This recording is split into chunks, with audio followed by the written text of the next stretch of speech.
Hello! Hiya! How y'all doing? Hi!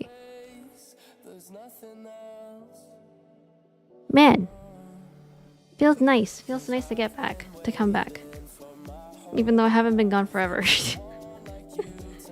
But I feel like I got a really good rest over the weekend. So I'm very hyper excited. I'm very excited. Hi Florin, congratulations on first. Hi Zykes. Quack. Hi Duck. You had breakfast at 7. Yeah, let's go. At least you ate. I'm glad you ate. My water is almost empty. Oh god, I forgot to fill it. It's okay, you don't need to clarify if it was AM or PM. I feel like it's probably PM, but that's okay anyways. I'm just glad you ate. I hope that means you also hydrated. Damn, that's not enough water. I need more water. Okay, hold on. I forgot to go refill water. Give me 1 second. I'll be back.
What do you mean I was never seen again?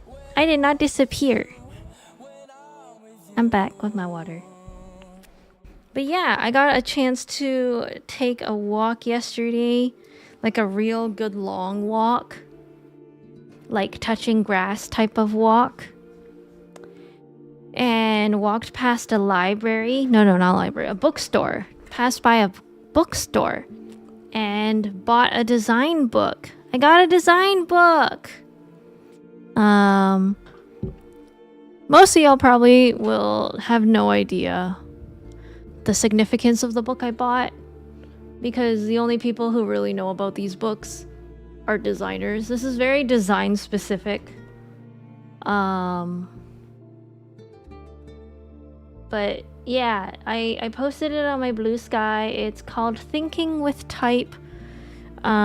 This is technically you could argue it's a textbook, but I mean, you know how there's a stereotype where it's like the textbooks that you're assigned to read in high school are always like outdated, they're long and lengthy, and they go on and on. It feels like you're reading a lecture just written down. Design textbooks are different.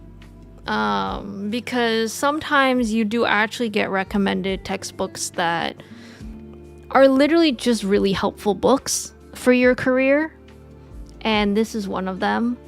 If you Google it and search it up, Thinking with Type by Ellen Lupton, and you add the word Reddit at the end, you'll see a lot of designers say that they swear by this book. And so when I was at the bookstore, I was looking through this book, and I saw that there was a lot of interesting stuff in there that I was like, wait a second, I need this. Wait a second. When I'm doing my work, I needed to know this info, or this is a good reminder. Because sometimes you forget standards, and so you're like, wait, what was it again? What was it my typography teacher told me again? But yeah, so I would say some textbooks are useful. Not all textbooks. Many textbooks that get recommended in school are very not useful and very mundane and boring. And you read them once and then never again. But no, for this one, I remember reading through it when I was in college, in my design college thing class. Back then, it was just the first edition, I think. And then, yeah, many years later, here I am buying the third edition with my own money now instead of the school lending it out. Yeah, by my own volition. So it really depends on the book, and I can say that as a designer, Thinking with Type is a really good book for designers out there. If you're really into typography, as I am, and you work with type a lot, as I do. So yeah, it's a good buy, and I read it all yesterday night when I bought it. And I have already sticky tabbed it and highlighted and underlined and everything else, and it's great.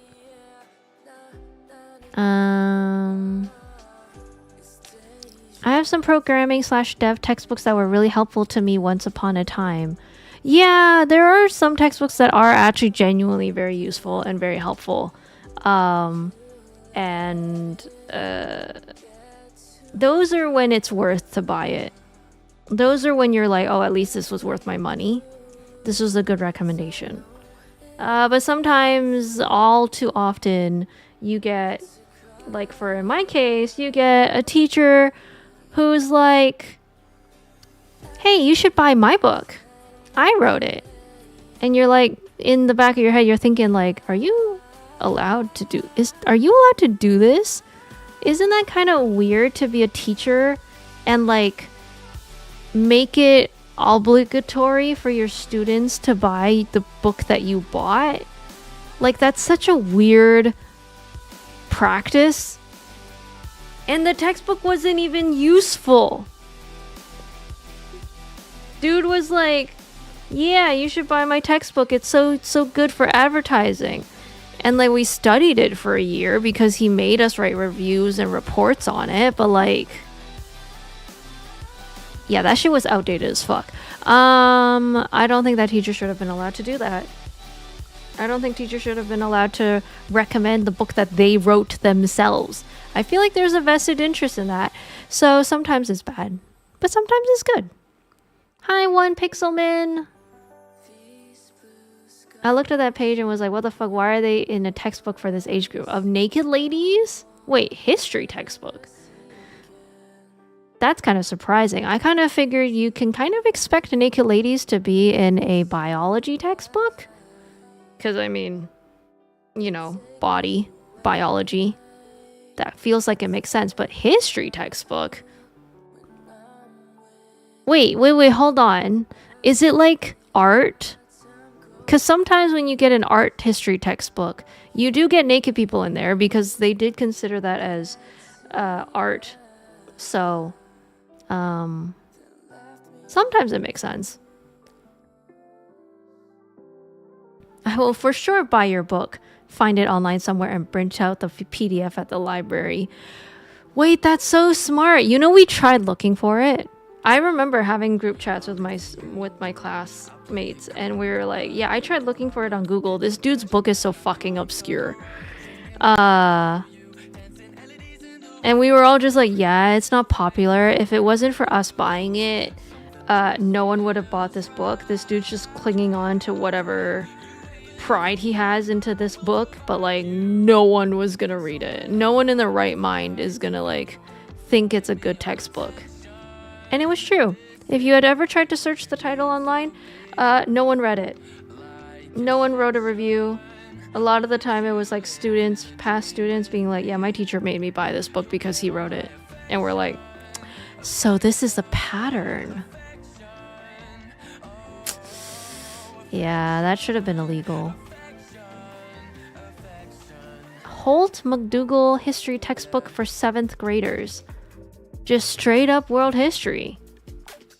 Damn, alright.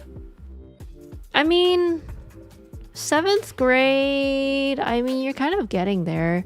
I mean, by the time you get to 9th grade, you're basically learning about the human... No, aren't you learning about the human body a lot earlier than that? I feel like sometimes they kind of assume the knowledge that you guys have acquired by that point. Maybe they're like, oh, these 7th graders, they've already had like science class and got a glimpse of the human body, so like naked ladies is fine. I don't know.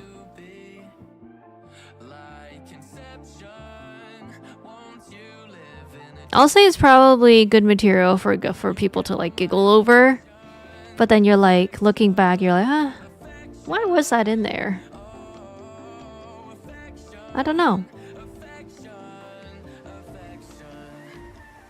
Oh yeah, the reader color thing. Yes, I did see your replies to that. Yeah, I did a read your color, and it's supposed to recommend books for you to read. I did screenshot the ones that I was recommended for the purple readers. What was it? The purple reader is the Unbound Innovator. Here, I'll give you guys a link. Hold on. Y'all can take it if you like reading. I'll say it dives a little deeper than your typical like personality test. It does actually ask you, like it'll give you synopsis of books. I think they're fake. They'll give you a fake synopsis of books. And you just decide, oh, would you read it? Would you not read it? Would you really want to read it? Or would you really not want to read it? And then through those type of questions, it'll recommend you stuff. But yeah, so I got Purple Reader, the Unbound Innovator, a bold, unconventional thinker who thrives on experimental storytelling and genre-defying narratives. They read to challenge norms, stretch their imagination, and fuel radical creativity. After finishing a book, they want to feel intellectually awakened and creatively invigorated, as if they've glimpsed a new way of seeing the world. Which is a very short way to say that I'm just really into sci-fi and fantasy. More so sci-fi than anything else.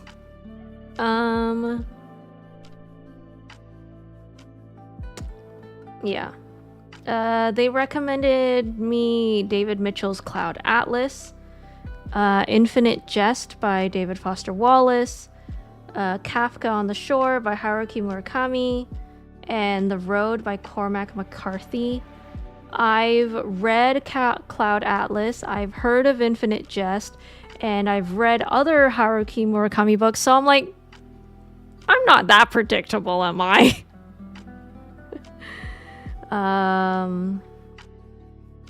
But yeah, I'm not really that surprised.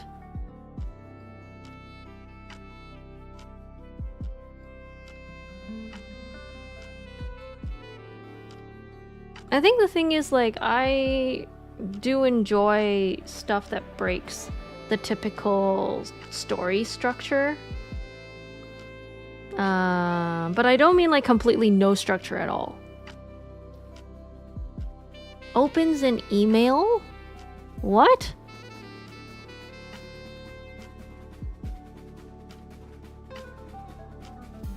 Wait, are you sure? Okay, wait, hold on. This one?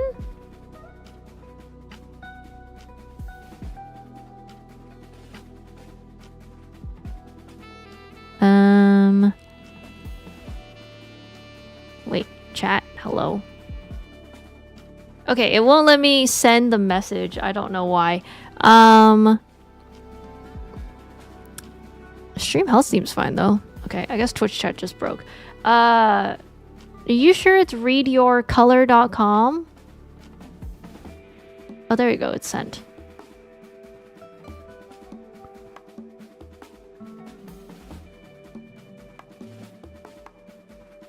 If you want, you can always go back to my Blue Sky and click it from there.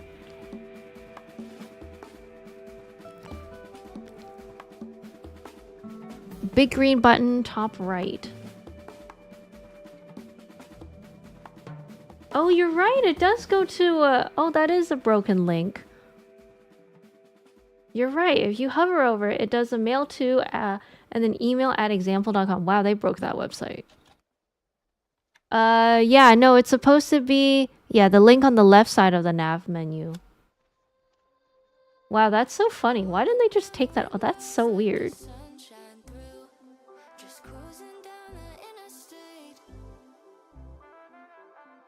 Damn. Yeah, no, wait, hold on, guys, y'all. No, wait, he's right. Zykes is right. If you go to the website on desktop, there's a green button on the top right that says take the assessment. But if you hover over the link, it literally just takes you to mail to : yeah. The button on the top right. Yeah, it's so weird. It's so when you get to readyourcolor.com, there'll be like the nav bar at the top, and then there'll be like, oh, the reading assessment that will get you reading books you love. So the button that's in the nav on the top right is the one that's broken. That's so weird. Why is that there? It seems like all the other green buttons work, but it's just that one that somehow is in the weird spot and just isn't linked to anything. Huh. That's funny. That's funny. Good spot, Sykes. Thank you for the sip, Manami. Just in time, because I just refilled my water bottle.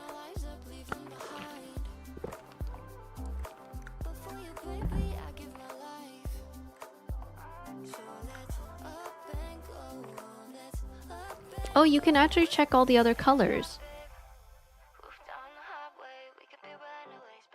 A green reader.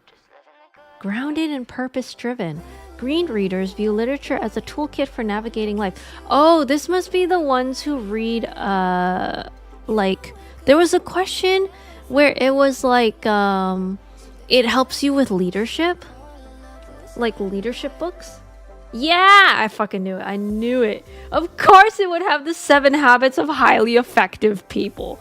God, that gets recommended in every single like leadership book list recommendation.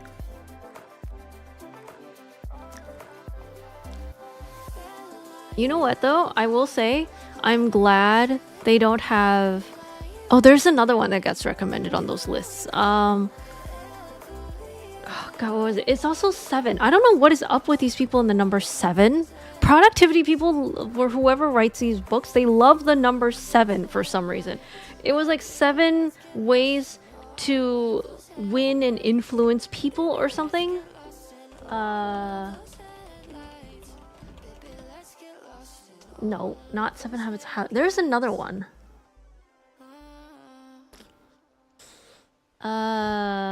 Oh, how to win friends and influence people. That's it. Okay, it doesn't have the number 7 in it, but it's still... No, I'm not a huge fan of that book. I think I've ranted on it before, but I once went on a date with a guy who was very proudly announcing that he read How to Win Friends and Influence People. And a lot of his actions felt like it was planned. Kind of like as if before the date he wrote down an entire list of what if this happens? If this happens, then I'll do this. If this other thing happens, then I'll do that. Like it's almost as if he like planned out all the ways that the date could have gone and how he was gonna react to it in the way that this book tells you how to do it. It was weird, guys. It was weird. It didn't feel like he was doing anything because he wanted to. It felt like he was doing it because something, or he had like planned this out beforehand. And ever since then, I've gotten a bad taste of this book. How to Win Friends and Influence People. Plus, it also feels kind of manipulative. Like, it felt kind of manipulative. I don't know. Maybe I should be giving it more of a benefit of doubt since I haven't read it and it's not fair for me to judge it like this. It's just that my experience of it became very much soured with that guy being like, "Oh, I read this book."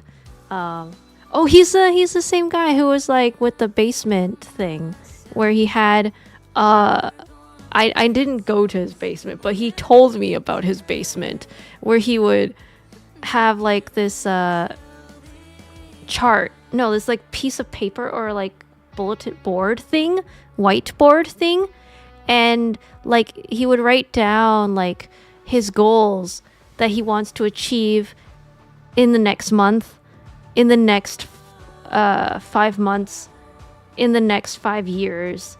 Like he had like planned it all out, and I was like, oh wow. Because I was just kind of like the going with the flow type of person at that time. And also I don't know if you can really, I mean, you can try to be idealistic and be like, hey, like in 5 years I want to be this, I want to reach this goal and that goal, but realistically life isn't gonna pan out that way.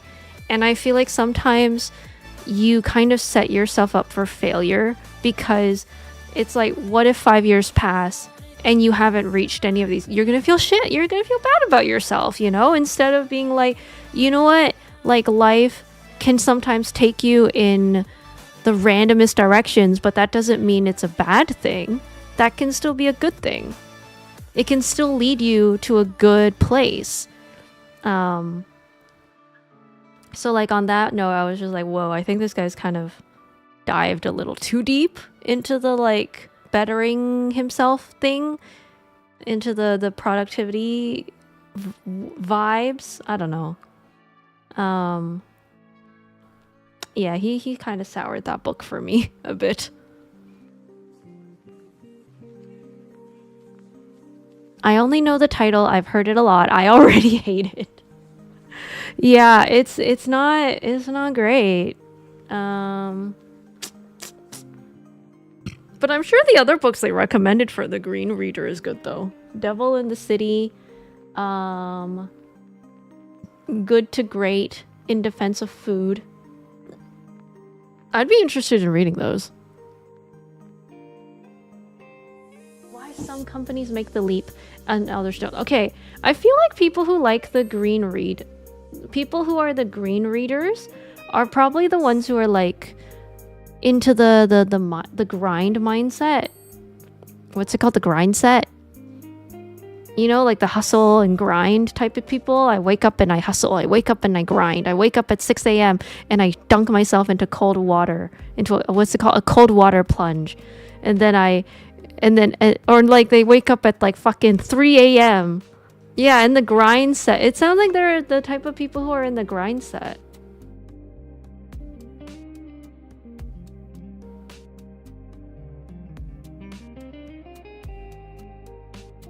Personal development books with clear, actionable strategies is everything that tells me about the workplace.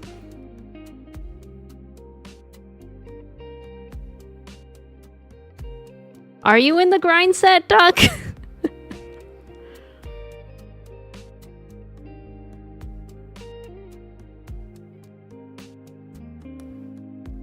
Although I will say, it says green readers don't just read for entertainment, they read to grow. And then I'm like, should I be reading to grow? Am I stagnating because I read for entertainment? I don't know. Grind set for split popcorn. 80% green. Wait, do you enjoy the personal development books? I feel like there's like two ways you can go about it. Either you're like really unaware, but you're on the fast track to starting your own startup company and you just don't know it yet. In which case, I hope this is a wake up thing, and to tell you that guess what, you're gonna be a CEO in 5 years. You don't need to plan out your life anymore because you're probably gonna be a CEO in 5 years, and people like me will be working under you as you become a leader, or maybe a higher up in the company. In which case, congratulations on being rich. I think that's where this is supposed to take you anyway.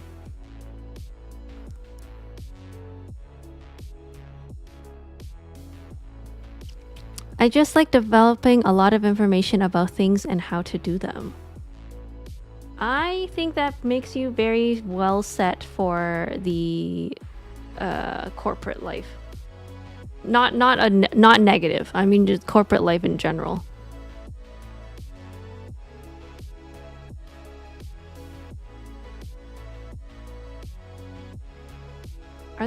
You'll probably love these books different. I thought those were the same all the way through. Wait, hold on. Oh shit, no, they actually change. Oh. Interesting. Okay, because for me, they say for Purple Reader, they're like, you'll love these books and it's Life of Pi. And I'm like, I read that already. I do actually like Life of Pi. The Left Hand of Darkness by Ursula K. Le Guin. The Metamorphosis by Franz Kafka. And Kurt Vonnegut's Slaughterhouse-Five.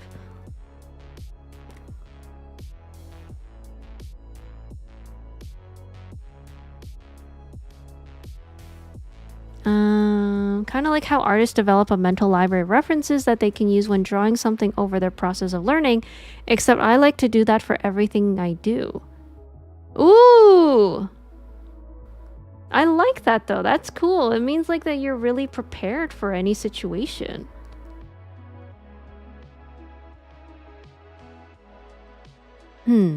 Survivalist? No.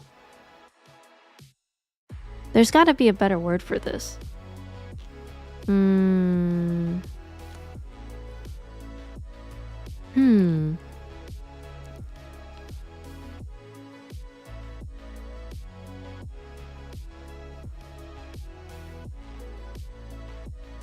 Ooh, yeah, I want to see what your personality test is. Input, you have a need to collect an archive. You may accumulate information, ideas, or artifacts, or even relationships. Intellection. Wait, what did you call this? Personality test thing by Gallup. Oh.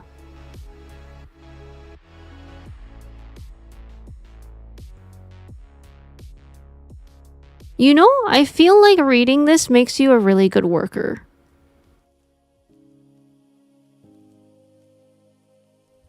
Like if you were to apply to a job and they asked you for your personality test, I feel like this is probably what they're looking for. Okay, so that does just guarantee, that does confirm my thoughts. You're probably gonna be a CEO in like the next 10 years, Duck. Damn, how does it feel to be the leader of the Duck Army?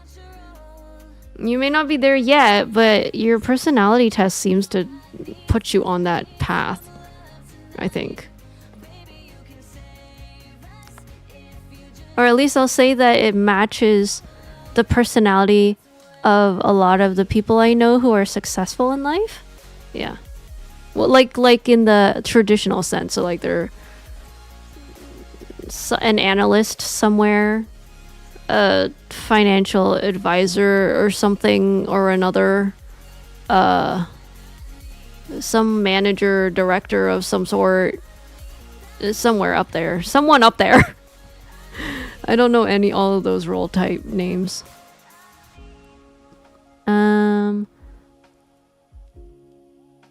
Ooh, you said you got the Purple Reader, Florn. Because just last night I was reading a manga that was sort of a meta-narrative about how to make a mystery that tricks the reader using assumptions set by manga. For example, a speech bubble could be later revealed to not be who you expected it to be, or a person running could actually be standing still in a running pose. Wait, that's so cool! Wait, what's the manga? That manga sounds really interesting to read. I would like to take a look at that. I love stuff about meta-narrative. And then that reminds me about... Oh god, there's like a book about flames or something that people keep saying I should read. Or that I keep looking at. What is it called? Okay, Book of Flames is not the right term or title.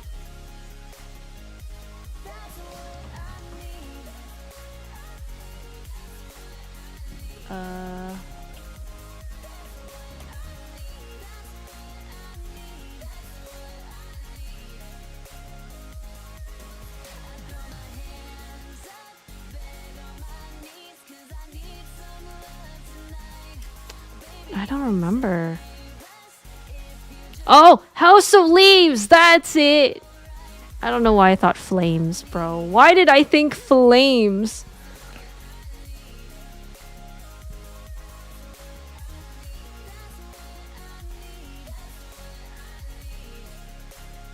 Yeah, that House of Leaves is the one. Yeah, that's correct. I was a purple reader too. Wait, were you? Oh wait, is it cause your... Oh yeah, cause your chart has green, orange, and blue quite high as well. Actually, the only one you can say you can figure out for you, Duck, is that you're not a yellow reader. They're like, you're everything else, but you're definitely not a yellow reader.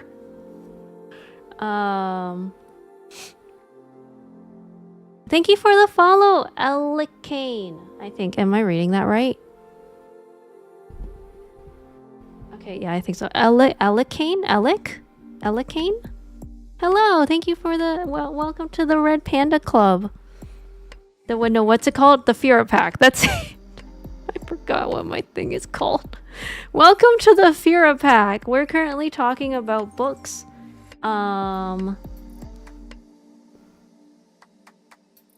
Here, feel free to fill out a little quiz.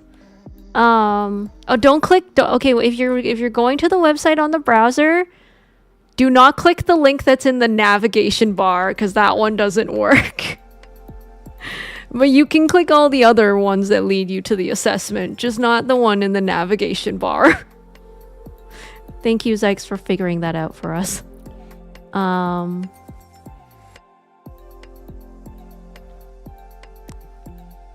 Okay, let's slowly go through these colors. So we figured out that Green Reader is someone who has a hustle, grind set type of personality, I think.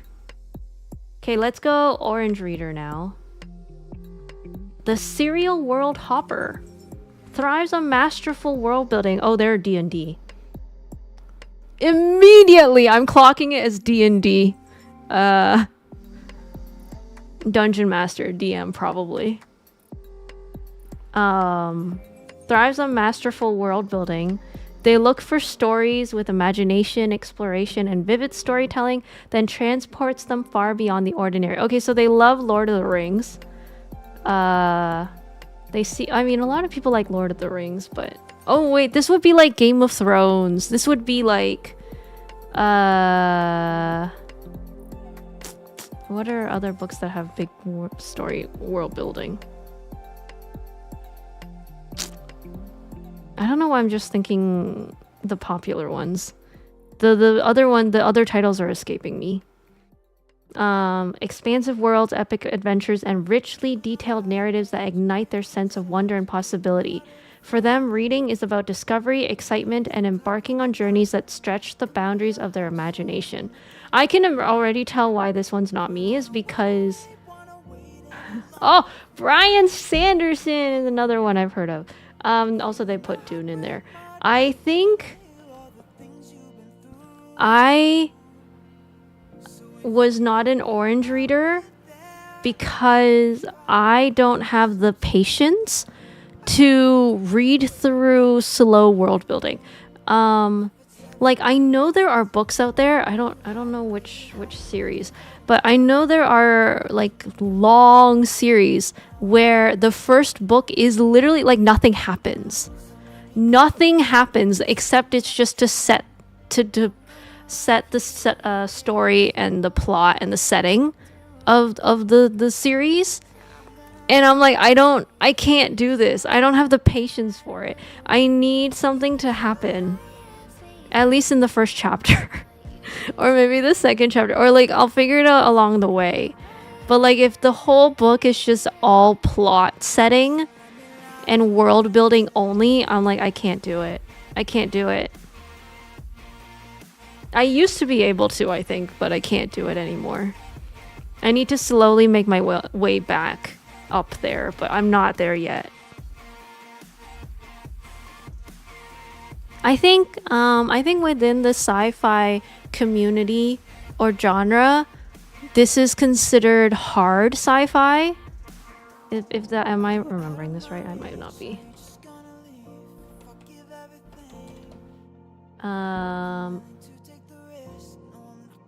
Yes. Okay. So for anyone who's into sci-fi, y'all can correct me on this. Within the genre of sci-fi, there is a category called hard science fiction, which is a category of science fiction characterized by concern for scientific accuracy and logic, which means that they dive heavy, like real deep, into the research aspect of things. So like, I don't know if The Martian was a good example. It might have been. I don't know. Like there are books out there where, oh yeah, they do say that counts. The Martian by Andy Weir. Like it's deep into the research of what it's like to be on Mars and whatever. That shit's hard to read and hard to parse through, even though it's like a really good story. I've seen the movie and I really liked it, but I'm like, I don't think I could read it. Hi Jadecraft, welcome. We're talking about books. I'm diving deep into sci-fi right now, but we're slowly going through this website called Read Your Color. If you wish to here, I'll put it in. I'm not sponsored, by the way. I didn't make this website. I just found it randomly, but I'm very fascinated by the topics. Oh wait, there is actually a book I tried to read that's hard fantasy or hard sci-fi according to this list on Wiki, which is Do Androids Dream of Electric Sheep? I never got to finish that though. I did start it. I have heard about Brave New World. I know that one is like a thing you study in school, I think. Never read it yet, but I have heard about it.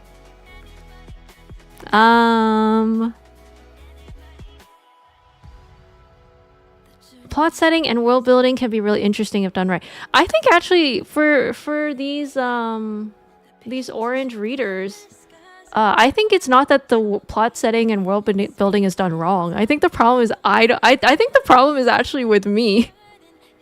I feel like the actual problem is with me. I think the books are fine.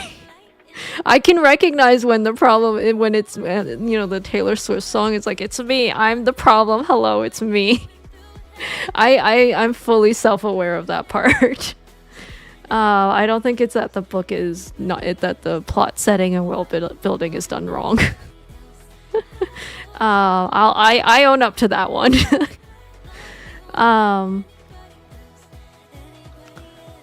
The author interviewed actual astronauts and physicists and he says the one plot point he's not sure about is whether or not blood would be able to maintain a pressure seal.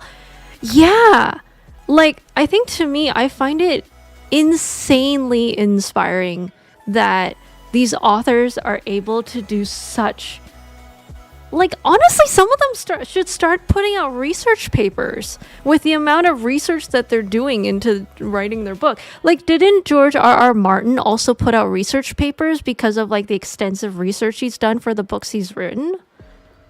I think like a lot of the authors in hard science fiction should be regarded as probably the same as researchers because of the amount of stuff that amount of work that they're doing.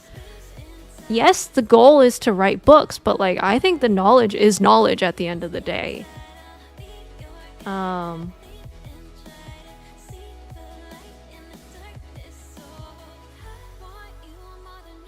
What else have they said is... I think the rest I've never heard of.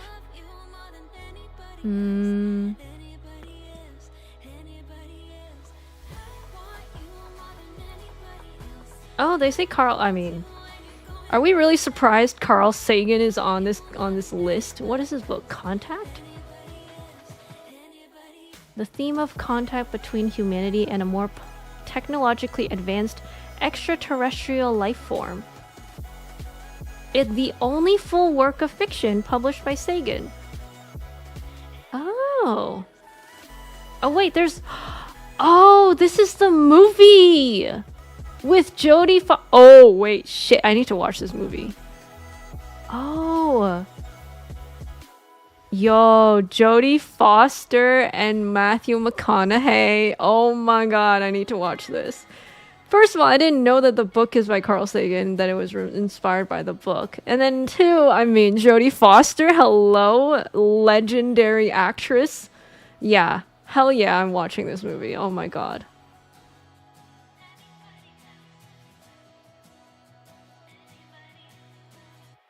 Contact movie is great. Highly recommend. Oh my god. Oh my god. Okay, yeah. Yeah. I didn't know he wrote a book, Carl Sagan.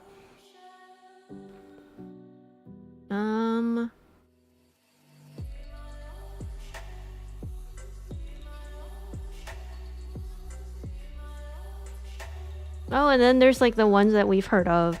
This is film and TV shows. 2001: A Space Odyssey, Blade Runner, Contact's on there. Her? Does that count as hard science fiction?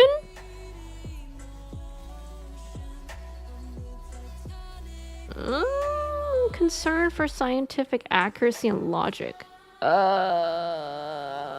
Debatable. I'll say Her is a great movie, but when you compare it to titles like Interstellar, Ex Machina, The Martian, Arrival, I think maybe this might not be the best list for Her, the movie.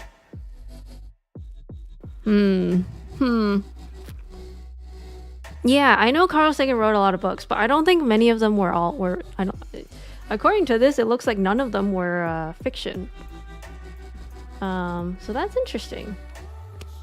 Hi, Shoyu!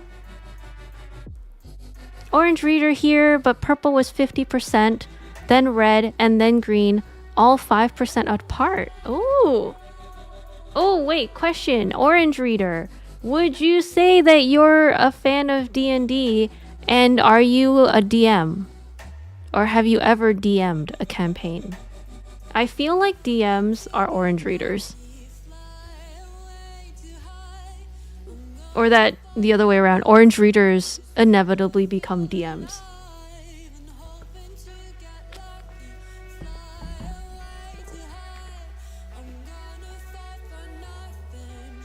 What else did they recommend for these?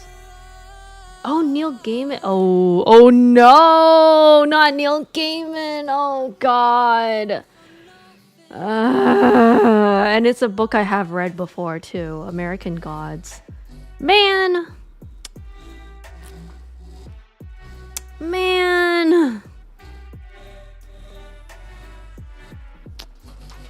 Okay, listen, okay? I used to like Neil Gaiman's books. I used to like his books. It sucks that he's a shitty dude now. Well, it sucks to find out that he's a shitty dude. Ruined American Gods for me. Ruined Coraline for me. I guess thank God I haven't read The Sandman yet.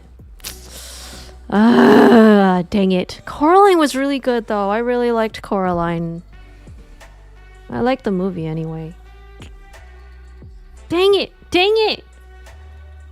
But also I've heard about The Lost City of Z by David Gran.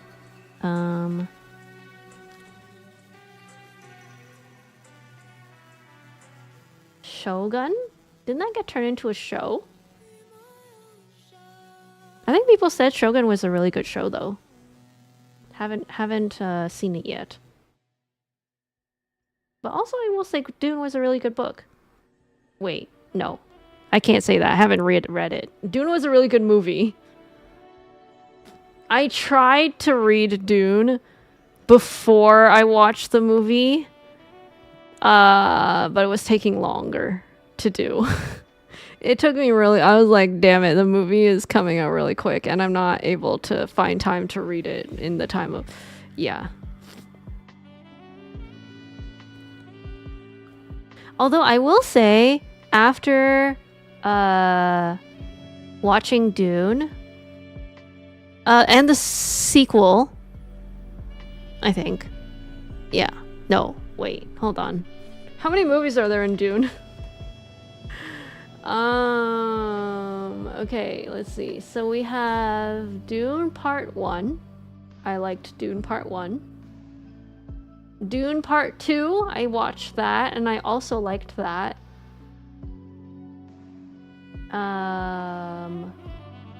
Is there gonna be a Part 3?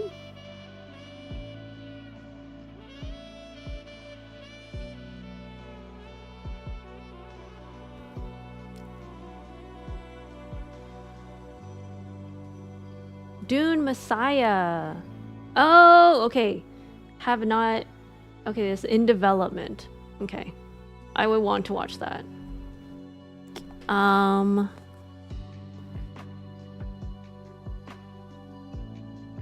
Separating the... Okay, so here's the interesting thing, since you guys are talking about H.P. Lovecraft and also about separating the art from the author. So here's the fun part, I guess you can say. Sorry, rest in peace, sir. But here's the fun part about the author being dead, is that now you can happily enjoy H.P. Lovecraft books without having to worry that your money is sponsoring some shitty dude. That's the one benefit of being able to separate art from the author, is that, I mean, he's dead. So you can't really support him. So you don't have to worry too much about separating the art from the author. At least in terms of money. At least in terms of like financial, you know? I'll say it's a lot harder with like people like Neil Gaiman, is a lot harder if it's J.K. Rowling, because inevitably a portion of that money does still go back to them, which sucks. But I think the benefit of H.P. Lovecraft being someone from so far long ago who has passed away already, you are now able to have the freedom to study his work and like take the good stuff, discard the bad stuff.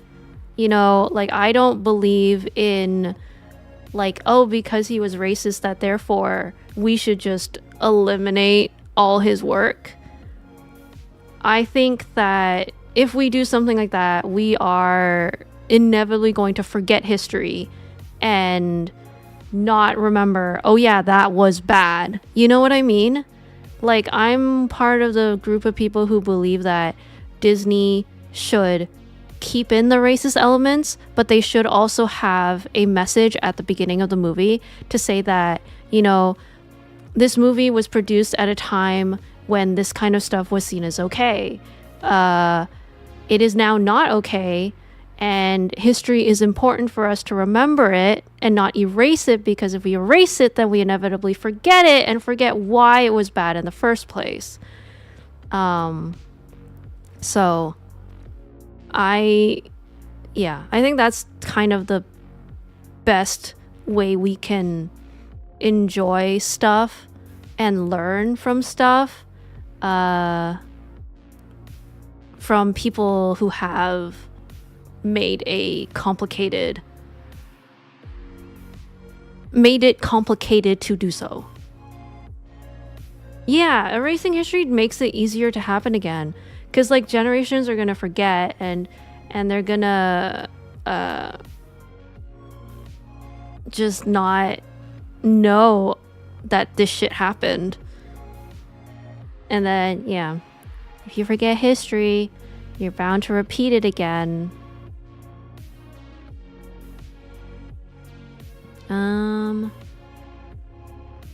I'm so happy that tomorrow I'll go buy nail polish, eyeliner, and talk to a doctor about HRT. I'm glad you get to get your HRT. You know what? That is actually bright news in lieu of the news that happens that I see on Twitter. Congratulations! Yeah, have a good HRT. Congrats on your HRT. Also, what color are you gonna get for your nail polish? These are good choices and fun choices to make. Or you could even do a different color every single day. Or you could do one every season.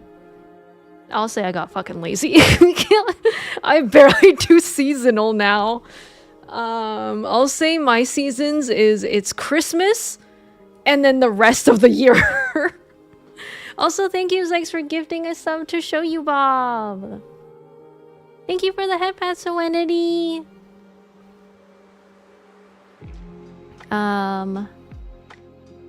Oh, you like your nails red. Red's a good color. Classic. Elegant. Good color. What I miss?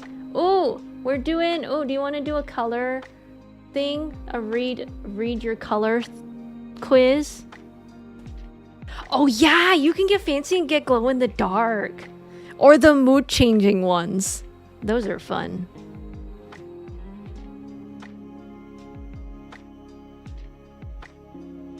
Those are fun. I love those. And there's also then there's like then you dive into like the Korean nail things, where they like make it look like your nails are like jelly. I like their textures. I'll say I wish I saw those type of textures in my local what do you call it? Pharmacy? I mean, what do you call Shoppers Drug Mart? A convenience store? I don't know. Hi, Linux! Wait, you should do the quiz. You know what? I might as well just say I'm sponsored because I've been linking this quiz so many times. Linux, do the quiz! Do the quiz! Read your color! What color are you guys? We're talking about books right now. This is turning into a just chatting stream, just straight up. Just pin the you know what? That's a good point. Yeah, there you go. I pinned the message.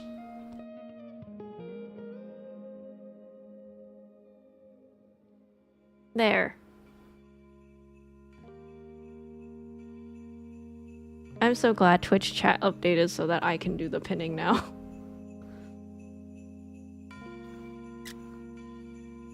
You are obliged to do the quiz and tell us your results. Yeah, we went through Purple Reader, which is what I am. We went through Green Reader, which is the grind set hustle type. We're now at Orange Reader, which is the essentially you are on your way to becoming a very successful DM in D&D. Oh, we should go to Blue now. The Introspective Oracle. Holy crap. So, what is a Blue Reader? The Blue Reader is introspective and reflective, drawn to narratives that explore the deep, quiet complexities of the human soul. They love books that invite contemplation, offering thoughtful insights and philosophical depth. For them, reading is an act of self-discovery, providing serenity and clarity as they uncover profound truths about life and themselves. They prefer literary works that gently unravel emotional and existential questions, leaving them feeling enriched and deeply connected. Okay, so basically these are the philosophers.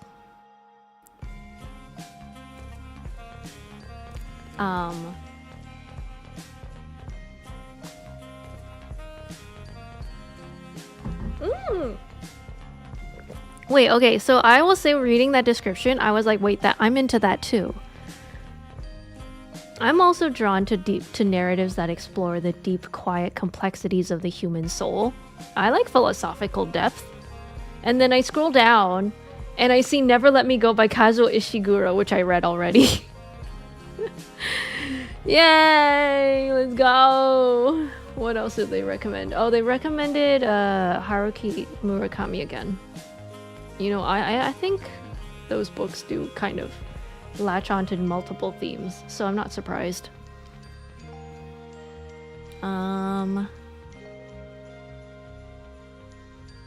Oh, you know what? I see why that's not my biggest one. That was not my highest score.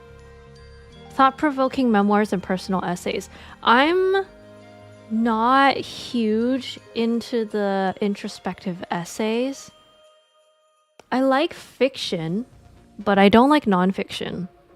I'm not really deep into the books that offer meditative insights into life complexities. Essays that inspire deep interest. Yeah, I don't think I can... I think this type would bore me, kind of. Although, ironically, they're like works exploring philosophy, spirituality, and existential questions. I think I need to be in a very specific mood to be able to read these type of nonfiction books. Fiction, absolutely. I will love these type of fiction books, but I think nonfiction I can't really do.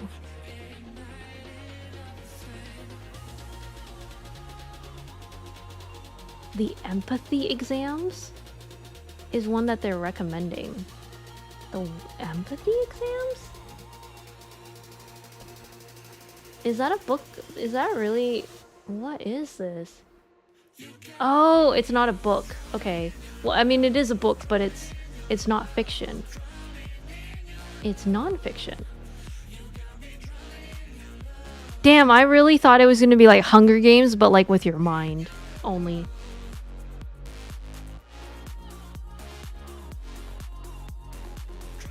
Visceral and revealing essays ask essential questions about our basic understanding of others. Yeah, I need to be in a very specific mood to be able to read these type of essays. Yeah, I see why they didn't give me blue. Or at least not strongly blue. Hello!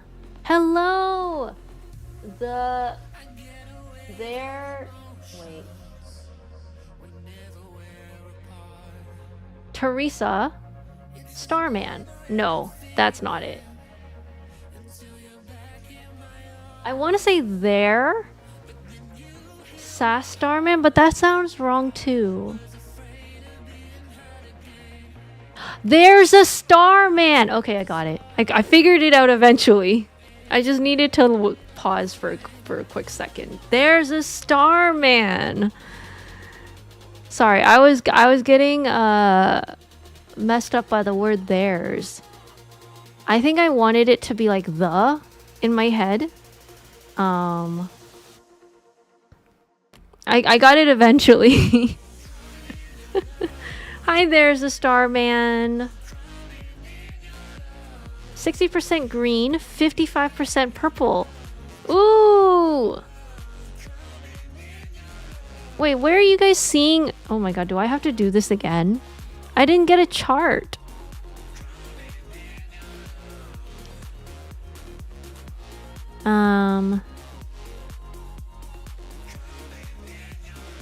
Oh, I'm seeing y'all's results in the...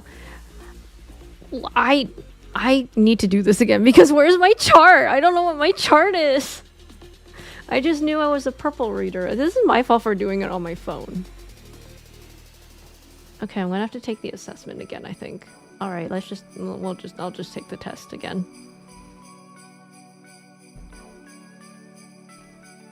Now I'm curious about what the other results are. Oh no, but after having read some of these, I'm gonna know which one's which. Okay, poetic memoir weaves together fragments. Oh yeah, okay, I said I probably would not read this one.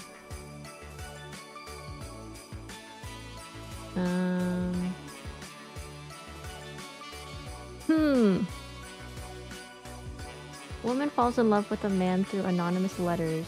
Oh yeah, yes, I like library meet cutes. I think that one I would definitely read. City run by corporations, yes. I love books about hacking and taking down the government.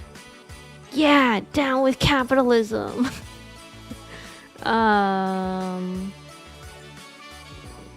Shattered world ruled by elemental warlords. Probably not. This is why I'm probably not a yellow. I think, because I'm just too lazy for it.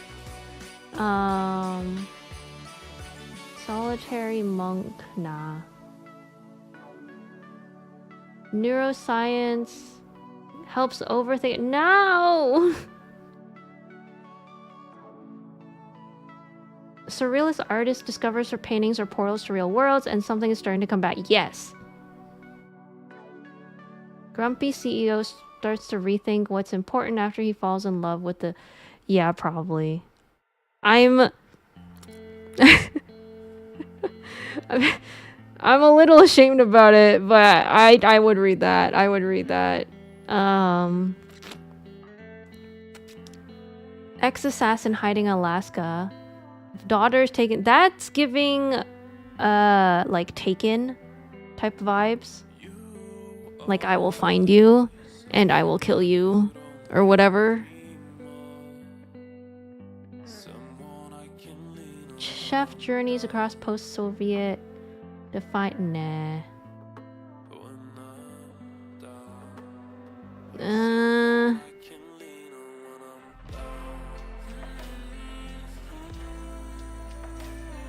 Deep dive into food? No. Linguist and ex-CIA operative must decode an ancient... Yes! I probably should have tried reading the Da Vinci Code, but too many times I heard about Da Vinci Code being bad literature, so I was like, nah. But I think we all can kind of assume that since I love escape rooms so much, that any book that's about escaping puzzles and stuff like that is... I'm a huge fan. So like this one says, a novel told entirely through footnotes and deleted Wikipedia entries reconstructs the life of a time traveler who never existed. Sounds like the most amazing book ever. Are you kidding me? Like slowly giving me puzzle pieces so that I have to put the puzzle together? Yes. Yes. Yeah, struggling screenwriter falls for the nanny of his ex-wife's kids in a story filled with awkward charm, bad coffee, and unexpected kisses. That's so cute! That's so cute! Come on! Oh my god, anything futuristic is yes. Future where dreams can be uploaded and bought. A woman begins to lose the line between memory and product. Yeah! Former Silicon Valley. No, thank you. Wait, actually no. Okay, I think I said might read for this one. Shares what broke him, what healed him, and how to live a more intentional digital life. I think more so because of curiosity. This one is purely curiosity's sake because I'm like, okay, you were in the world of Silicon Valley. I want to know what your thoughts are from being inside of it. Like, I no longer am a fan of tech bros, but I do feel like they have some unique insights that they can share to the rest of us normies about, what to look out for, what to be careful of, maybe signs that they see of like, this is when you should not... you should watch out for when the tech revolution is happening, like here are early signs to be aware of, or something like that. I'm purely just like of a protection mindset, I think. A safety mindset. Like, what do they know that I don't? What can I use to protect myself going into the future? Is my idea, my thought. Rescue team from Antarctica, from a base that officially doesn't exist and never did. Nah. Cultural critics essay collection on the end of privacy, the aesthetics of apocalypse, and what comes after. Wait. Probably not. Woman uncovers a box of unset letters. Nah, that's okay. Yeah, okay, so this one is definitely a green reader type of book. A clear, no-nonsense manual on how to lead teams with empathy, structure, and long-term vision. I know exactly who should read this book. I know who to recommend that book to. It's not for me. Would definitely not read that. No, thank you. Ornithologist joins a rogue expedition into the Congo. Team starts vanishing. I'm okay. In the alternate 1800s, a woman disguises herself as a man to join a pirate crew in search of a mythical island said to grant second lives. The adventure part, maybe. Box of mementos hidden by her late husband sends a young widow on a cross-country road trip through memory mourning. Nah. Oh wait, they made me a yellow. Oh, okay. I'm a yellow reader now. According to this. Okay, no, it's a 60% yellow and 60% purple. And 40% red. 20% blue, 20% green, 25% orange. Ew, P-Fira. Oh my god, not the P-tuber. Okay, hold on. Let me crop it a bit. Because I don't use snip. I just screenshot this.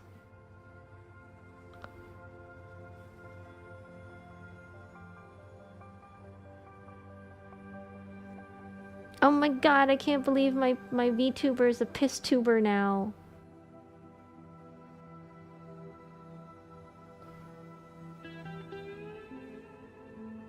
Okay. Save. I will also put mine into Discord. There we go. Okay, let's see what y'all got. Let's see. We got Zykes is fully red. Wow, right. I remember, Duck. You are kind of all across the board. Oh, Florin, you didn't screenshot, and when you explore my type, you can go back. I ain't doing the test again. I was too curious. I was like, okay, I'll do the test again.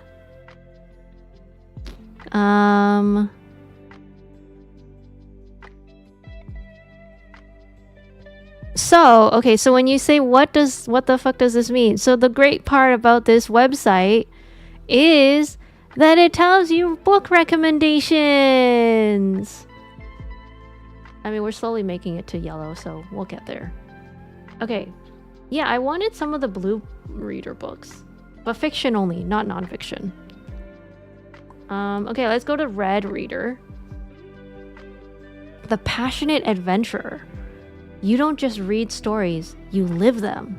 You crave intensity, high stakes, and stories that grip you from the first page to the last. Red readers are fearless, bold, and driven by a relentless desire for adventure and raw emotion. Damn. Excuse me. I feel like this kind of person would be a thrill seeker. I'm getting thrill seeker from this kind of description.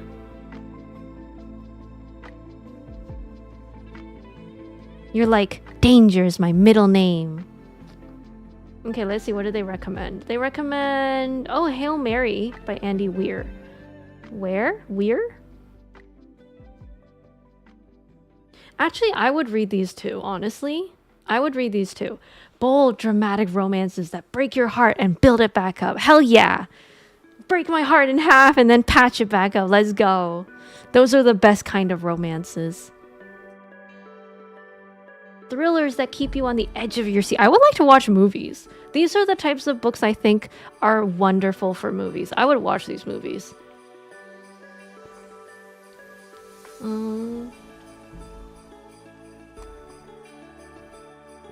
Wow, you get a lot more recommendations.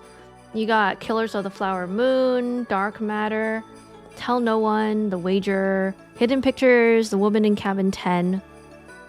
Oh yeah, that one got made into a movie, didn't that? Yeah, it did. 2 out of 6 have already been turned into a TV show. Yeah. Honestly, just reading it sounds like it would be good movies. AKA interesting stories. They are good, interesting stories. Make your pulse race and your heart pound. Immerse you in danger, passion, and triumph. Narratives that feel like a rush of adrenaline from beginning to end. You're drawn to stories where the stakes are sky high and failure is not an option. Yo, this is making me feel like Top Gun.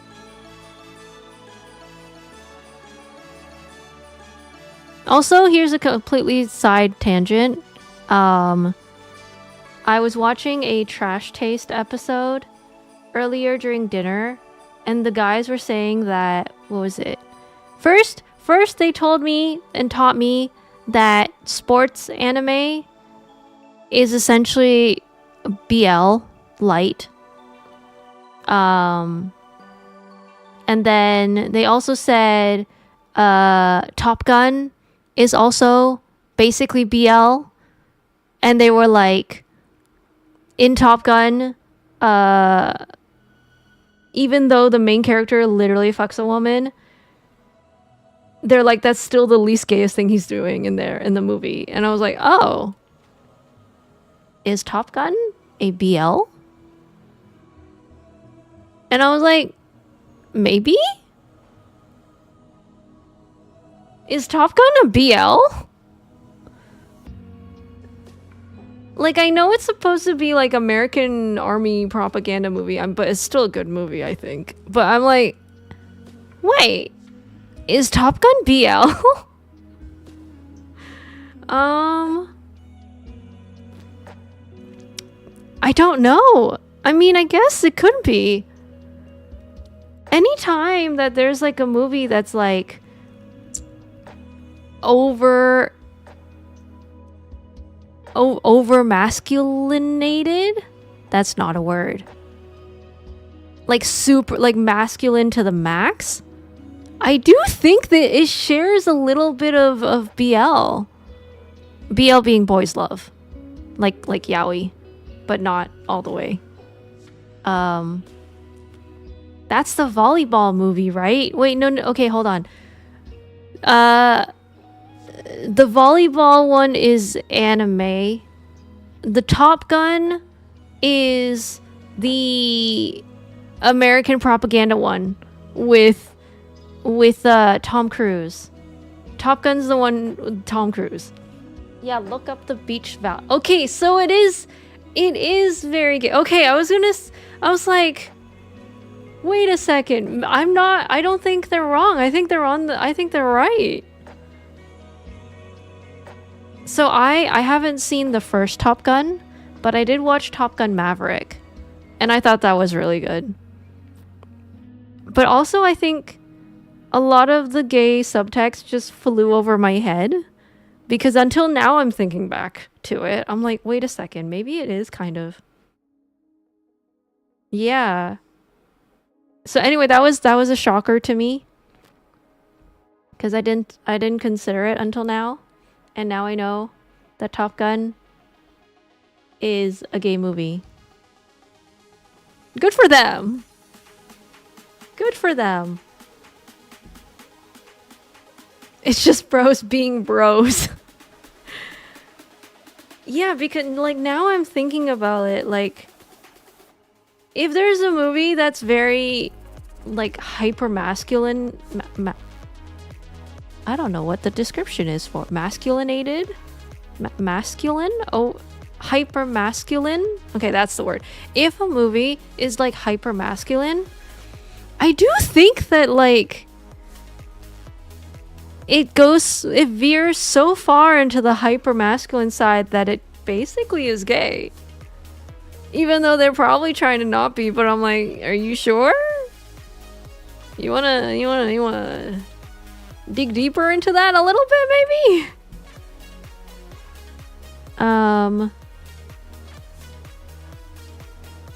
Congrats, Top Gun. Where is Bottom Gun? Oh my god. Wait, okay, in the Top Gun franchise, in the Top Gun lore, hold on, I need to Google this because I don't remember the characters. Okay, in the Top Gun lore, is Tom the top or is Val Kilmer the top? Because I don't know, because I haven't seen the first one, which is when they interact the most. I only got to see it at the end when Mr. Van Kilmer was very old. We all know the answer, and it's Val. Is there really? Wait, hold on, you might be right. Because basically in Maverick, from what... Okay, this is going to be a really bad synopsis, considering I never saw the first one, okay? So I'm going to clearly be missing a lot of the storyline. But from what I remember in Maverick is that... what's his name? Pete? That's his name in Tom Cruise's character. He spent the whole time being like paying homage to Kaczynski. The whole time. And so I'm like, I feel like it does track that Val's the one who's top and Tom Cruise is bottom.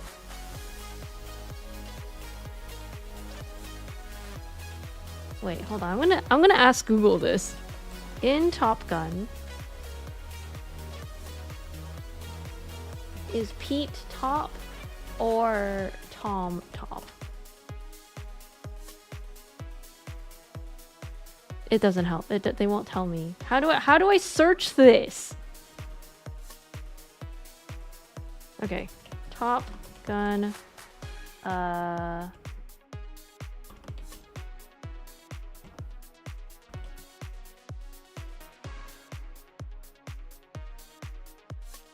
Oh my god, this is not helping. Searching it doesn't help.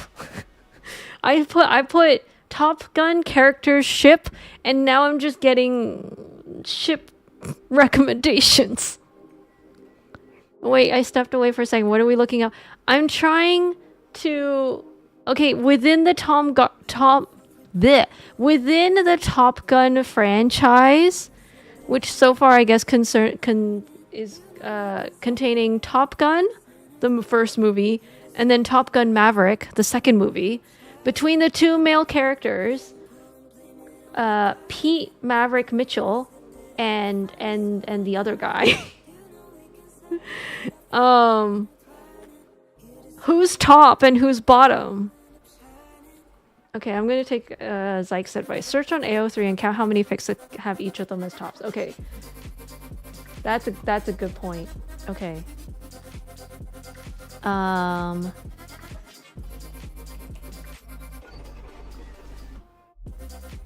What does this count as? Movies?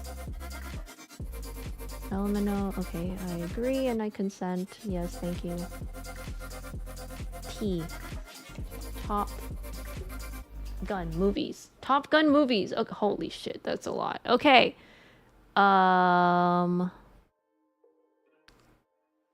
Relationships. Okay.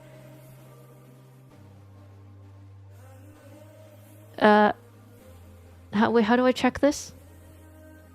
Count how many fics have each of them as tops.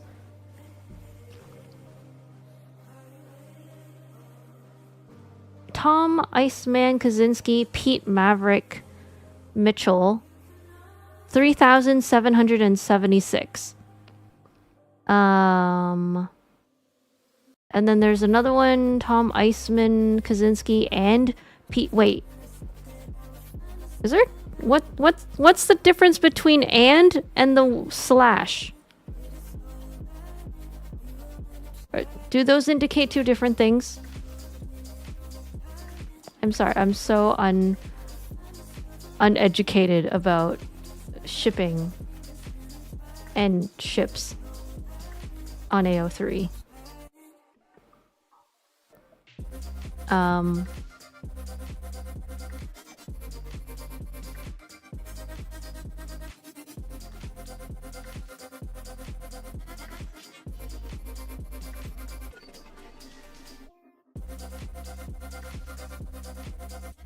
I don't know how to search this. Okay, sort and filter.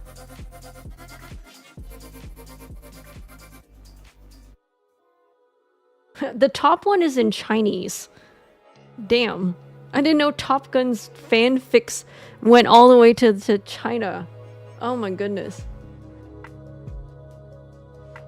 I can't tell who's top and who's bottom.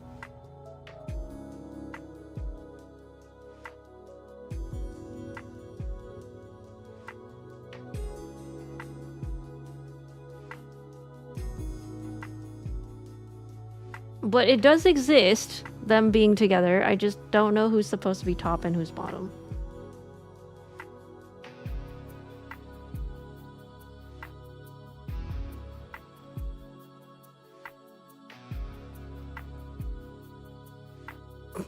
This is what happens when you send a normie into AO3. I'm sorry. I'm too straight for this.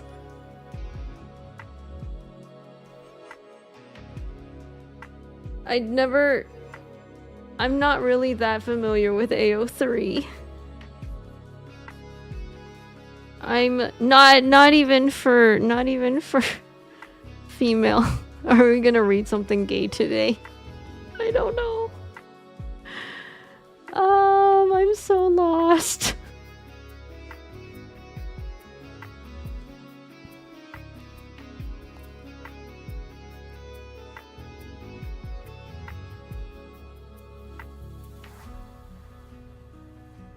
Ooh, Zyke's got the links for us. Okay, we got 208 works with Maverick bottom and 42 works with Iceman bottom. So that means Iceman's top. Good job, Serenity. You guessed it right. Damn, okay. We have damn, okay.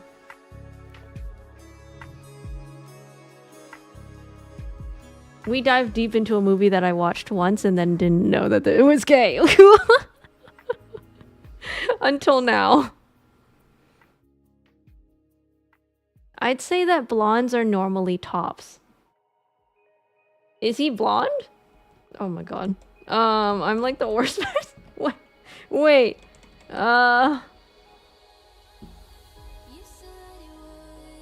You know, it's hard to tell with all the plastic surgery that Val Kilmer has done to himself.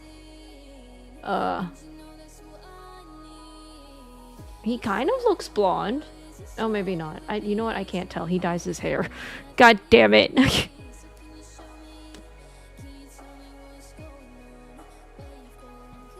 It looks pretty blonde, though, I think. Yeah, it's pretty blonde.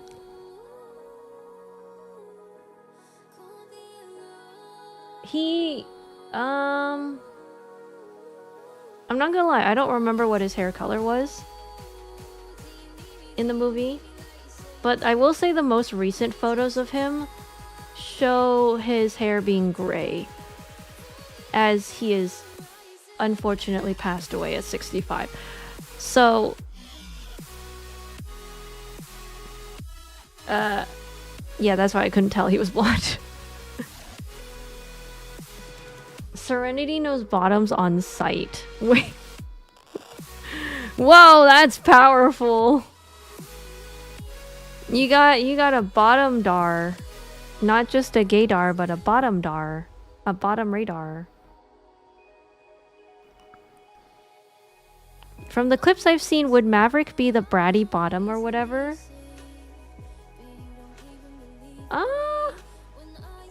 Probably. He seems like it.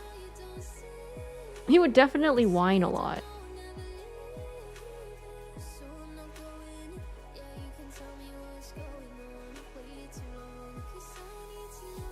Yeah, probably.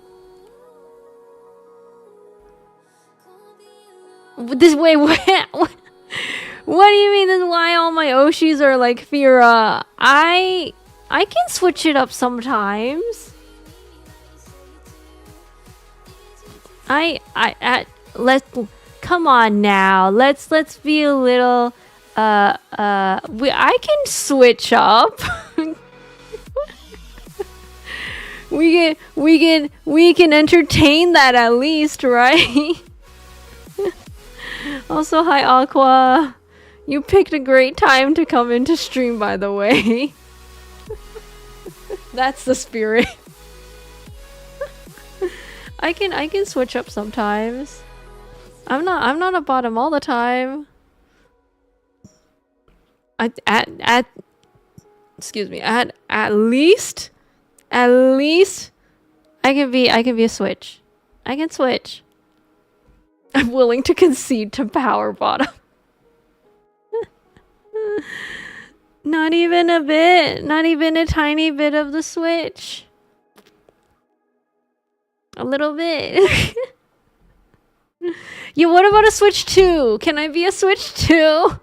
What about a Switch 2.5?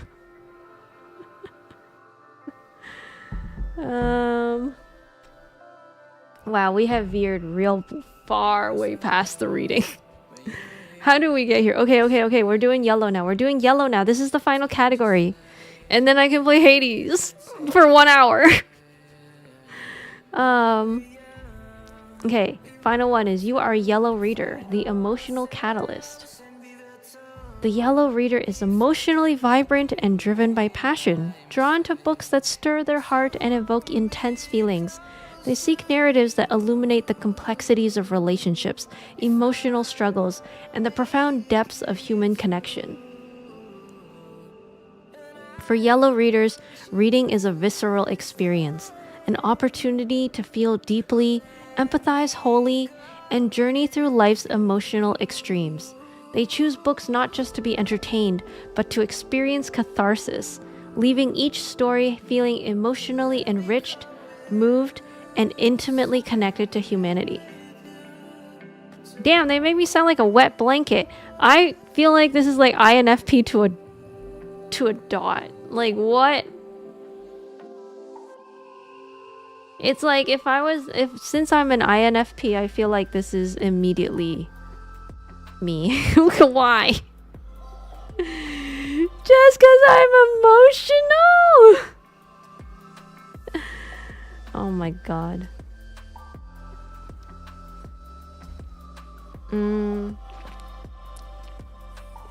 Hold on, I'm gonna get lip balm. Damn, my lips are dry. Hold on.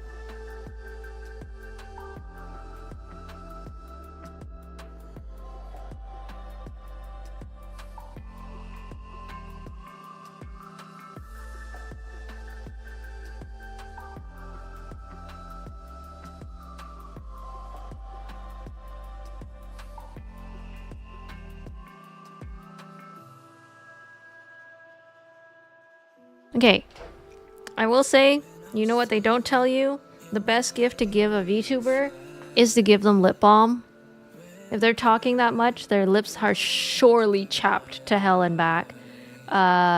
Lip balm's a great gift. Give your local VTubers, give your resident VTubers, your other Oshis, give them lip balm. Lip balm is great. And it's cheap. Hi, Rigo. Go do the quiz. Quiz Iliheo. Okay. Let's see what you got for me. Subunur.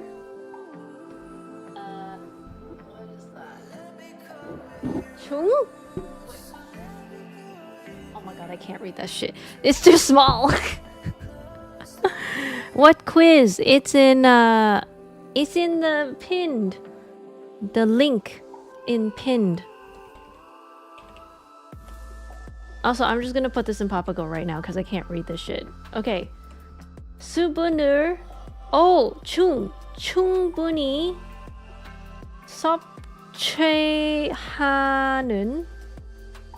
섭취하는 것을 잊지 마셔요.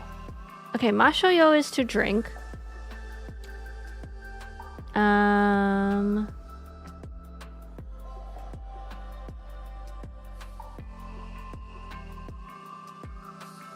있다. Don't forget to drink plenty of fluids. Thank you for the reminder. I will drink. I think if you said don't forget to drink water, I probably would have been able to parse it a little better. Because I know what water is. 물. 물 is water in Korean. 물을 마셔요.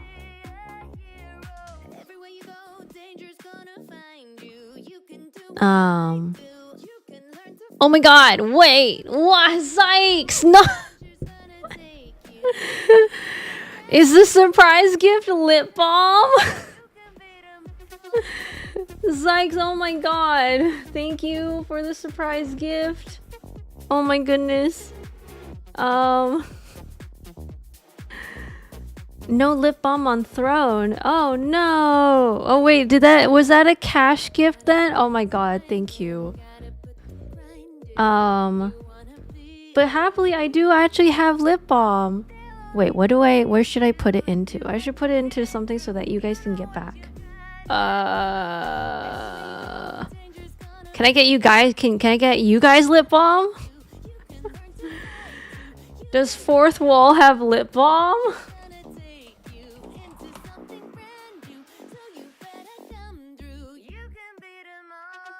Maybe? Wait. I don't think so. I don't think Fourth Wall lets me give you guys lip balm. Are you asking us where you should put your lip balm? I'm thinking maybe I should buy you guys lip balm for your lips. Of course it's for your lips. Where else would you put it? Okay, let me check their catalog. Nope, they don't have lip balm. They don't have anything lip related. I guess it's fair, cause face care is probably really, you gotta test that shit, and then if people are allergic to it, then it would be bad. What would I use lip balm for? I mean, do you guys not get chapped lips?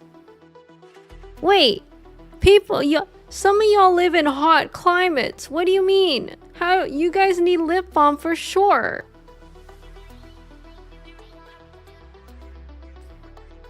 And for the no, please don't bite off the dead skin. Oh my god, please don't do that. Please don't bite off your dead skin.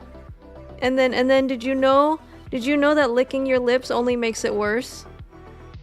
It actually makes it worse. You think you're licking your lips to hydrate it, but it actually makes it worse. I learned that a couple weeks ago. Usually I just lick my lips, but then then I watched a video and they're like, no, actually that makes it worse.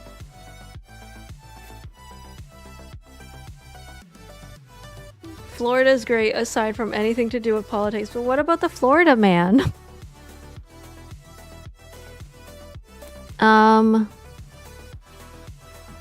I'll think of something.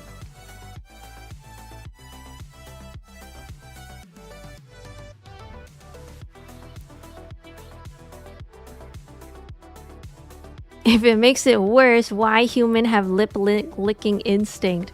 I think because it's conveniently there.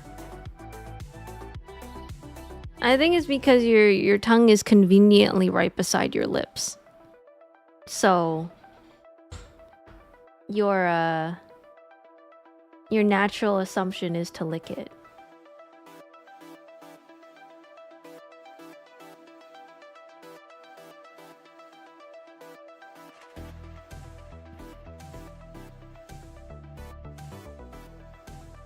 Messed up lips, lip area for that exact reason.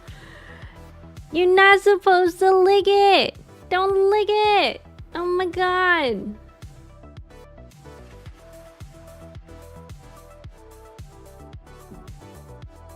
Also, we haven't even gotten into the what are the recommendations for the yellow reader?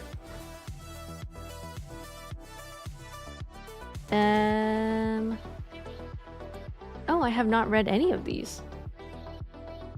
In fact, they have more recommendations for the yellow one. Why?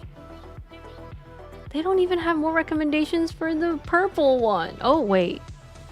Okay, the other one where they say other books you probably like is Little Women by Louisa May Alcott. I do think that's a good book. Me Before You, I did not read it, but I think that got turned into a movie.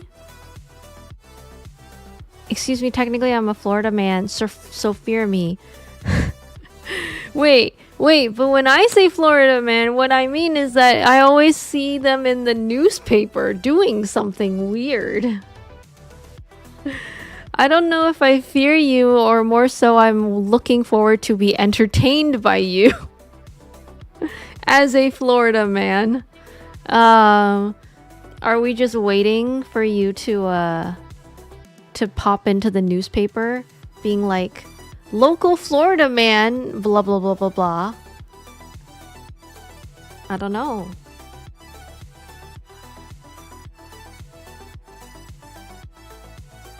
Actually, this is a lot of sad books.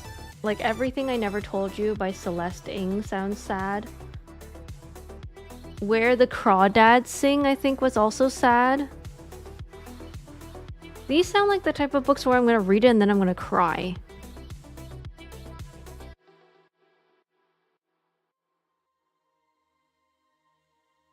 Should I be concerned? Wait, why are these books that are gonna make me cry? Powerfully emotional, rich dramas and character-driven narratives. Epic romances and poignant tragedies. Stories bursting with vivid, raw, authentic emotions. Narratives that explore deep psychological and emotional... Oh my god. Okay, I feel called out for this. I'm feeling way too called out for this. They make me sound like I'm depressed.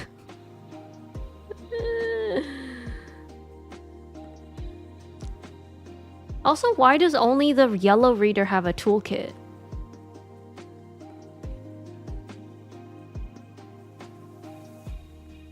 Unlock the ultimate collection of must-read books that match your emotional intensity and passion for deeply moving stories. 50 hand-picked book recommendations. Emotion-driven selections. Why you'll love each book. Author Hall of Fame. Yo, they really said the sad ones are the ones with the money, apparently, because our toolkit is $14.95. Why do we have to have one?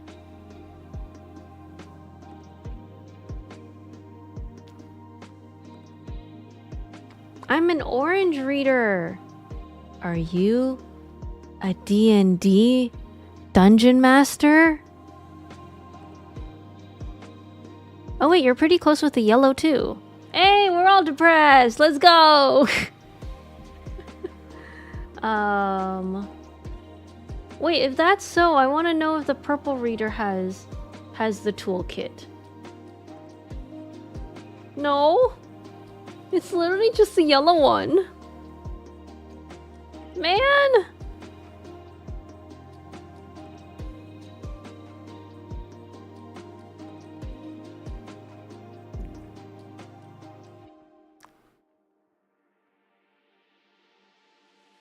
Yeah, it really is just the yellow one. The others don't have a toolkit. Wow. Okay.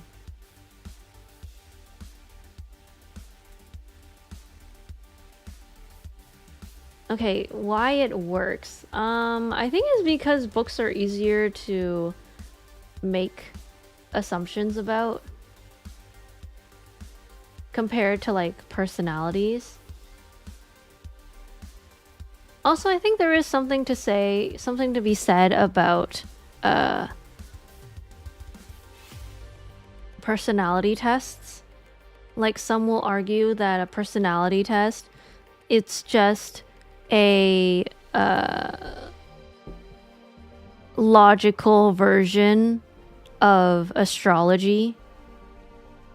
Like it's just like astrology but in a different format. And I'm not saying that they're wrong. I think that it is a little easier to group people within genres and be like, okay, you like these sorts of synopses or these type of books. It's easier to recommend books compared to like, oh, you're I don't know, A, B, C, D. That means you are intellectual, but you're also deep heart. Like, and you also should be an artist, or here are these careers that are perfect for you. Like, I think personalities are too varied and a lot of depth and detail to it that you can't really pack into a 4-letter set that's supposed to determine, you know, who you are. But it's a lot easier to be like, hey, I like this genre. I like reading this genre of books. Give me more of this genre of books.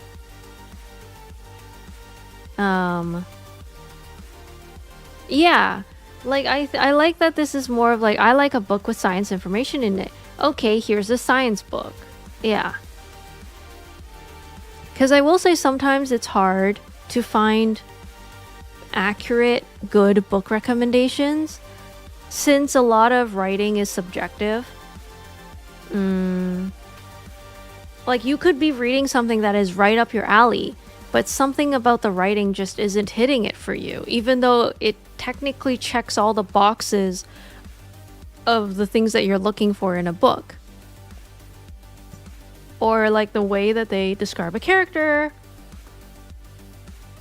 the way they describe the story, the plot. I think it can really be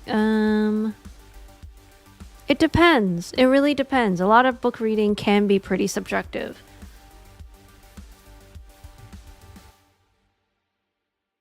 Immersive blue reader, a relationship driven red reader, or an idea seeking green reader.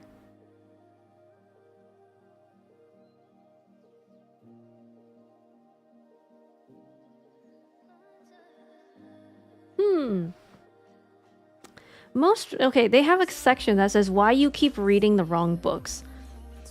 If you've ever picked up a book everyone seems to love, only to abandon it halfway through, you're not alone. Most readers don't realize that what we enjoy in a book goes far beyond genre. It's about pace, tone, character depth, emotional resonance, and even the way a story is told. That's why reading recommendations from friends or social media doesn't always work. You need books that align with your unique reading personality. Yeah, I would argue, yeah, that's true.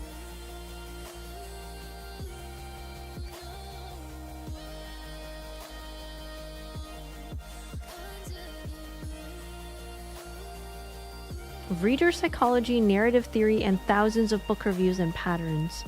Interesting.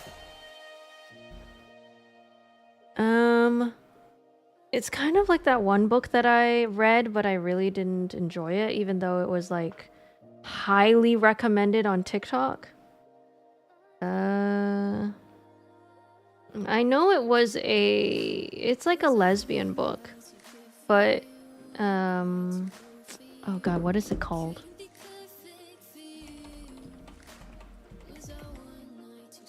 It was like about birds, I think.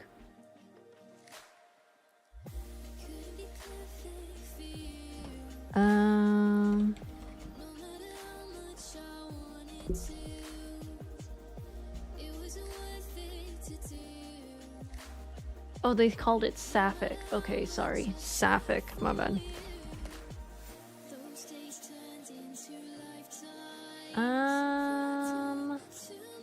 Nope, not Fourth Wing. The general oh wait, hold on. I don't want to spoil it for people who haven't read it yet.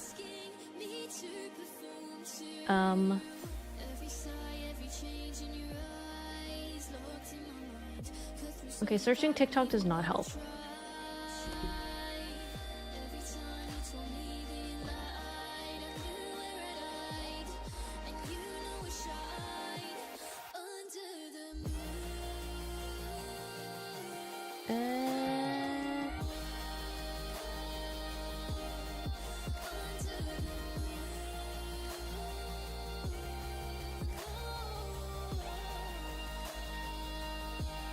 Hold on, I'm trying to look at lists that list Sapphic books.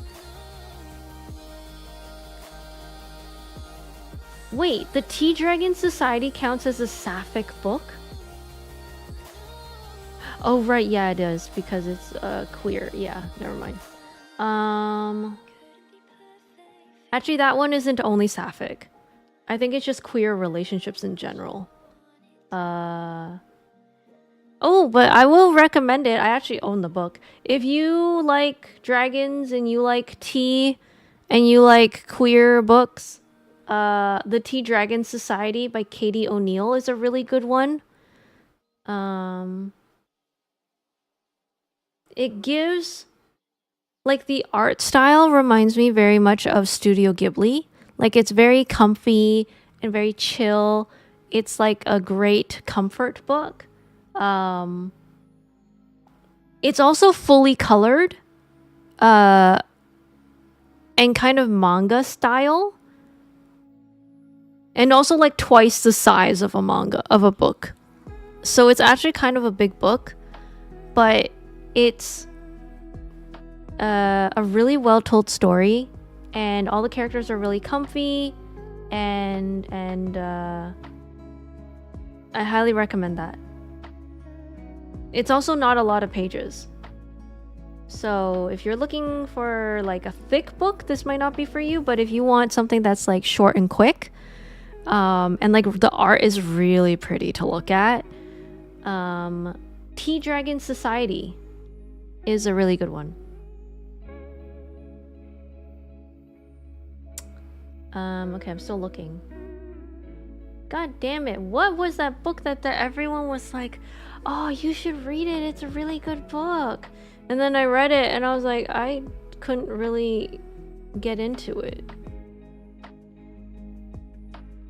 I know it had birds on the cover. Oh my god, there's no way I'm gonna be able to finish this whole list. Okay.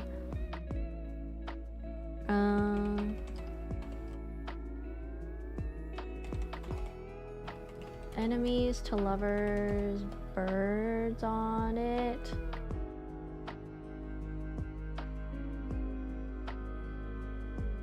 Okay, maybe not bird. This is how you lose the time war. That's it. Sorry, it took me forever to search it. It's this is how you lose the time war. For a while this book was recommended on TikTok a lot. It was talked about a lot.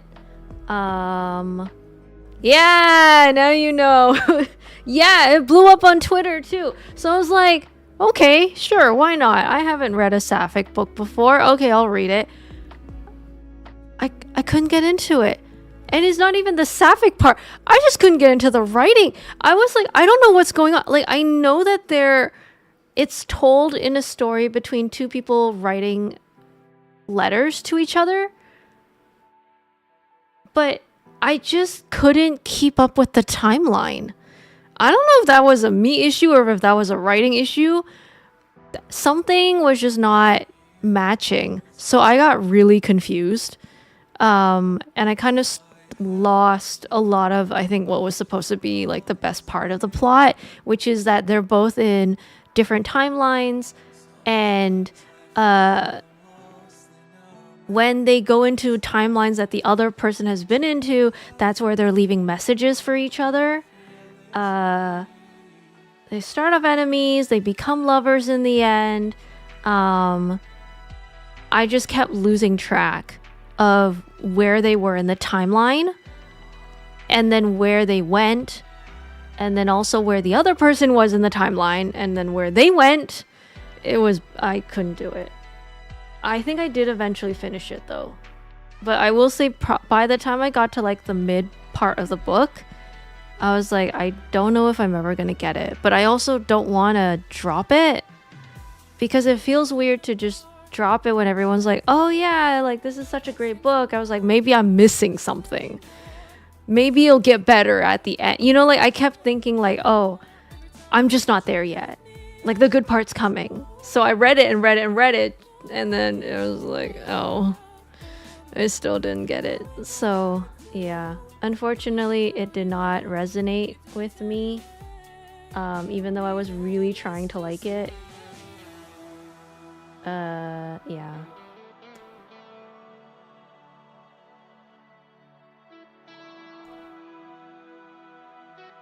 The cover was really interesting though. That's why I was saying birds. Cause on the cover of This Is How You Lose the Time War, it's a picture of two birds that look like they're kind of mirror image of each other standing on a plane. So you see like a red bird at the top and then the mirror reflection at the bottom, but the bird is blue. Yeah.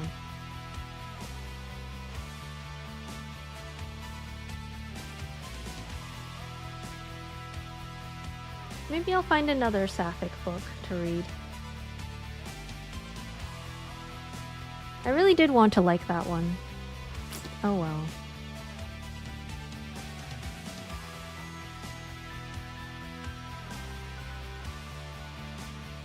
I will say though, the one that I'm reading right now, Water Moon, is really good. People say it has a very Studio Ghibli type of vibe, and I think I do agree with that. It has the elements of like My Neighbor Totoro, where you take a innocent thing and then you add some magical realism to it. So in this case, it's a door to a ramen shop. Usually people line up in front of this door because this ramen shop is really good. But some people open this door, but they don't end up in a ramen shop. They end up in this girl's antique shop. But instead of antiques being the thing that they sell, they actually trade in dreams and regrets and choices. They describe it as they trade choices. So usually the people who come into their store, it's not by chance. They are actually, it's almost by destiny that they are supposed to come into the store. And usually they have some sort of choice that they made in life that they regret. And the choice is, what if we gave you an opportunity to make it again and make a different choice? But in order to make a different choice, you have to leave a very important memento or something that means a lot to you. Like it has to be something of equal value, kind of.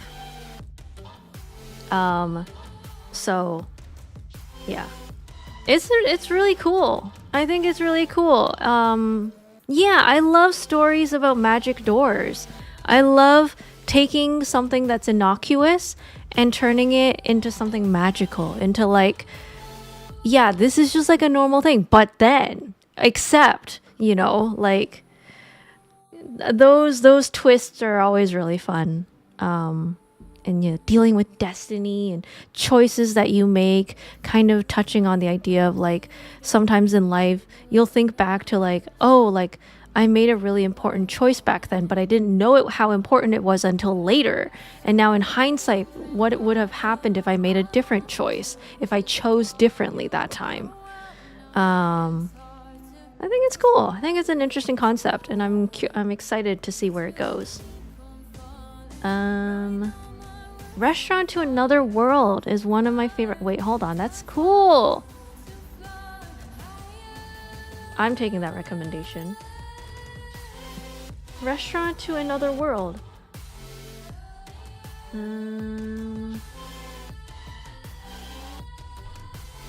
Opens during usual business hours, closed during holidays. Secretly, it is also open on Saturdays. As on this particular day, it creates doorways to another world inhabited by elves, dragons, beastmen, and other fantastic creatures who enter the restaurant and partake of its exotic food. Oh, that's cool. This sounds like the clock anime or manga I read, and they only show up to buy or sell time. Isekai?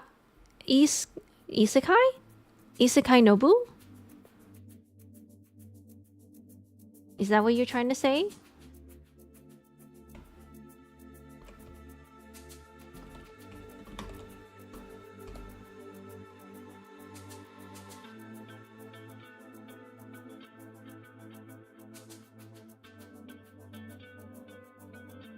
Izakaya Nobu. Oh.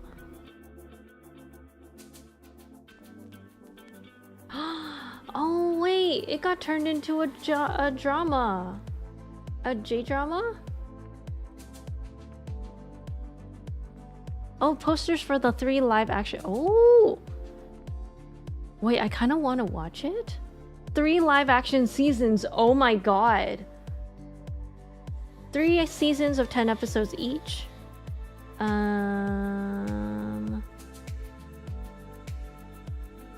Is it good? Oh my god. I want to see if it's good now. Hey shit, it got 7.4 out of 10. Oh my god, I kind of want to watch this.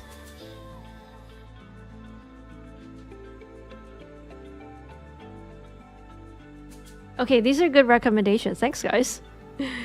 Don't mind if I do. I'm gonna steal it. I'm gonna steal your recommendation.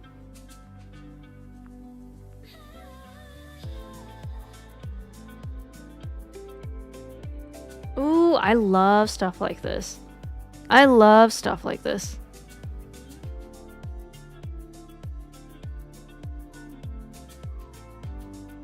Alright, cool. Alright.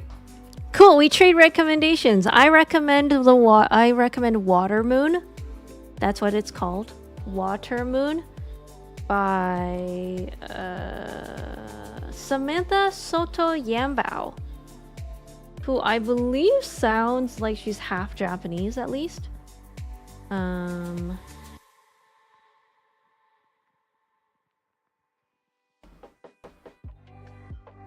Maybe? Yeah, I think so.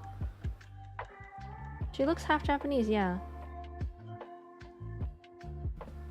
And she does actually reference My Neighbor Totoro, or Studio Ghibli, in the book. So she herself is also a huge fan of it. And you can totally tell where her inspiration is coming from. Hi, Soydam! We're talking about books! Also, feel free to take the quiz that I have pinned in the link. We are currently discussing about books where they share a common theme of taking an innocuous thing, like a door, and turning it into magical realism. So like, when you go through the door, it's one thing, but then if a special person goes through it, it becomes a different thing entirely and takes you to a whole nother world. Very, very cool. Also, we're getting less and less time to play Hades. Oh my god, this turned into a Zatsu stream!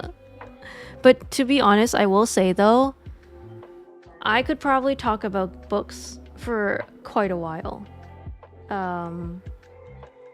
If there's two things that I can talk a lot about and won't shut up about, it's books and movies.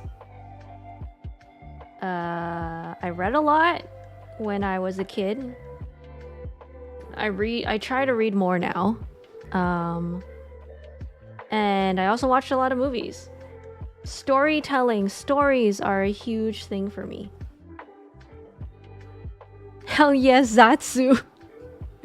Do you guys not want Hades anymore?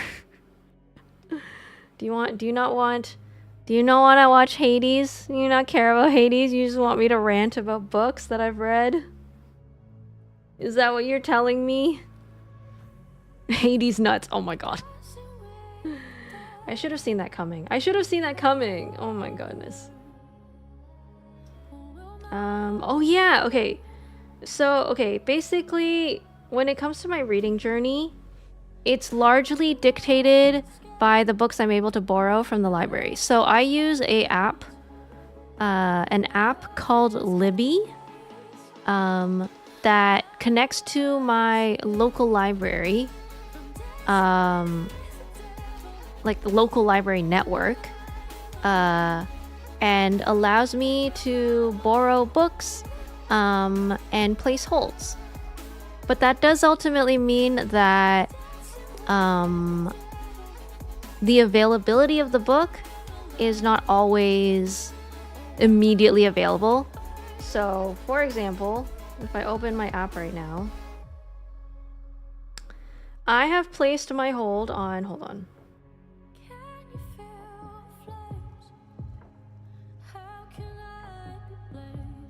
Let's see, 4 books right now. So I have one hold placed on Tress of the Emerald Sea by Brandon Sanderson. I placed that hold December 17th. I am 22nd in line. There are 55 copies in use with 37 people waiting in total. So I need to wait for those people to finish reading the book before I can read it. There's also the Starless Sea that I have on hold, or waiting anyway. The Stardust Grail. What the River Knows is another one. And yeah. So when you borrow the book, you get 21 days, I think. Or 25. I think it's 25. 25 days to read the book. That's when it's available to you. And then when it hits the due date, the book is automatically returned. You can choose to be put back on the waiting list, to put it back on hold. But then that means it'll take you a while to get it. So the system I've come up with is I place a lot of holds on books, and then I slowly I space it out in a gap so that I have enough time to read it. And then once I finish reading it, then I have the next book ready to go.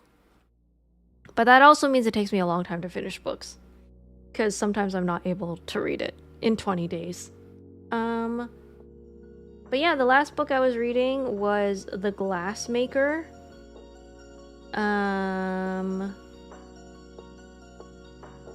Which is, how do I describe this? It's very Italian. Basically, it's about this girl who is from a family of glassmakers, and it kind of follows her journey as she learns how to make glass, which I think is really cool. Like they can make chandeliers and vases and like stained glass windows, and the story is really good at introducing you to like the culture of glass making. Apparently there's like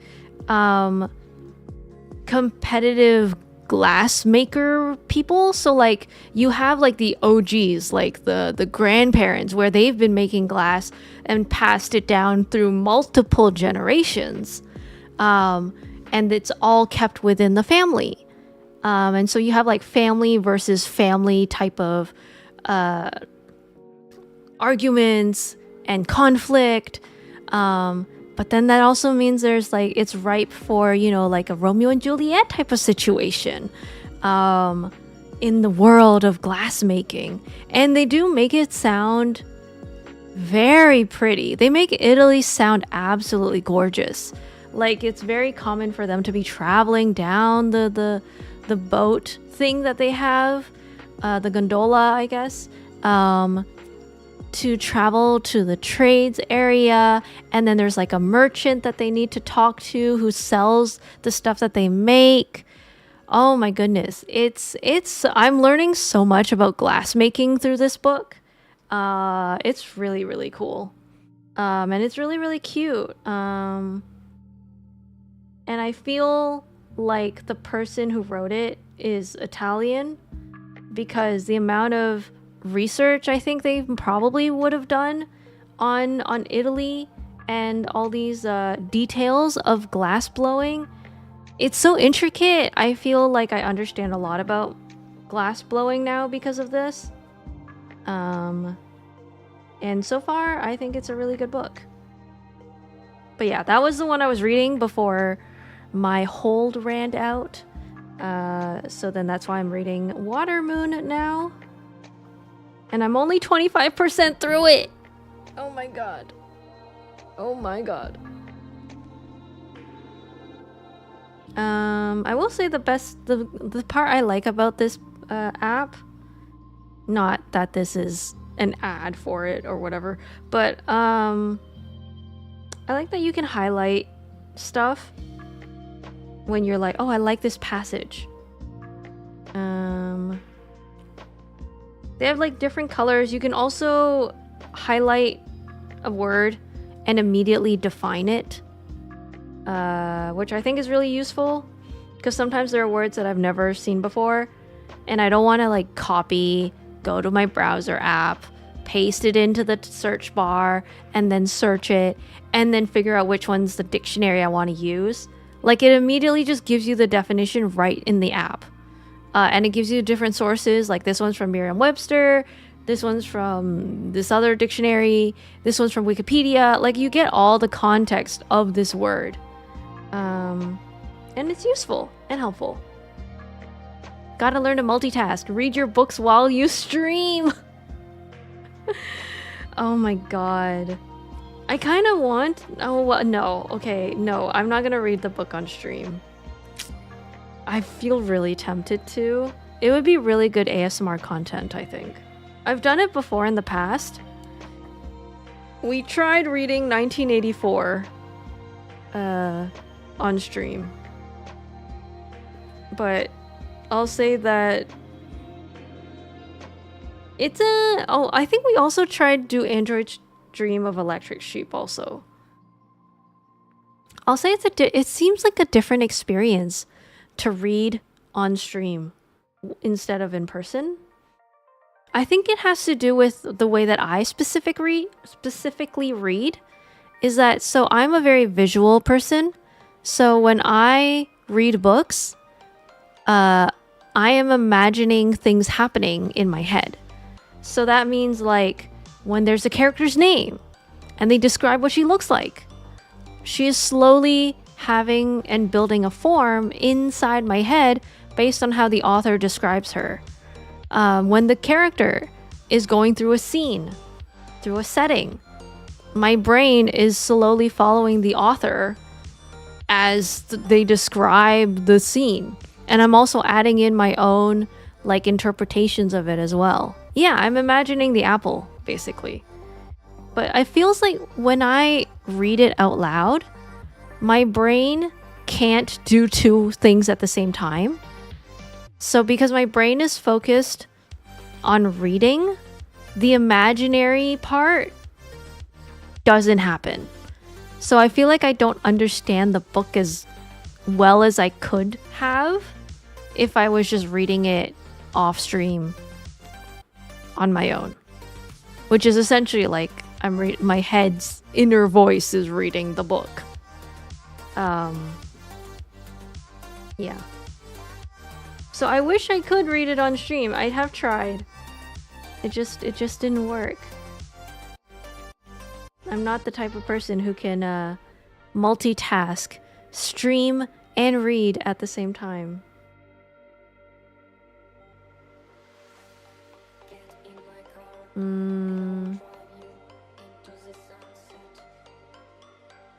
Oh yeah, I'll read an excerpt from Water Moon though that I had read already that I thought was really funny or interesting. So, like, within Japanese culture, I have heard of the Hanafuda deck, which is similar to like playing cards in the Western side, but for them, it's like these red cards. They have like flowers and plants on them, and I never really understood, like, oh, are they the exact same? Are they playing cards, just Japanese version, or what? And so there's a paragraph where she describes what it is, and I feel like I understand what a Hanafuda deck is now. So it says, her father's Hanafuda deck was a set of 48 hand-painted cards that were divided into the 12 months of the year. Each month was a 4-card suit that featured a unique flower in its design. When arranged in a row and in the right order, the 4 cards formed a panoramic scene.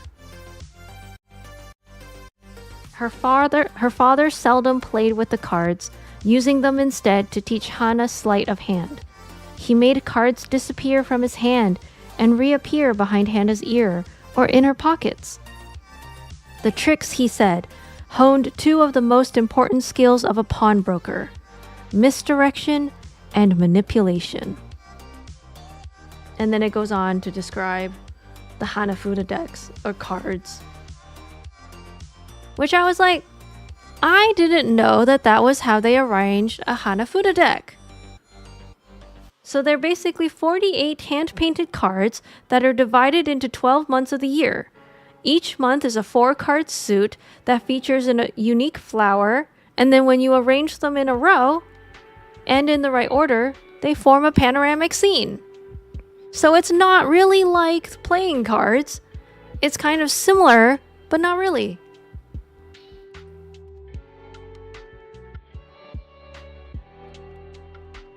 That's the power of an author. They can take something that I was so confused about and explain it so simply and easily to understand in just a paragraph. And it's not even about Hanafuda cards.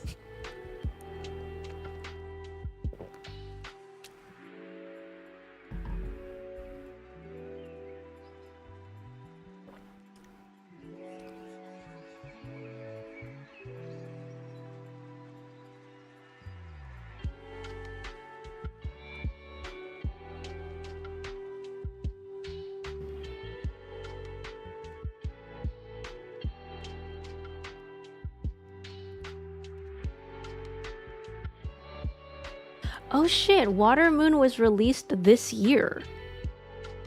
January 14th, 2025. Oh shit, I didn't know that. Yo, that's real recent.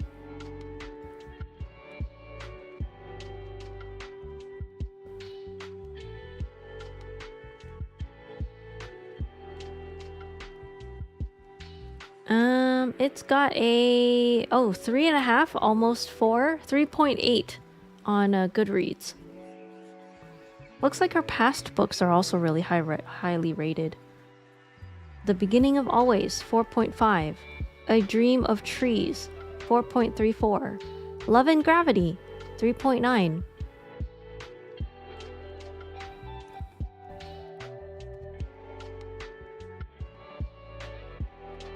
Nintendo. Wait, what do you mean that was Nintendo's thing back in the day? You mean the Hanafuda cards? Oh,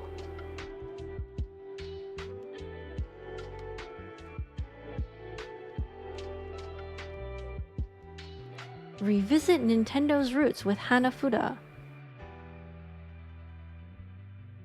How old of a company do you think Nintendo is? I thought it was not that old. Oh my god, 1889.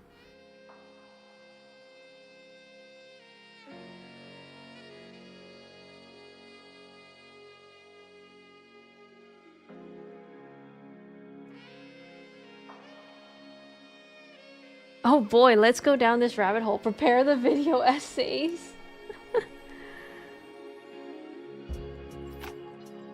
They're explaining the game because Hanafuda is now in their Nintendo Switch Worldwide games. Which I have, actually.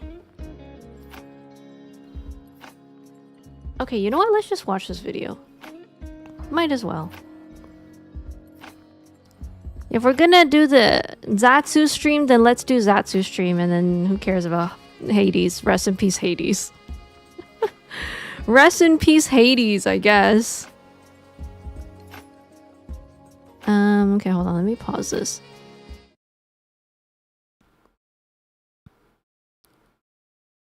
Oh my god, you guys. Do you not like Hades? We'll do full screen window crop. Sure, why not? Okay.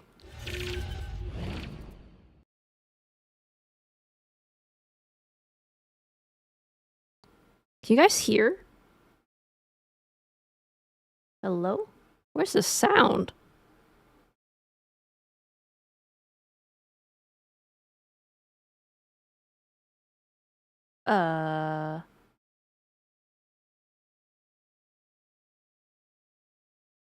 Where did the sound go? Okay, hold on. Yeah, I don't think I hear it either. Wait, let me test a YouTube video.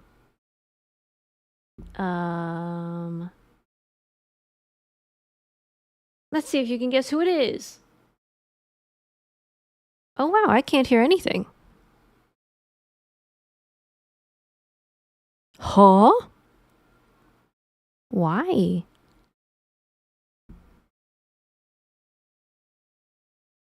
Wait, that's so weird. We've all gone deaf.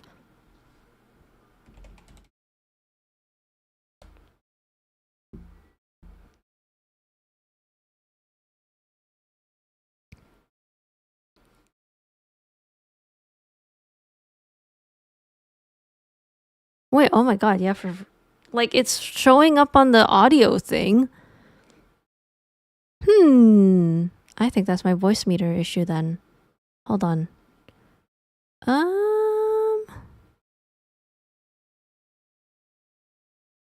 Guys, are we deaf? We've gone deaf together. Oh my god.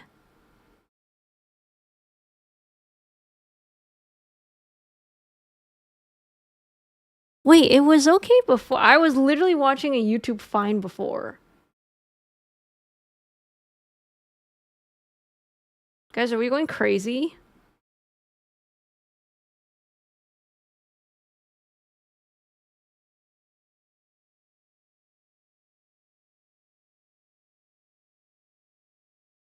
Am I going crazy?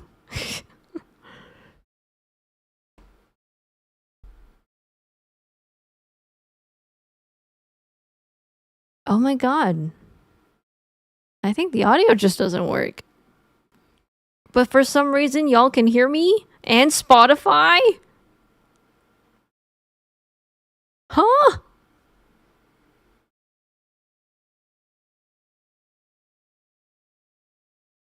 Okay, let me check the sound mixer one more time.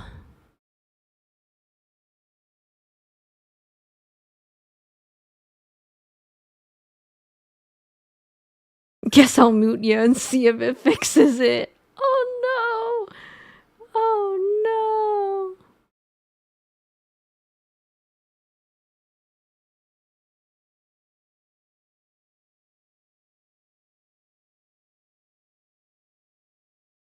Hmm.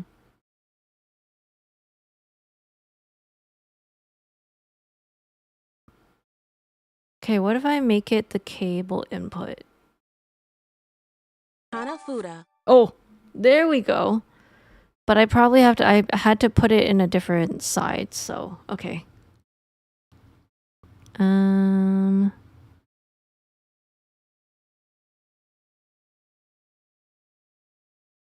Okay. Y'all ready? We're gonna learn about Hanafuda. Hanafuda.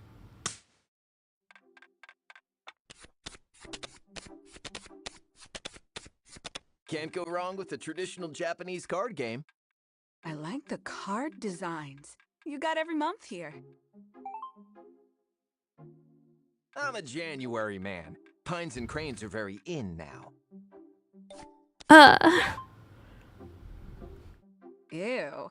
Give me February's plum blossoms and nightingales any day. Ooh, Whatever month pretty. you like, each one has 4 cards. Oh. Some cards are definitely better than others. Not naming names here, you know who you are. We're looking to match cards from the same month. Oh.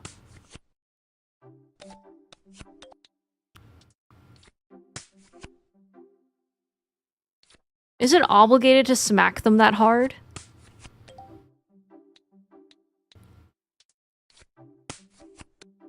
Smack.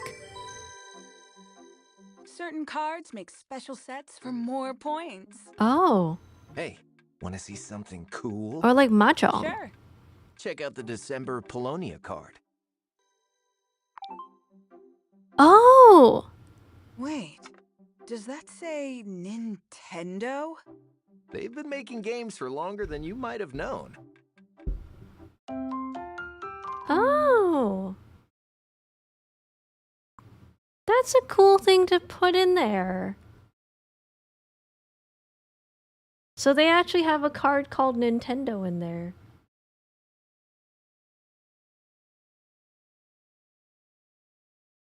Oh my god. President Hanafuda, Tengu Hanafuda, Miyako no Hana Hanafuda, and Mario Wait. Oh my god. They have Mario Hanafuda. That's so cute. Wait, but how do you play this though? I guess you're supposed to recognize the flowers or something? Or are you matching it to the series?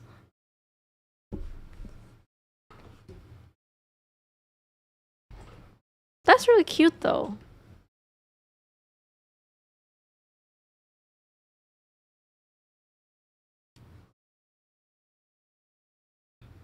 Also, yeah, I have this one, 51. I think every Switch has this.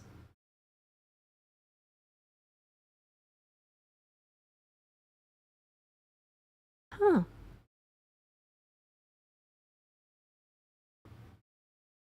But yeah, I'm on the official Nintendo site, so I guess they still want people to know about their Hanafuda past. Interesting.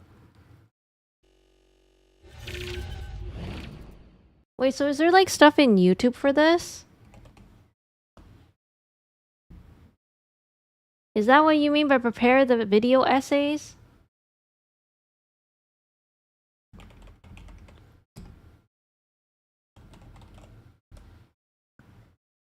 Game historian videos.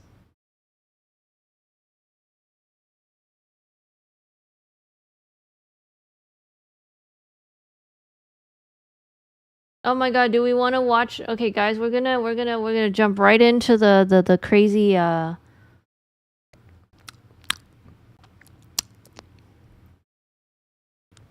prepare for Hanafuda game.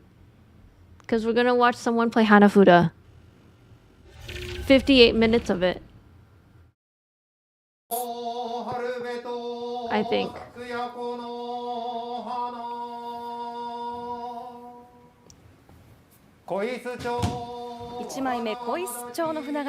Oh my god, this is competitive Hanafuda.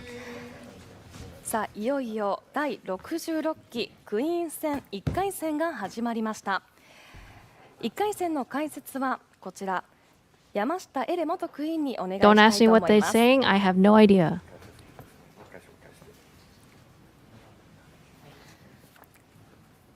さあ読書は序歌の下の句を2回繰り返して読んだ後に次の歌の上の句を読みます。名人戦クイーン戦の読書は専任読書の資格を持つ人しか務められません。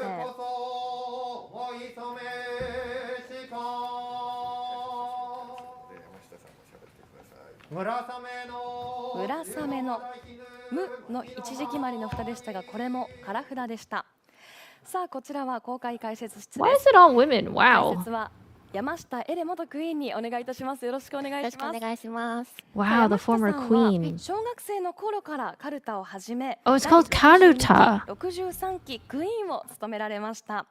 また Wait, isn't this like Chihaya Furu? 史上最多の通算6回の優勝経験があり、衛星選手権者の Isn't Chihaya Furu about Hanafuda 千早 then? フル小倉山 Yeah, I love Chihaya Furu. Wait, I should know this. Why don't I remember this? 名城会の会長として広くカルタの Oh, 指 wait, 導 that に doesn't も help 当 with た the っておられます。 subtitles. Sorry, 今日は guys. どうぞよろしくお願いいたします。よろしくお願いします。さあもう試合が始まりましたが、今日の試合どんなところに注目されていますか？ Whoa, she like whooshed those cards away. Are you allowed to do that? 反応する基本に忠実な攻めガルタを取るクイーンに Oh, 対 it's して、 faithful to the basics. とにかく Okay, I 感じ see. が早い矢野さんとの、試合の駆け引きに注目していきたいと思います。Also, is it obligated to have that guy singing? さあ画面向かって右側が山添ゆりクイーンです。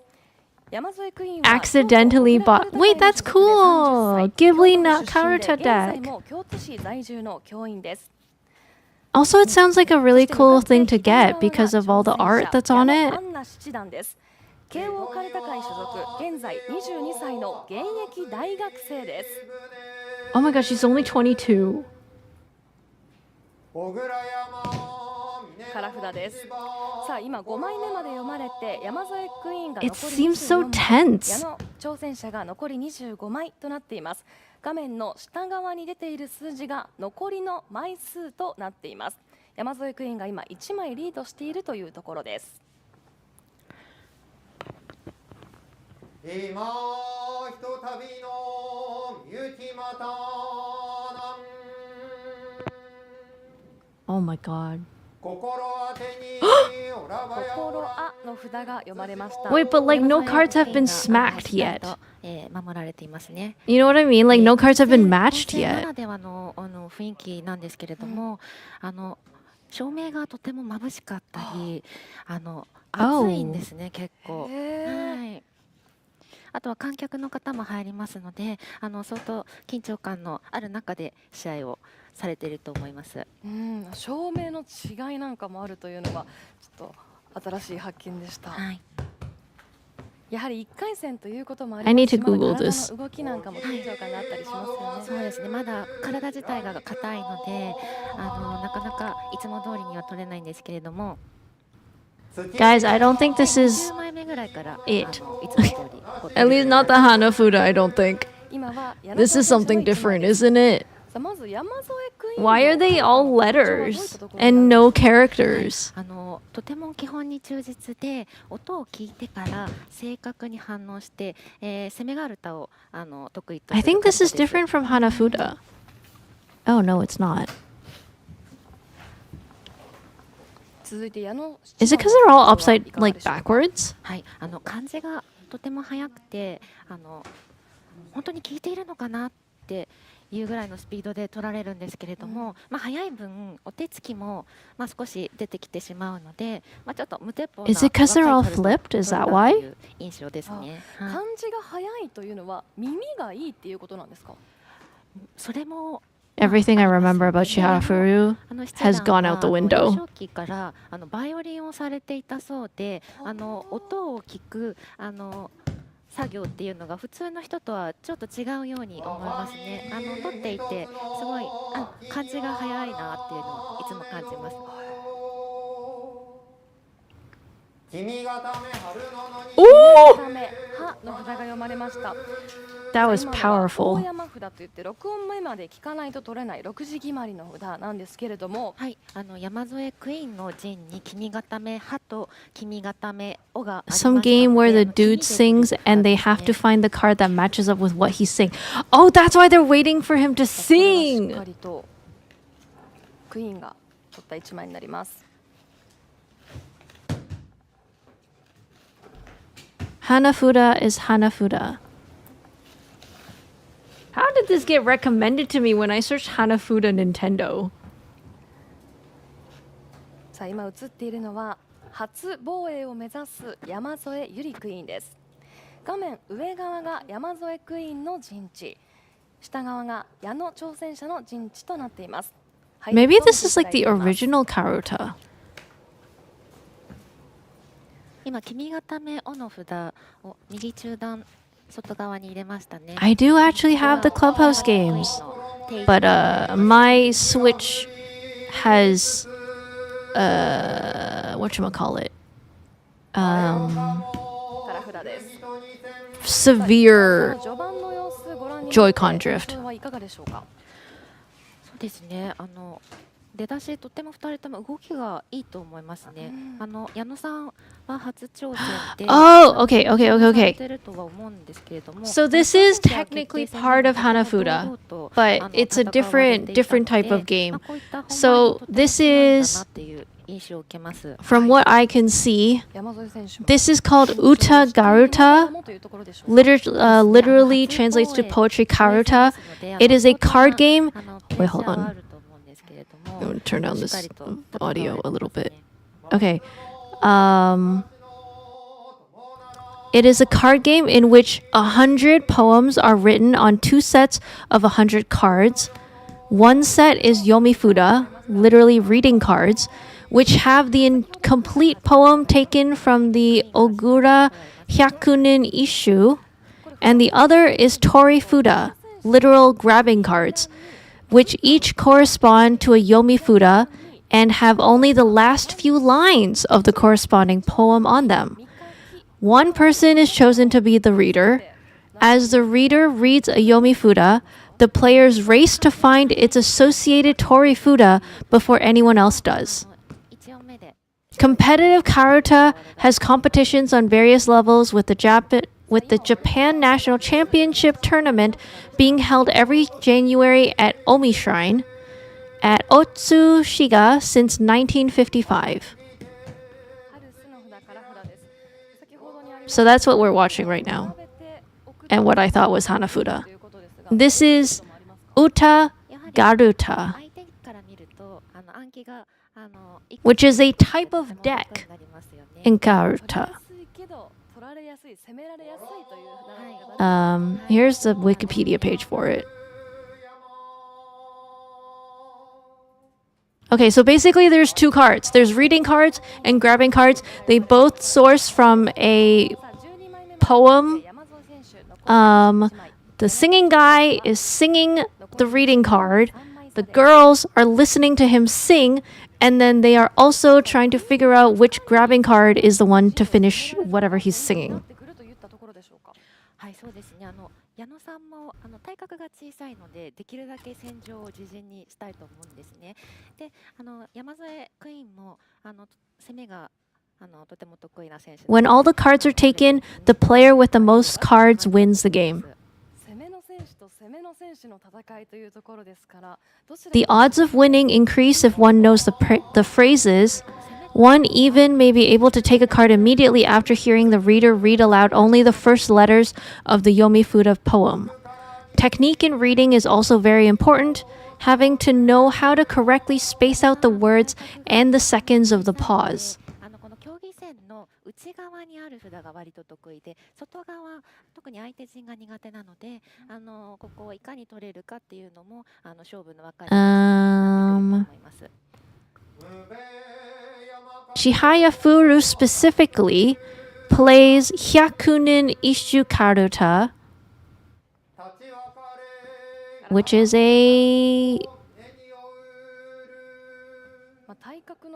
literally this game. Okay. り方が変わってきたりっていうのもあるんでしょうか。あ、そうですね。So Chihaya Furu does not play the Hanafuda game. 使って、She's playing exactly this that we are watching. お二人とも、体格が小さくてちびっこ対決みたいな感じですので、全身使ってうまく取っていくと思います。 Interesting. I bet this is not the rabbit hole you were hoping for us to dive into. これはお手つきですね。お手つきとなってしまいました。はい。 Yeah, Chihaya Furu made competitive Karuta mainstream. 前にお手つきとなります。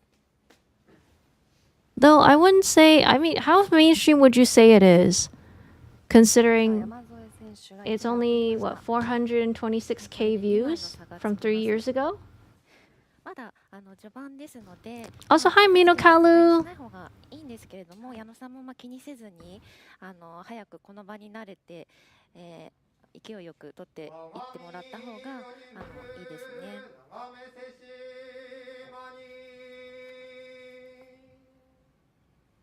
高砂の高の札が読まれました。これは山添クイーンの1枚です。早かったですね。ご覧いただきます。挑戦者の方が早く手を出しましたが、確実にクイーンが Heard earlier today that the Switch 2 isn't gonna have the Hall effect sticks, so drift isn't necessarily solved. What? 16枚目まで読まれて、 So they know it's an issue, but they won't solve it? Why? I bet you it's a DLC. 思いわびの札、今の Okay, I'm gonna bring the audio up a bit now. 今のは矢野さんがしっかりと抑えて取りましたね。これは山添選手も札を触りましたが、はい読み札がある陣地を触っていますのでお手つきにはなりません。はい、クイーンは音に聞くの方に反応されました。矢野さんあんまりまだちょっと動きがお手つきしたせいもあってちょっとまだ鈍ってきたように思いますね。早く取っても1枚ですし遅く取っても1枚なので1枚1枚しっかりと取ってもらえたらと思います。はい、さあ札が送られました。シノブレドのシノの札が送られました。クイーンの左下段に背を早見、そして右下段に寂しさがあるのでS 音を山添クイーンの陣に、固めたいという意図が見られますね。できるだけ場を単調にしたい選手なので矢野さんは。はいはい、ヨモス柄、これは矢野挑戦 They've 者 determined it's cheaper to RMA 1 out of 1,000 controllers than to add 58 cents to the cost of every controller. You know, I feel like they probably would have gone for さあ the 序盤から札が少ないこともあり、リードはクイーンが cost 許してい though? ますけれ No? どもいかがでしょうか。これどのように進んでいきますかね、この後。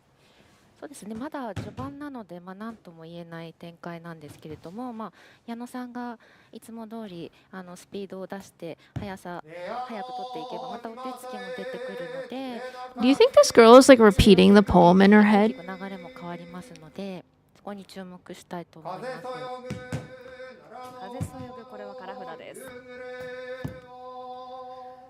Oh, she seems very like a lot of pressure. 鳥というお話がありましたけれども、構え方に特徴があったりもしますか。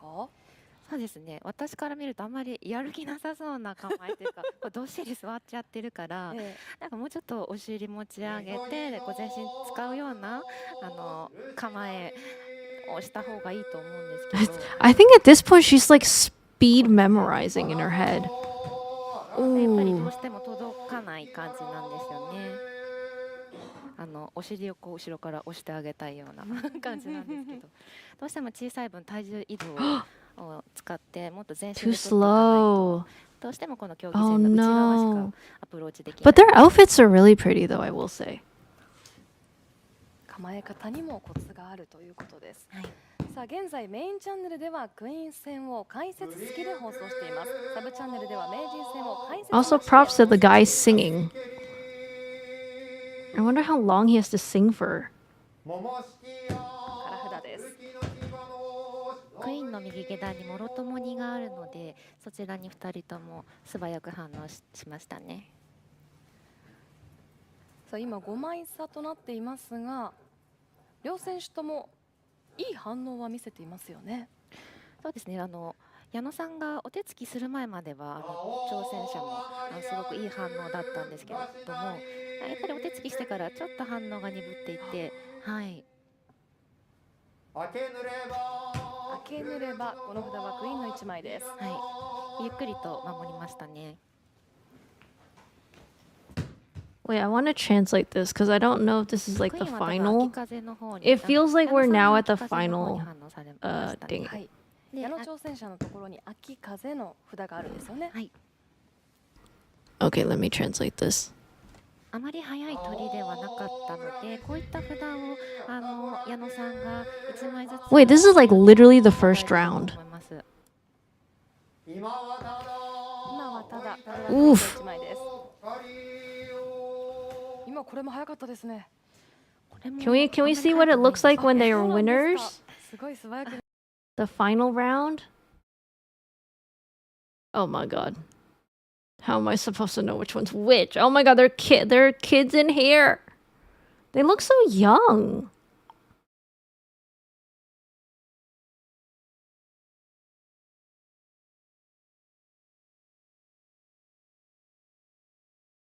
Okay. Oh wait, but that was the most viewed so far, other than this one.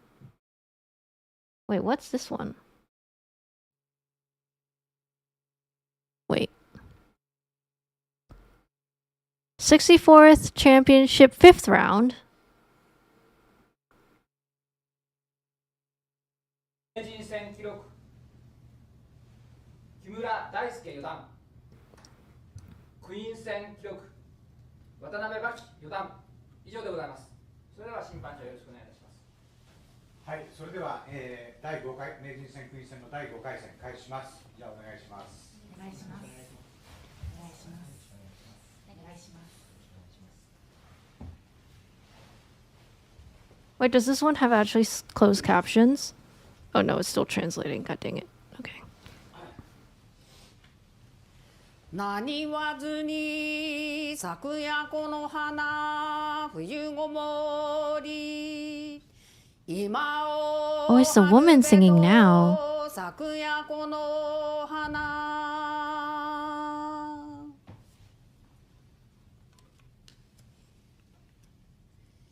今を春べと昨夜この花 Oh, you can see her reading the card. 久方の光のどけき春の日に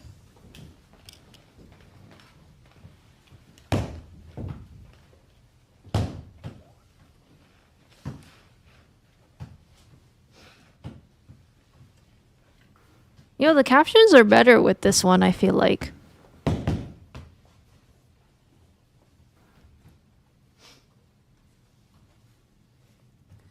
静心なく花の散る蘭世の中は常にもがもな渚こぐ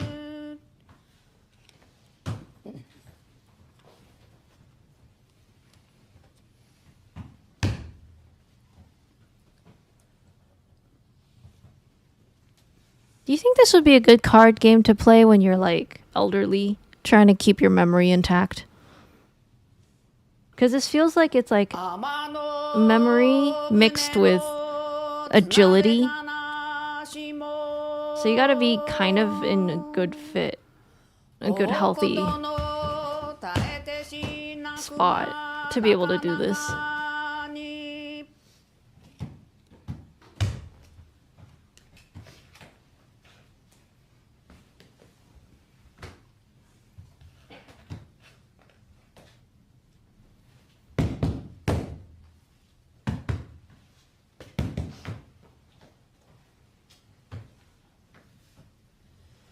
人も身をも恨みざら ざらまし足引きの山鳥のしだりを It is never not gonna be scary when they smack the mat. Oh my god. Everyone's so quiet during the time when it's not when she's not singing.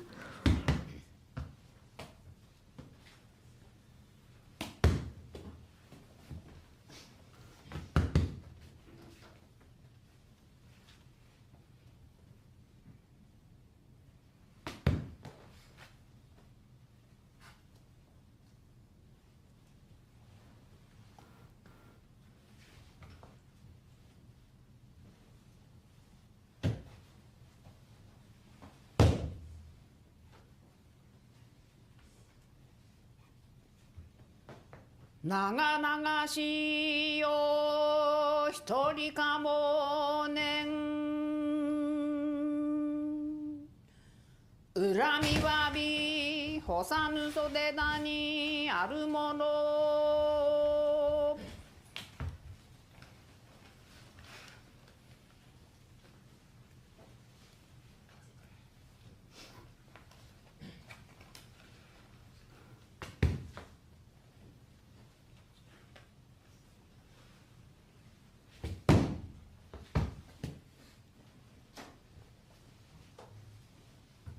Although I do wonder what the significance is of them smacking the side of the mat. Like, how does that help you practice your swing? I don't know. 恋に口なんなこそしけれ Love will decay. Oh no. 立ちわ What a pity. 稲葉の山の峰におる Damn. Damn, even back then they're like, love will decay. Oh, what a pity. Guess we weren't that optimistic back then, were we? 松年近場今帰りこん玉のよ絶えなば絶えねながらえま Blank card. It's such a fun job to just scream at pieces of paper. I mean, I feel like she's more like singing at pieces of paper. I feel like this is definitely a very traditional sort of game. Cause like, what other reason would you otherwise like memorize an old-timey poem? しのぶることの弱りもぞする Yo, same. こととみす Oh. 泣きつる方を眺むれま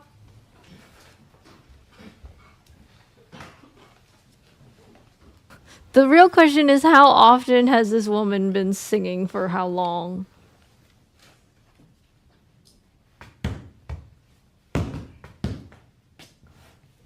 Have you seen Summer Wars? I don't think so.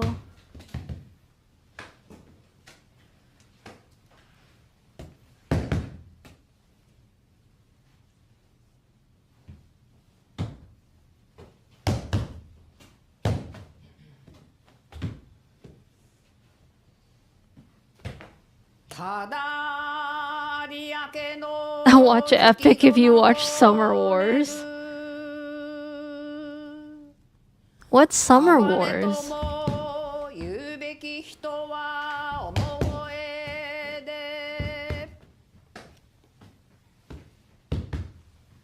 Oh! I think I got recommended this after watching, like... Yeah, they say people also search for the girl who leapt through time.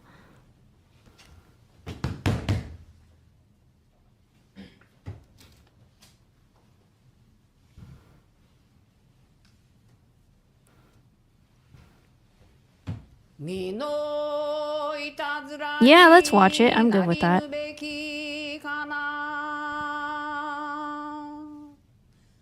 Although I feel like Epic's gonna be longer than Summer Wars.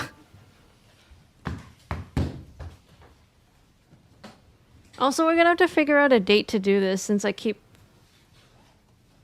I don't know when we're gonna watch it. We need to find a day to do it. I'm willing to go through that.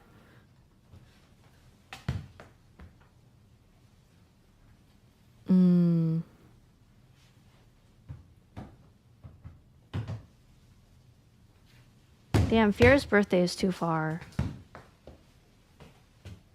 恋しかるべき夜の月かな Oh, wait, maybe we can see when Epic's newest thing comes out, because Epic's technically not done.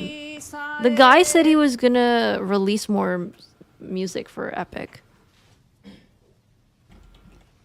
So the 2 hours and 30 minutes, he's not done. It's gonna be like 6 hours or whatever, who knows. I think it's just whenever he feels like it.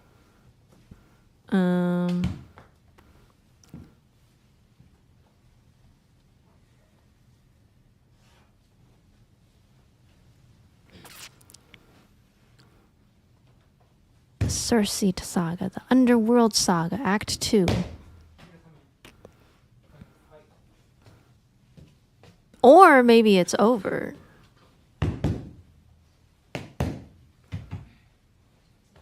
Okay, let's see. The final saga, the Ithaca Saga, was released on December 25th, 2024. That month, it was revealed that 2 video games were in production and talks were ongoing for a possible animated film, a stage adaptation, and a 3rd video game based on Epic. A 3rd? There's already a video game for it? What? What do you mean a 3rd video game? You mean a 3rd video?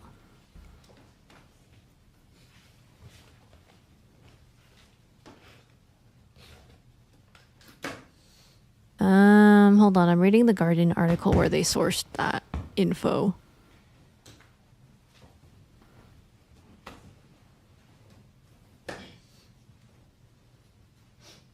Okay, let's see. After the final saga drops on Christmas Day, Odysseus finally arrives in Ithaca. They might get an answer. Rivera Harans and his team are in talks with what they describe as a very high-level company to make an animated movie and with another to create a live-action stage show. 3 video games are planned, with 2 already on the way. Huh? And the team is conscious that fans want to be involved in the process of bringing these things to life. Oh shit. Okay, basically what we know about Epic from the fan stuff, it's done. The thing is done. He's not releasing any more music. That's it. Now we're just waiting for them to create the live action show and then the 3 video games. I don't know where that came from. Who's making the video games? Also, whoever wrote this wrong. 花ぞ昔のカニにおいける高砂の尾上の桜先に蹴り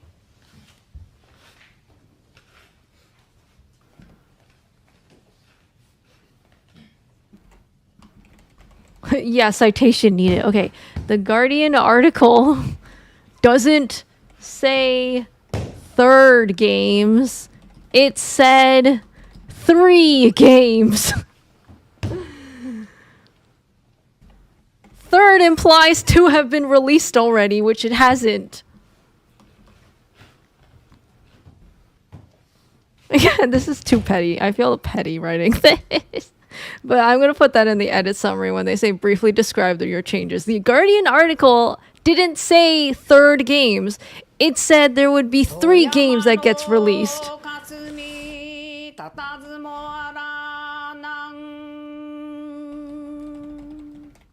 Like, who the fuck wrote this? You didn't read the article?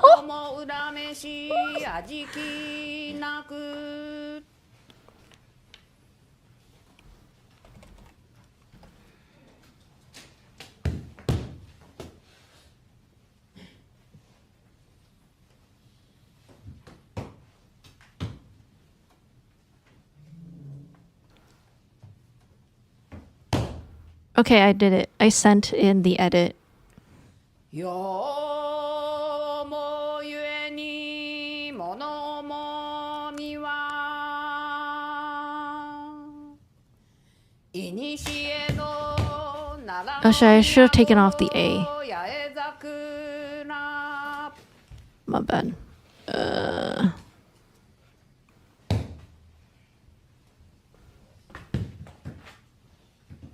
There we go. Okay, so it should say that month it was revealed that 2 video games were in production. Wait, where are they getting 2 videos were in production?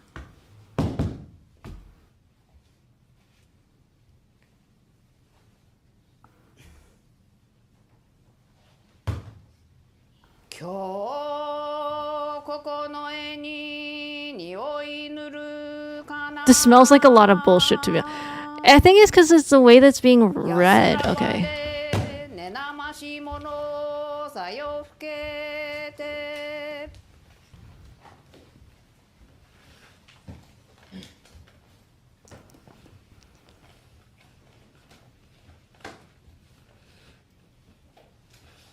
Okay, wait, no, I think I get what they're trying to say.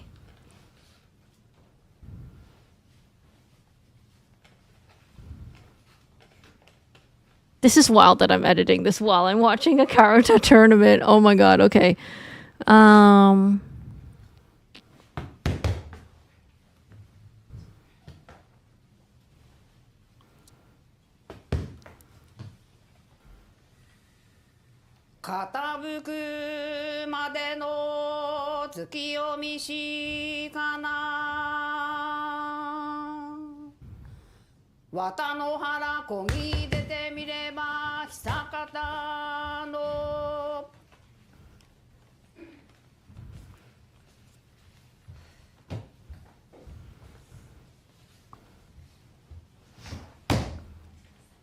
Best time to edit something. This isn't even related to Karuta at all.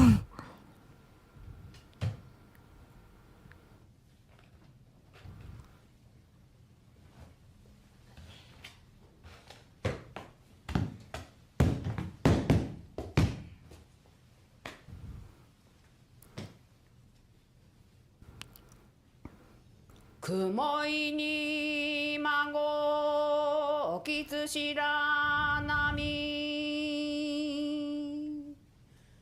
浮かりける人初瀬の山おろし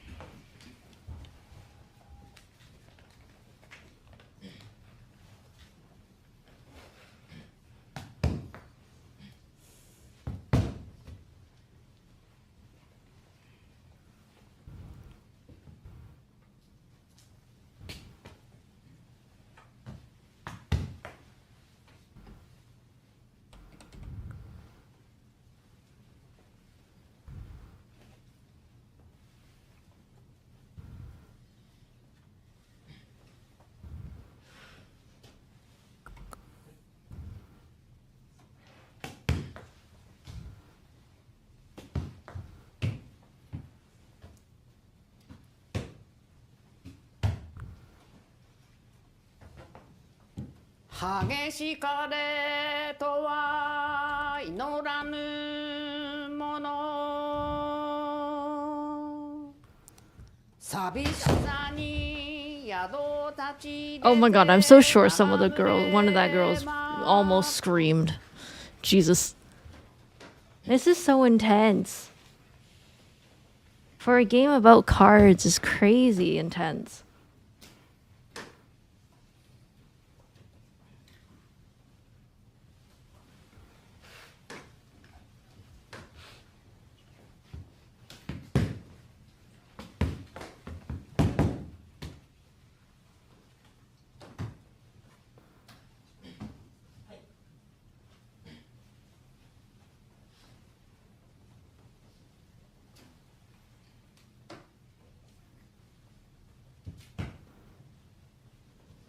VTubers need some sort of text canon so that we can make a Karuta game based on that canon. いずこも同じ秋の夕暮れ Also, I can't tell who's winning. ちはやぶる神よも聞かず立つた川 A peak Japanese gameplay be like, yeah.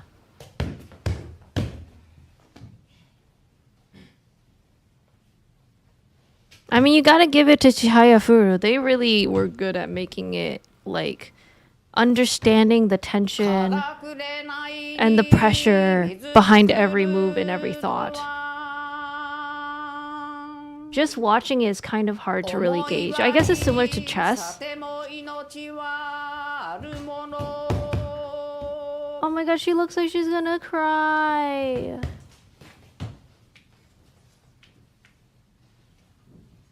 Oh my gosh.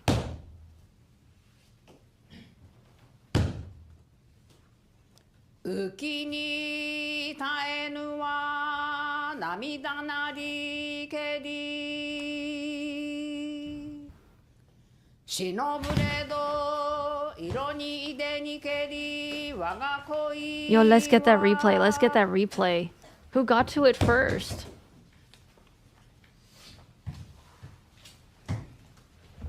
Think she did?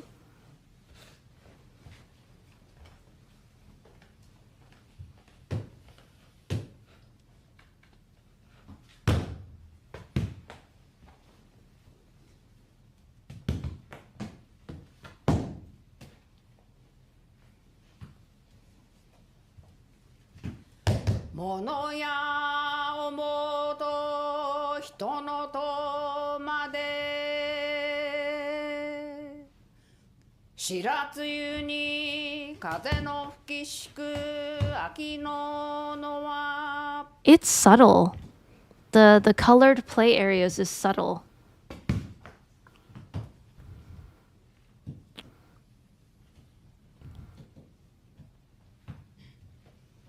Tsuranuki tomenu tamazo chirikeru Ama no hara furisake mireba kasu ga naru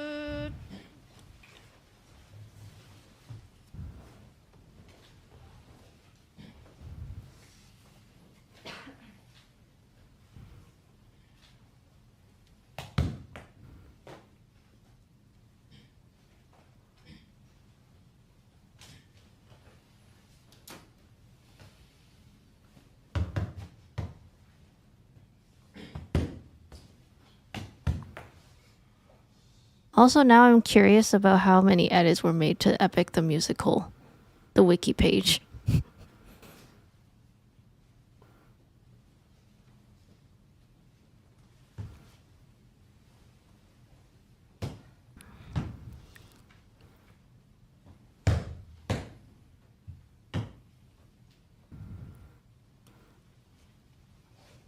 Mikasa no yama ni ide shitsuki ka mo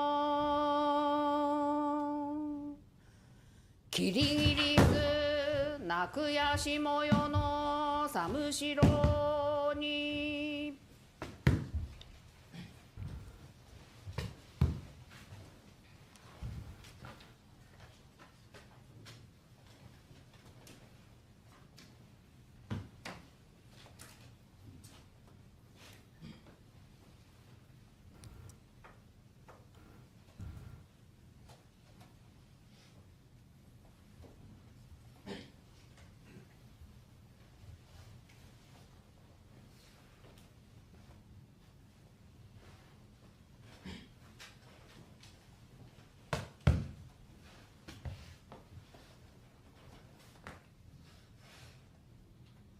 I will never understand why they smack the mat when not in game. I wonder if that helps with anxiety or something. How do you know when to smack it and when not to smack it?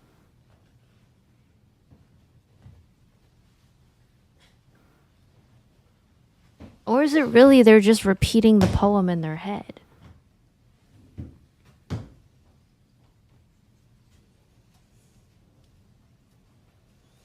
Koromo katashiki き一人かもねん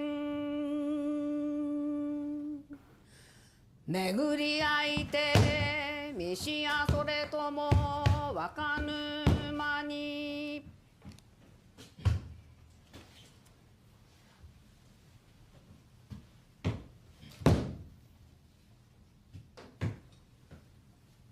Why?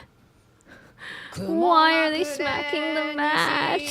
夜の月かな三垣森江地の宅日の夜は燃え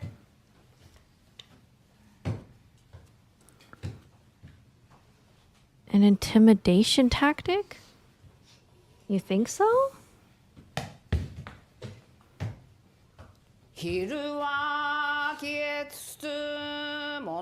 Also, they have like very interesting ticks. Like they're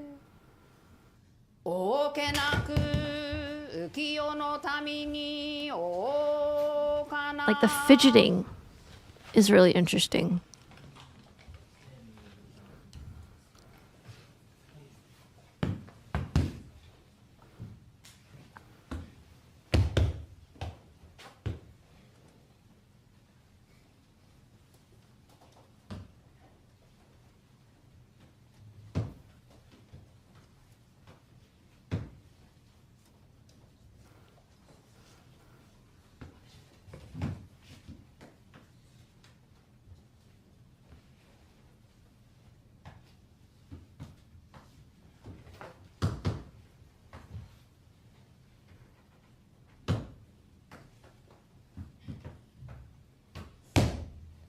我が立つそばに墨染めの袖」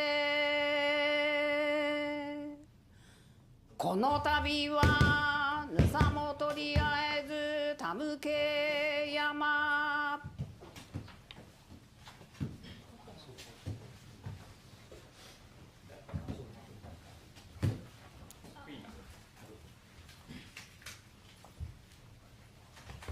Did she forfeit? Hi, GimKit Gamer. Welcome to stream. We're watching a professional Karuta tournament from 2020.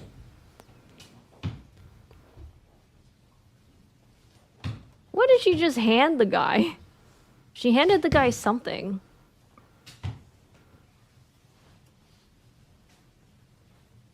Doesn't look like she forfeited. Okay, never mind. I don't know what she gave the guy.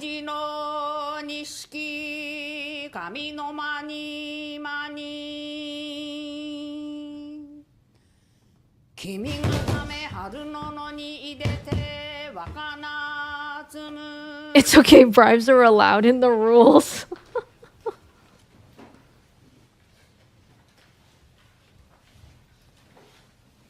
Damn, they are sweating a lot. That's so much. They definitely look stressed as hell.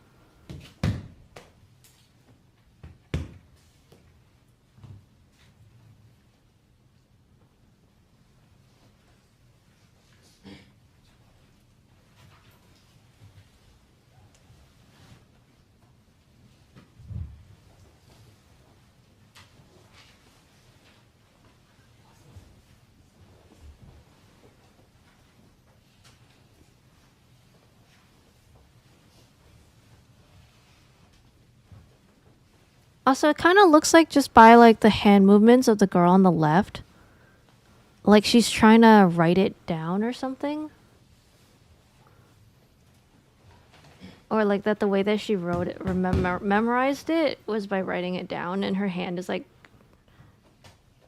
the motion of her writing it on a piece of paper. I don't know. They both definitely have their own techniques. 我が衣でに雪は降りつつ春過ぎて夏木にけらし白田への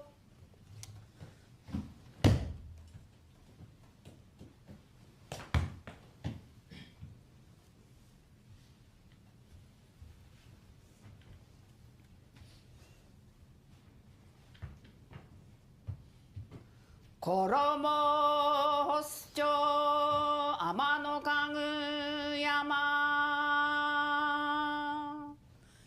花さそう嵐の庭の雪ならで Sends off spring.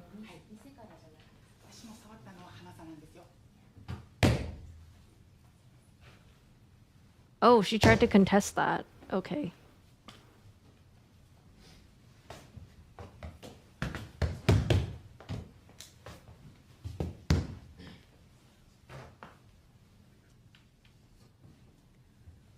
降りゆくものは我が身なりけり」「淡路島かよ千鳥の鳴く声に」 That's wild. That cough sounded like it was in my room. That was creepy.「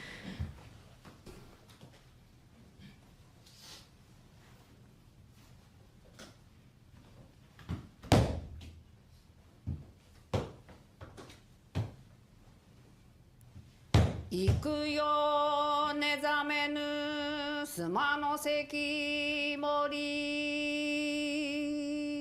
「綿の原やそ島かけてこぎでぬ」 Okay, I don't know how accurate the Japanese to English translation captions are, but I think it's funny that some of the poems are very relatable. One of them was like, I'm not gonna wake up. I'm like, oh, damn, same. Okay. That's a mood.「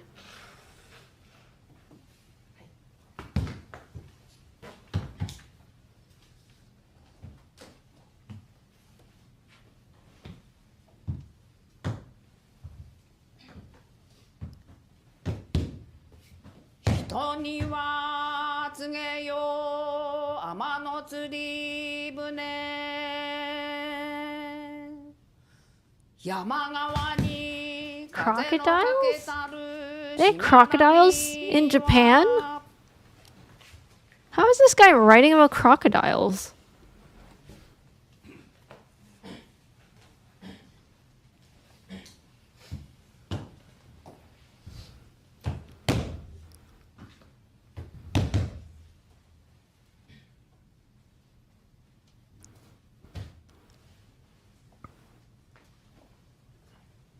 How else would they have known about King K. Rool?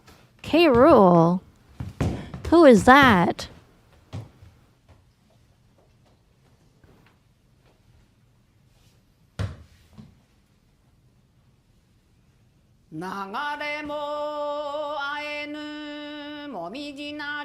Big Croc Man in it. I'm not gonna lie, I don't know many Croc Mans.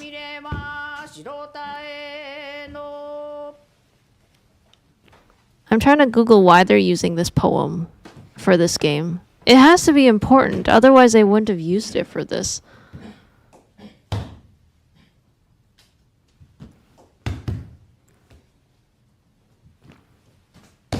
Classical Japanese Anthology of 100 Japanese waka, which is a type of poetry in classical Japanese literature, written by 100 poets. 100 people, one poem each.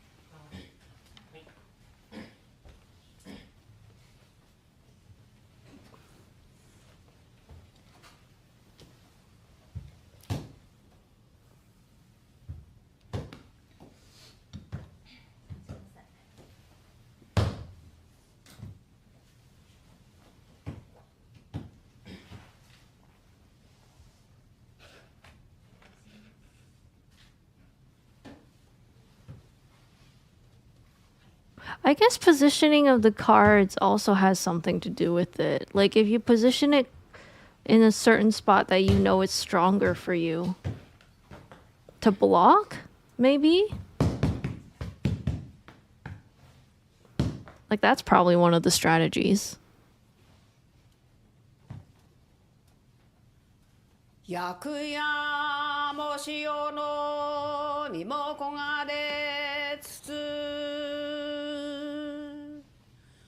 三好野の山の秋風さよ吹けて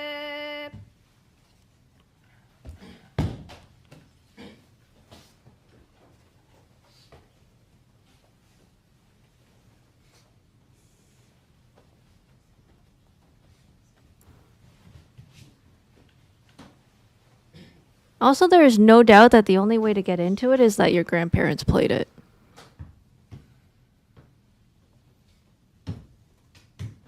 I don't know if this is that common for people to play anymore.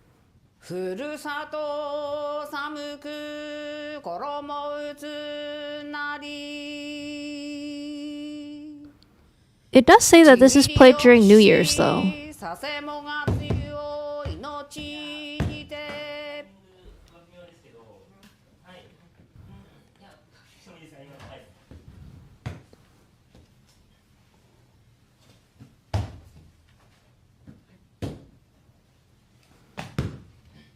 We're here because of Nintendo. Oh my goodness.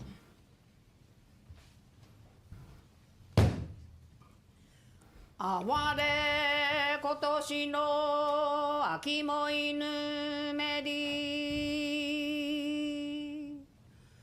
忘れじの行く末までは固ければ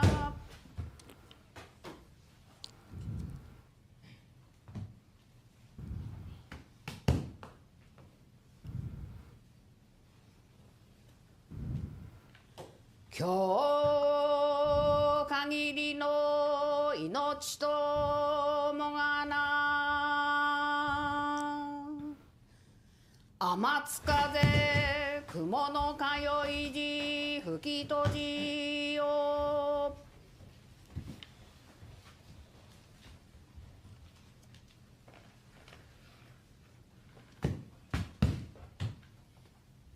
And Fira learned nothing about Hanafuda that day. Hey, I mean, we're learning a lot about this though. 乙女の姿しばしとどめん有馬山稲の笹原 Okay, at least maybe we should at least watch one game of Hanafuda. I will forget this all by tomorrow. Yeah, but the problem is, you know what we won't forget is that woman singing that song in our head. I'll say if there's one consistent thing is the person who's singing the poem. Okay, at the very least, we should just know something about Hanafuda.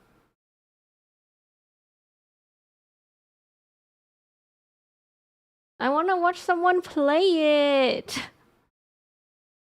Oh, that's a woman. Yes.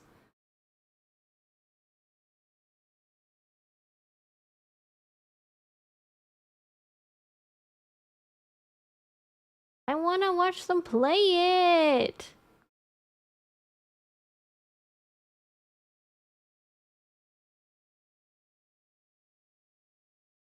It's just people unboxing the cards. Where are the real people playing the Hanafuda cards?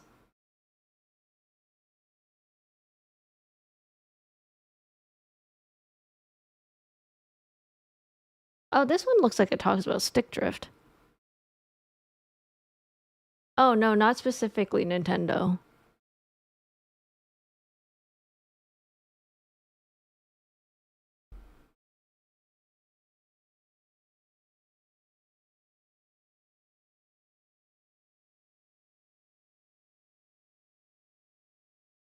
Oh my god, why are they all an hour long? Okay, I swear to god, if this is not Hanafuda, I give up. Oh, this is not Hanafuda. I don't think... What is this? Okay, that's not it, clearly. um...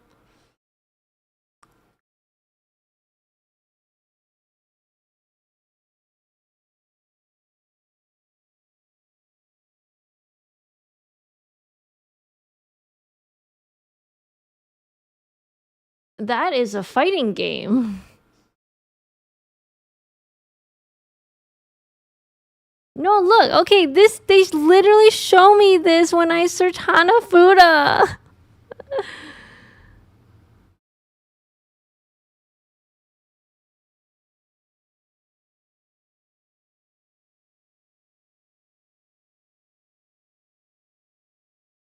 Oh my god.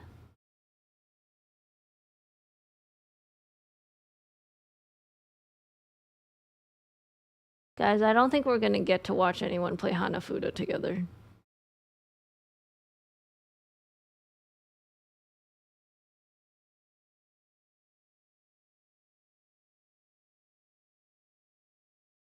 Okay, this person plays it. Hanafuda. That's the intro. Is this her son playing it?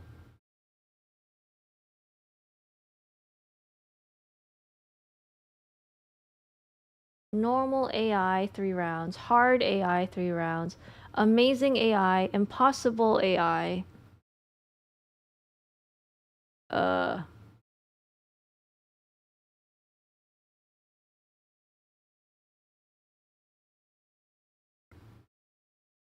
They did?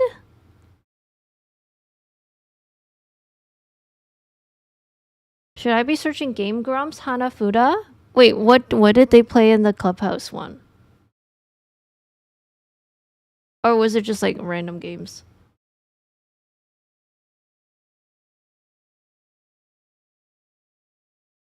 I bet it's a shit show. Oh no, okay. Do you think it'd be bad?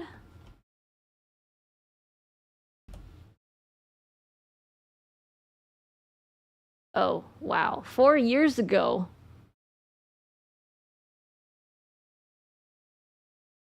Okay.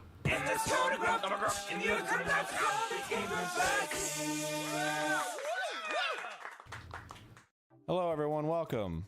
Good day. So Aaron and I have spoken about Hanafuda before. We had never actually played it.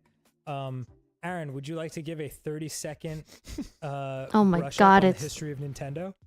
Yeah, Nintendo. Oh my was god, it's founded as a him. Hanafuda card playing company. They printed the cards. It was like in the 1800s. It was like really, really long ago.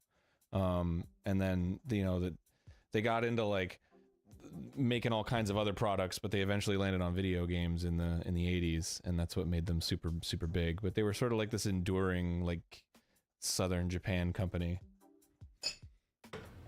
Yes. So it all started out as a Hanafuda. Also, I'm glad this is during the company, era and where it's we Aaron always wanted to and learn how to play it as a the guy result. with the fluffy And hair we think we from kind that of rock are starting to band, understand it a little from bit. that band so let's group start a thing, 3-round game. and Basic not idea is you got a JonTron. hand of cards, and then there's hands on the table, or cards on the table. Dan, that's it. And each card is assigned a month. Nintendo it's assigned mentioned like only took a couple like a hours. category. So like, I there's got 12 lost months, into the obviously, Karuta. And then Okay. there's 4 categories. So there's chaff, there's light, there's let me open the cheat sheet. Poetry and seeds. Yes. And then there's also little mini categories within those as well, but those are the main ones. So you use matching months to pick up cards from the center, and then you put them on your board on the right to claim them. And then whatever their like subcategory is, whether it's like poetry, seeds, or lights, then they go in that category. And then when you get a certain amount of those kinds of cards in your inventory, I kind of want to play this now. God damn it! Why does my It's hard Joy-Con have drift? It's hard to describe, and it's a little hard to get the hang of, but we're sort of starting to understand it. Mm-hmm. Sort of. Yeah. Like right now, Oh, you can't see because you're not capturing my screen. That's right. All right, I'll be the mysterious one. You just walk people through your process. Okay.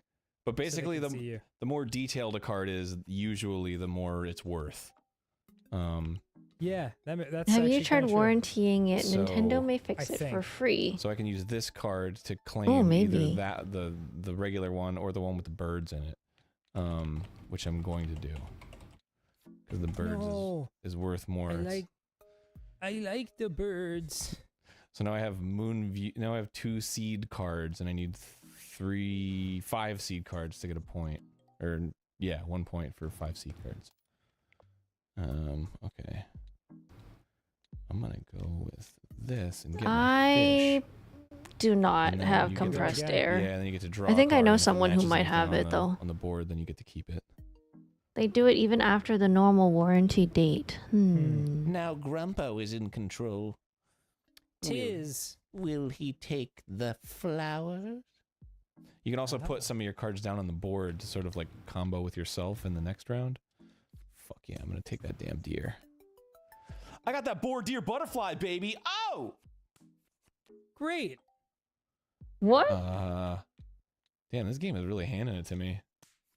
Yeah. I got You 5 got seeds. Now, No, I'm gonna Now finish. Aaron had the choice to koi, which means sort of like double or nothing. Like You the know, next, I am just the as next person to get a confused set even gets though I'm double watching them points. play. But because he's a good old fashioned Texas puss, he decided to quit while he was ahead. Therefore, he only got 1 point. Don't call me a Texas puss. Sorry? Don't you dare call me a Texas puss. I hate home, mister. You're trying to give me some kind of And I really enjoy the slappies that this game gives you. Yeah, I feel like that's like that's supposed to be like a. We don't hear Like any a- of like a the staple of the slappies. game or What do you something? It's like, mean? oh, yeah, of course you gotta slap the Hanafuda cards. Like, what are you doing? Yeah. It's the iconic iconography of the game. My Okay, 2 Nintendo lights are looking Canada, pretty good against your Joy-Con stupid drift. ass seeds, bro. Are they, bitch? Yeah. Okay. Yeah. I'm gonna hope you don't steal that. Gonna steal it. I don't know. That one's fine. I don't care about that one. Oh, okay, cool. Boom, bitch. You got 3 lights. I'm gonna Will you just for the fun of it. You are gonna koi. Yeah. Wow, you monster. I shouldn't have done that when you have 4 seeds. Yeah, what? Crazy? Yeah. Are you going buck nuts wild over there? Feeling a little dumb. So if you get any match, then you steal the koi? Yeah, any set. Oh, okay. Got You're it. in control, Aaron. Got it. Okay, great. Interesting. I love how they set it up like a Japanese mat that you kneel on, you know? I don't know if there's a specific name Okay, for that. let's see. On Deku deals from 5 years Yeah, I don't know ago, the name of this, like, someone rollout said guide. experiences with sending in Joy-Cons for repair. Bracket Canada. Someone's respond. Took less than 2 weeks for mine to be returned. 1.5 weeks on average with all repairs I've sent to Nintendo. They will replace your Joy-Con with a fixed refurbished one. You likely won't get your original Joy-Con back.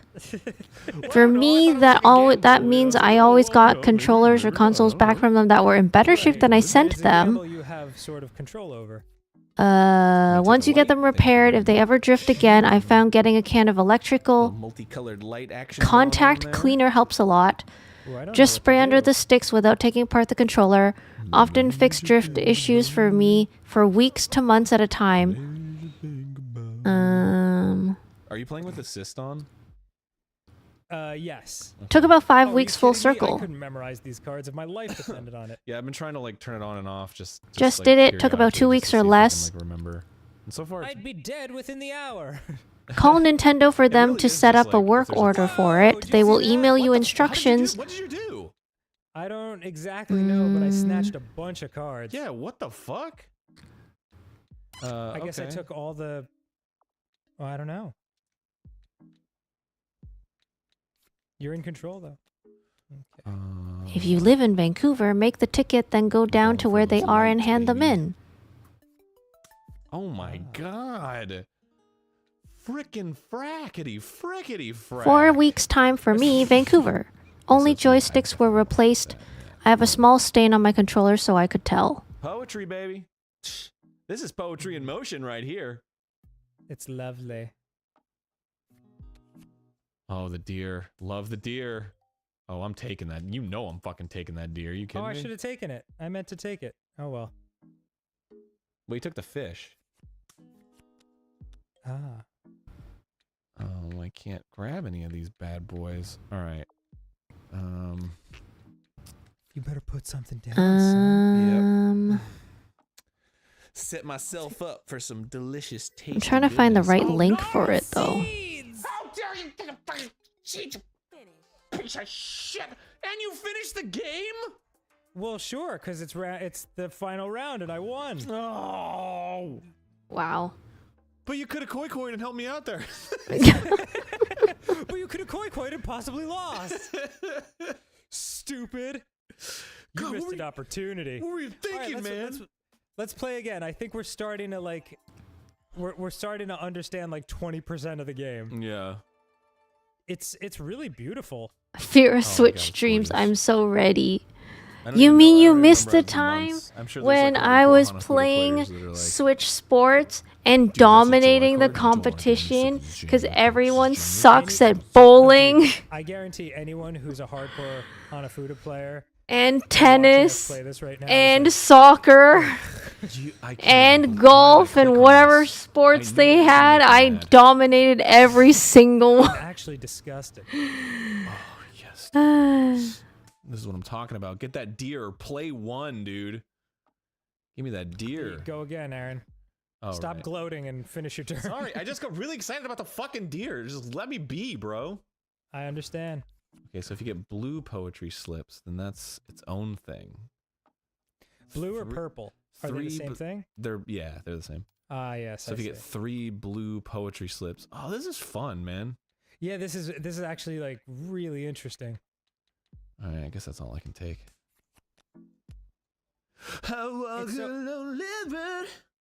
It's so interesting considering how we didn't know what in the world this game was.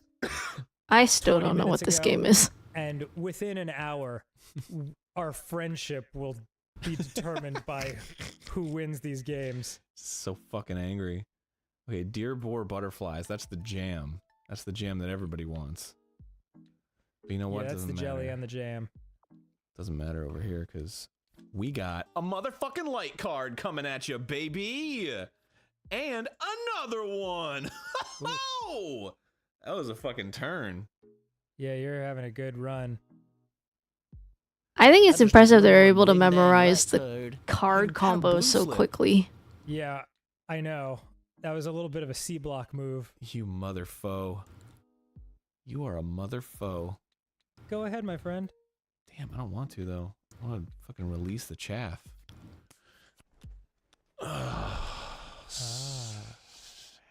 Okay. This is not good for me. For No? the phone number, it looks like I got all that's this the stuff right one. pending. I got like patent pendings over here. I know. Yeah. I think that's just the way of the world in this game. And I think that You get applies 3 to both red US points and for 5 Canada. points. Oh, you already have 5 points. What the hell? Oh, sorry, only US and You're in Canada. control, baby. I know.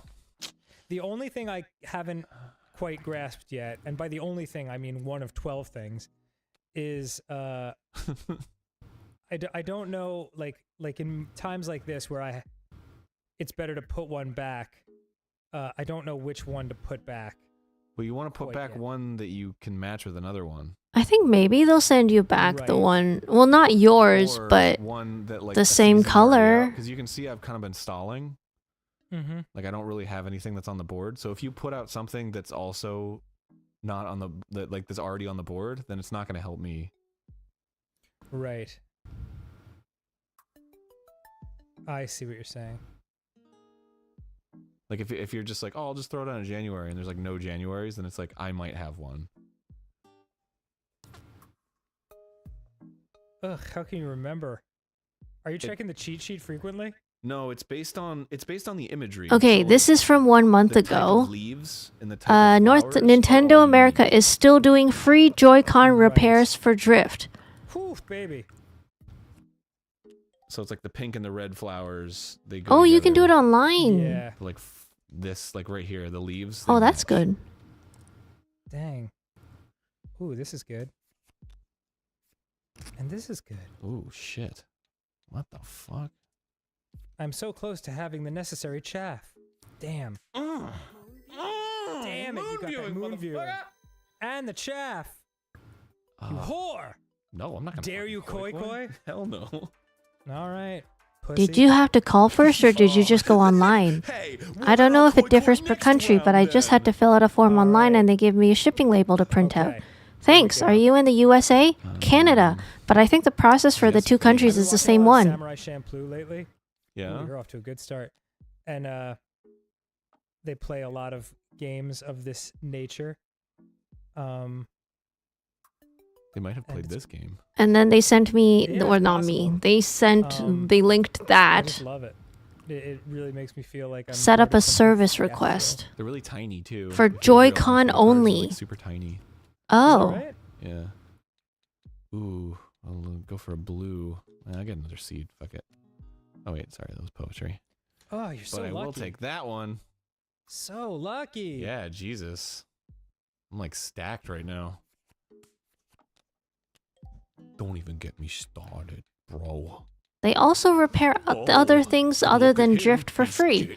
For instance, an A button that needs to be pressed super hard to work. Yeah, I mean, this game's really handing it to me right now. Oh. Should have a pro controller. She doesn't take the Switch okay, anywhere. Okay. Yeah. I'll take that boar. You fuckface! Ugh. That was my only chance to win. Oh, the boar? No, the poetry slip. Oh. Oh, that's right. You have the red poetry slips. Oh, I had a cyst off. Oh, no. Why wonder not it both got a lot .jpg? harder. True. True. Why not both? Okay. No, this sucks. I don't like this. It doesn't suck. Look at you're kicking the shit out of me. I know, but like whiny little right. fucking bastard. Jesus. Oh, this is amazing. That was great. Yeah, you're getting all the cards. Yep. Wow. Jesus. Yeah. You kidding me? Ugh. Just end me. Wow. Oh my god. Koi Koi, you puss. Do it. All right, I'm doing it. Yeah. I told you It's I like would. 30 points. It's like, I don't know what to do. Oh my I'm god. actually very lucky you got all your your slips at once. Except you can get chaff very easily. Damn, Aaron's got a lot of combos on his end. Oh, yes, that was the perfect one to put down. My god. Good lord. All right, yeah. Finish indeed. Jeez, what the? Oh my god. Holy moly. God. Bro, if we were actually playing in ancient Japan right now, I would be like, there would be a samurai sword going through my body. That's crazy. Man, they'd be fucking like partying. They'd be like, oh. Okay. How is he it's so good 54 at to nothing. games? Aside from, oh goodness. God, I can't. You're in control. God, you this is so skank. funny. Oh man. Is he okay? All right, so there's like the poetry slips, there's animals which are seeds, and then there's the light cards which are like super duper detailed. Right. Or they Aaron have some- absolutely isn't. Oh. Woof. Castle Wolfenstein.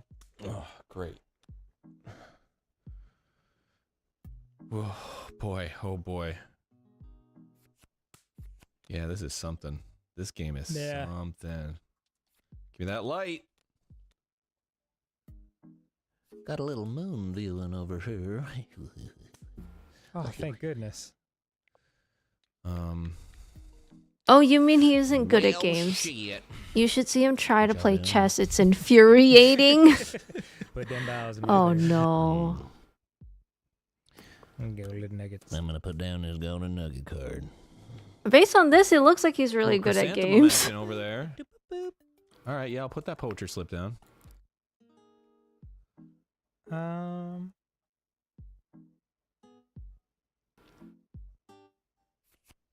Moon viewing.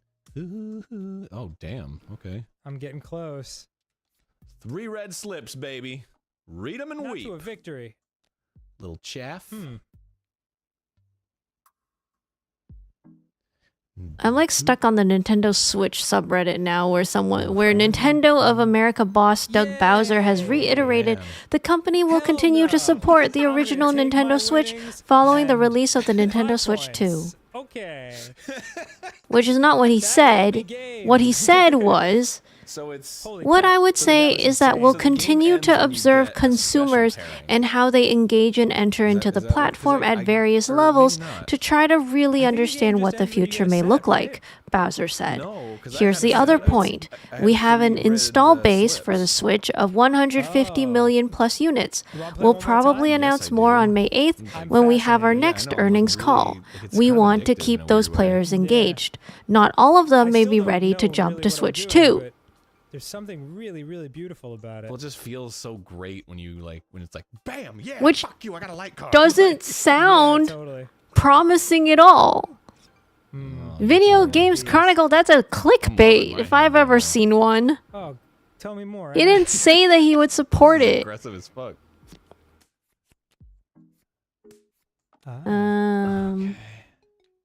I will say I got some chaps. I got some chaps. The thing where it like lights up the Oh yeah, someone card that said it on the matches with Reddit, is, Nintendo did the same very thing with the easy. 3DS after the Switch Yes. launched, See how it would be and we got some difficult fantastic playing with 3DS games for analog, about a where you're year like, before they oh. stopped and went all in You'd on the have- Switch. You'd have so much to remember. Put a tiny sticker on your Joy-Con. Oh my god, yeah. Wait, what if I put... yep, Oh, that's what I what if I want. put the Boom. Sophia sticker on there? What if I put a Sophia sticker on there? Just as a way to like subconsciously promote myself. Promote myself to Nintendo. I got a cherry blossom viewing. Oh, but do I koi koi? Okay, so How what many points did I get? It looks like you just got cherry blossom viewing, so 1. 1 point. Let's go crazy and make it a race for 2 points. Let me check. No, that's 5 points. Cherry blossom viewing. God 5 damn, points. Aaron! What if Son I of a put a bitch. tiny sticker that says "Hi Yeah. Nintendo Repair Person"? With that. Yeah, can I shove like a little letter into the Nintendo thing? Just be like, "Hi Thanks. Nintendo Repair Future, you can Get Person." it a second beforehand. No, you're super far Please ahead, be though. kind to Like, my there's Switch no- controller. There's really no way I'm I'm gonna okay. catch up. Yeah, if you Okay, just get okay. one So light, you're good. 13 hours ago, I don't know where this person is getting his source from. Switch 1 is still getting Pokemon, Metroid Prime 4, Hades 2, and Silk Song, not to mention Tomodachi and Denpa-men. Those aren't. I'd say that's pretty good support for a It's the console that special already one. has That's a why the massive poetry slips library. weren't, like engaging. What is it? Because the blank ones are different from the ones with writing on them. Or maybe Deltarune too. Oh. Yeah. Go again. Whatever. Grandpa is in Interesting. control. But yeah, I don't think get- we'll get it for a no. year and that's it. I guess the poetry slips go across month boundaries. Like I don't get why I'm not allowed to. Because the only But match to you be can make is a fair, month match.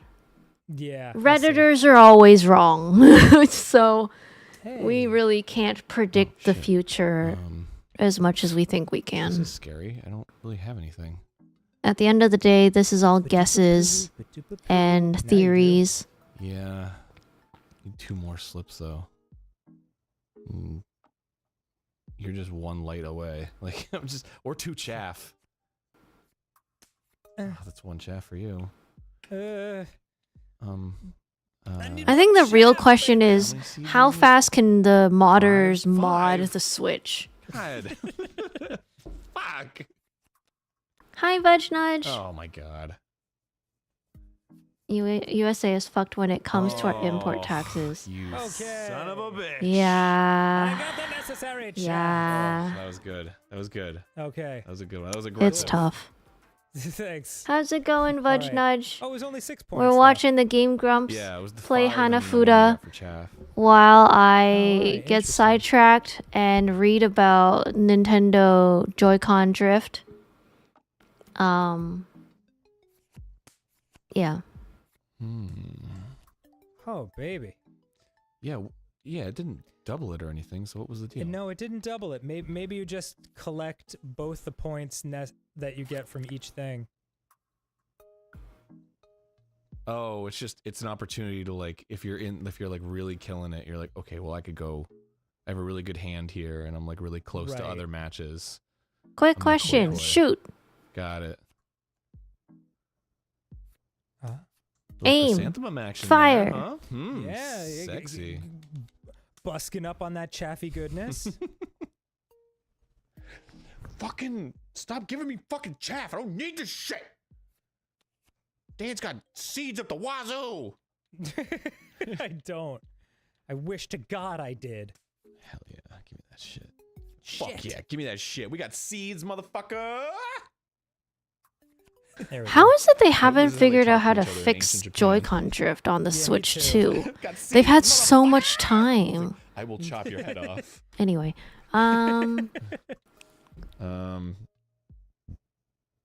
if you had to have a wild animal as a pet, what would it be? I've never experienced a game that I understood less but enjoyed more. Like right? Hmm. I think I'm. You know what I mean? I think I'm A really wild getting it, though. animal as a pet. Yeah, Oh, you stole it. yeah, I know. I like I can feel it more than I can actually understand it. I mean, I feel like If it that would makes any be a sense. disservice for me to not say a red panda. All things considered. Yes, please. But I'll admit that that's not what I first thought. Yes. I'll say what I first thought One towards cherry is the news I read earlier, which is we have finally managed to recreate the dire wolf. So that card in particular. The is first super dire wolf valuable. has officially been Which one? genetically modified chrysanthemum with the, and like, the dish in it? has damn it. howled on its my first side? howl The as a chrysanthemum baby with the puppy dish wolf. in it. Yeah, it's in the seeds And I think it'd be category. cool to have a dire It wolf. goes towards both cherry blossom viewing and moon viewing. Oh, I see. So that's like a Yes, super I see. valuable card to have. Got I it. can't wait until humans fuck it You're in up. control, baby. Put this down. Yeah. Fine. I just saw it today. What is it? The dire wolf has come out of I don't know. I've I never can't run out of read. cards before. extinction, kind of. Stalemate. Stalemate. Wow. What about we that? just redo it? The extinct species okay. resurfaced with the help of a company called Colossal Biosciences, a biology research company based in North Texas. Should I? They describe themselves as the world's only de-extinction company, announced the rebirth of the once extinct dire wolf. Yeah, I get why you don't They need use DNA extracted from 2 fossils as well as 20 edits of the genetic code of a gray wolf, similar to a technique used in the movie Jurassic Park, where dinosaurs are brought back to life by using frog DNA to fill in genetic gaps to bring the species out of extinction. Oh, no? No. Maybe I don't actually know what a chrysanthemum is. Here's the picture. The chrysanthemum's They're the cute. the one in the bottom right, or I'm assuming maybe it's the top. Our left for team you. took DNA from a 13,000-year-old tooth and a 72,000-year-old skull and made healthy dire wolf puppies. Geranium. Ooh, shit. fuck yes. Holy crap. Romulus, Remus, and Khaleesi are being raised in an undisclosed nature preserve, and Colossal has 10 full-time animal care staff to support the wolves' physical and mental well-being. Grumble. Except I hate my friend. That's the only downside to it. Yeah. Yeah. That's me. Is there anything frog DNA can't do? Yes, I'll take it. Fine. This is great. Yeah. Grumble. Soylent. Oh shit. It can't make Soylent real. Good. I'm gonna finish. That's like a 5-pointer. 6-pointer. Damn. Hey, baby. Border butterflies. Give me I lots of actually knew butterflies. what I was doing that time. Damn, Oh, so the stalemate actually counts as a round. What? Yeah. No, I don't like that. That sucks. That's interesting. No. Woo, baby. Fuck off with that. 5-1. All right, one more. Okay. Oh, this is the same company that's trying to bring back the woolly mammoth with the creation of the colossal woolly mouse. 5-1. Yeah. You've won 5 Since rounds and I've won 2021, one? Colossal has been working on a plan to revive the woolly mammoth and later the dodo bird. To do this, the company is focused on identifying key traits of extinct animals by studying an ancient DNA, intending to genetically engineer them into living animals. Yeah. No. Dang. Yeah, where's the dodo bird VTuber? Okay. All right. Okay. I'll deal. I'll deal. I'll deal. Yes. Oh, I'll take your stupid chaff. Rumbo is in control. Yeah, you are in good shape. I don't want to hear anything from you unless it's about how beautiful this landscape is. Ah. Fuck.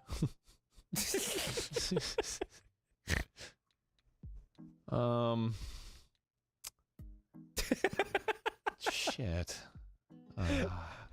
This beautiful landscape. Would you eat Soylent Green? Nah. Admiring the peace. and Nah, I splendor of wouldn't. this. I think God it damn would be weird to drink humans.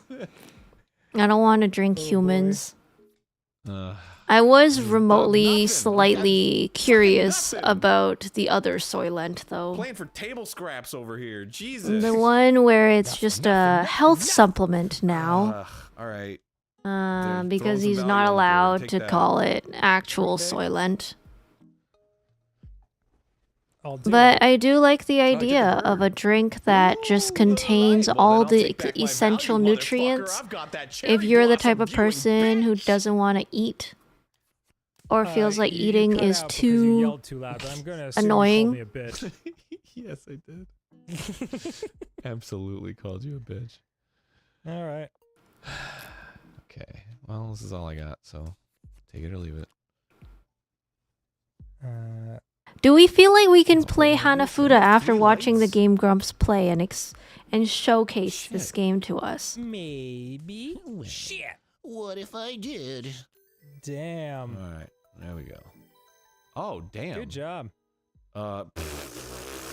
Not with you with fucking 3 lights on the board. Heck Okay, so that. 2 points for you. I think you're still winning. Oh, it was round 1. I have not been paying attention to the game. Neither have Silly I. me. I knew that. I'm just here to listen to Aaron call Dan a bitch. Let's go first. Whatever.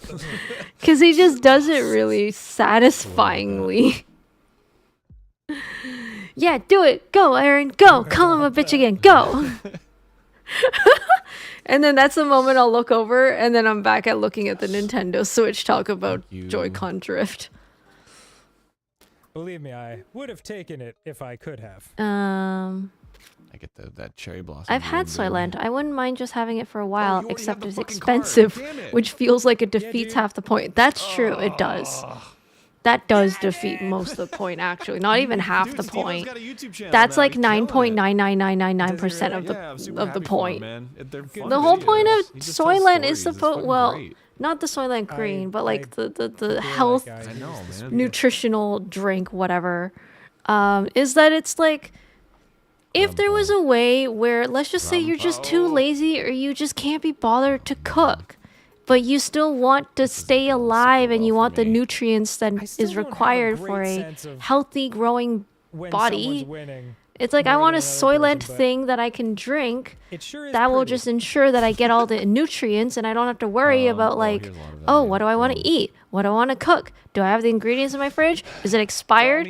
God, I have to check now. What if I ran out of instant noodle? You know, like the typical Yes. thing that you think about every time you're like, God damn it, I have to go cook, but what do I do?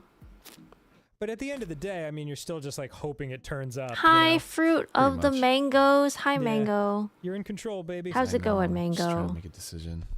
We're casually hell listening to the yeah. Game Grumps Oh, those play are pretty Hanafuda. cards, and that's how I know it's bad. Where we're listening for the banter. So true. I'm there's looking so at much going on in Nintendo the cards. Fuck, Joy-Con drift on the Reddit. Hell yeah. Technically, I should have ended the stream much long ago. Time for We're desperate just measures. chilling now. That's what this is. We're just chilling now. Oh, Ooh, there we go. That's poetry slips, baby. I knew it was close. I don't know how I knew, but I could feel it. 1 point for I Aaron. know, it's such a fucking like whatever. Yeah. All Round right. 3, I've only got 3 points. Also, wait. I didn't know that Dan has been part of the Game Grumps longer than John has. Sakura, cherry blossoms. Fuck. Wait, was the reason why Dan couldn't be part of the group And I'm gonna take or that like the more. collabs was because Going of first is really nice. his involvement with his music side? No, you should stream for like 20 hours. Even with that. Oh, I'm gonna even with it. You are so evening right now, and I am sick. Budge Nudge, you need to tell me what you're gonna be doing for 20 hours. If you're putting my stream on the side for Yeah. 20 hours, There I you want to go. know what you're doing during that time. Slap, slap. That's all I got. Come on. Are you about to do cherry blossom viewing? I swear to God. I assume Dan my just God, wasn't I can around. steal the Yeah, moon that's from you. fair. Oh, yes. Boo. Whew, that was scary. Yep, it's been like over a decade. You Oh. had both fucking clinchers on the board. I know. Oh man. I did play I'm not Honkai getting the Star Rail for love 8 this hours game. today. Oh. What did you see that they said that that Jinglu's getting buffs? You know get a what? koi koi? I'm fucking. I almost said boofs. Oh, Buffs? Did you hear that Jinglu's getting buffs? My girl's finally getting attention again, and Silverwolf and Jinglu are getting buffs. Oh my god, it's real. They actually said it. Ooh. They actually announced it, Uh-oh. and I'm so excited that my girl is finally getting recognized again. You got it, baby. That's all you. I spent all my time upgrading my one girl, and they were like, "Yeah, well, fuck you, 20 points. power creep." Boy, And I was like, "God damn it, I'm not playing it anymore." And then now they're like, "Yeah, Jinglu and Silverwolf, and I think Kafka." Damn. I forgot who else. I think Blade. They're all 4 of them are getting buffs Like a fucking bulldoze. in the new update. That was. And I'm like, what a "Fuck great yeah. game, man. Yeah. Yeah, you do that. I feel like we Silverwolf is understood it amazing. Maybe Don't you 5 put my times poor better girl than in the we did. background. Or Jinglu either. Yeah, so you I won the dedicated last too many fellow resources game, to get to and then where you I won am chess, now. And you've won 3. What about Mr. iPod? You mean Dr. Ratio? You know you want to play one more, don't you? Nah. Yeah, I do. I mean, to be fair, Dr. Ratio is actually pretty good still as a character. I don't know if he still is now, but when he was released for free, he was a good character. He was legit good. For a character that was free, There you yeah. go. That's how you know it's gonna be Okay. good luck. I hope so. Should we those change cards the title at this point? Okay. I think it's too late to change the title. These cards suck. In fact, you know what? The title is so ominous. You could argue is are we going to escape watching Fira's 15 years ago or rabbit hole Yeah, jump? it's still funny though. A lot of chaffy goodness on this. We didn't escape the chat exactly. It's ominous. So it's like They don't know that we're talking about Hades, except for the fact that my thumbnail right now is Hades. That is like seriously the most valuable card. That Um, fucking dish. Yeah, it's good. It opens up a lot of opportunities. I don't know why I'm not ending stream. I feel like we should just end stream. Alright, I'm gonna go deer. I feel like since we're watching this, we might as well finish the video at least. I'm gonna pee on you. Oh my god. We'll just see how happy you are when I pee. I don't even have to mention peeing. They can do it. And I'm still a P-tuber. Yeah, hell yeah, I'm gonna take the butterflies. Oh that god. fucking board deer butterfly action. Visually, your shit is just so much prettier. Somehow it manages to find got a out the lot of password for my consistency dad over there. exclusive I've got a lot of 24/7 flavor. Wi-Fi network it Only has. 3 lights though. That's 4 seeds. for That's me. impressive. Dang. Also, yeah, sometimes it just connects. Yeah, you need 5 When it seeds. says it can't connect, sometimes it can. It's just lying to you. Shit. The internet likes to gaslight you sometimes, you know, Alright, just for the 3 funny purple slips ha-has. for me, baby. I don't know why it does. That's it. It's like printers. It senses your Oh, fear. you're 1 light away from that 3 lights. Yeah, but you're in a better I'm going position. for it. I'm going for Yeah, it. yeah. That's a good move. That's a good move. I would have koi-koi'd as well. The thing is, it fears your confidence. God. Your confidence in being like, fucking yeah, I Hanabi should dude be for at that this internet. fucking- Oh But my God! but the Oh baby! the window is Boy, like you are getting the internet is like, rolls. Wow, well, yeah, that I mean, was- he that seems was, pretty like, confident, I unfair guess. going. Maybe we should let him in. Ooh, love it. Why not? He seems to be from the same address, same IP, you know? We recognize him, you know, like a Oh hell yes! Boom! Right there, right in my hand. like a bodyguard who's just like, you know what? I kind of recognize your face, sorta. I feel like I've seen you before. You know what? Fine, you can come in. You know, like that. That's what your internet's doing to This you. is definitely a game for like people that know exactly what they're doing. Yeah. I can't believe Like, my it's nice that the streamer is computers planning do on all the work ending for us, stream. Like playing this Um, analog is just so like oh shit. What I do you did get suppose one they right want me to away. fill in for great. Joy-Con number? That I think would it's be Joy-Con super. number 1 or 2. Oh, thank you. That's how I saw them try to find it. So they said Joy-Con 1 or 2. Like 1 is the one on the left Damn, and 2 movie is the viewing one on like the right. fucking- It's like catching the snitch in Harry Potter. Like I know. I could be wrong. Oh, there's a serial number? yeah, give me the deer. Oh, Oy vey. damn. Deer butterflies. I didn't know that. Don't listen to me when filling out a form. Yeah, there must be Bad people who idea. Do nothing but sit around and play this game. I feel like you could play it endlessly. Yep, got Fuck those you and seeds. your seeds. That was just pure luck. Whew, baby. Wait. Getting them Okay, those, so these another- people are there's talking another about the brutal Hall smashing. Effect Oh sticks. my god, are you kidding me? This is And a they're saying fantastic game. apparently the 8-bit dough has the Hall It Effect is. sticks. Jesus Christ. Yeah, that was brutal. Is that the thing that stops it from drifting? Oh, I got nothing. I have to put cards back on my first turn. There's also a magnetic sensor serious? that's even God, better this than sucks. Hall Effect. I Oh. know, this is brutal. Wait, why don't they just do that on the Switch 2 for the amount of money that Switch 2 is And my asking second turn. for? Oh, really? Yeah, it's rough. Oh, what a I'm having a bummer. rough go of it. Jesus. Because Oh my Nintendo is God. cheap. You're taking the new ones. Yeah, it's fun. There you go. Okay. That's all I got. Why do I keep falling for this? Why do I keep falling for this? Nintendo is Jesus cheap. Christ. The only game I play on there anyway my is God. Animal Crossing. And maybe Catherine. Ugh, Jesus Christ. it's so bad. Oh, man. All my cards are so bad. Oh my God. Yeah, it'd be great if there was like a mulligan rule or something. Ugh. And then I guess there's Tomodachi Oh, Life Okay. that I never played before. Guess I'll But try everyone some seems to be hyping it up. Canopy. Chrysanthemum. I keep seeing Hey, all right, some chaff. Who fucking cares? Animal Crossing stream when Fiora gets her Joy-Cons back. Yeah. Animal Crossing stream. Whenever Nintendo decides to like bring out a DLC update or something, I think they forgot about us. To be honest, I think they forgot that we still are out here playing Animal Crossing. But I will say I haven't played it recently because of the Joy-Con issue.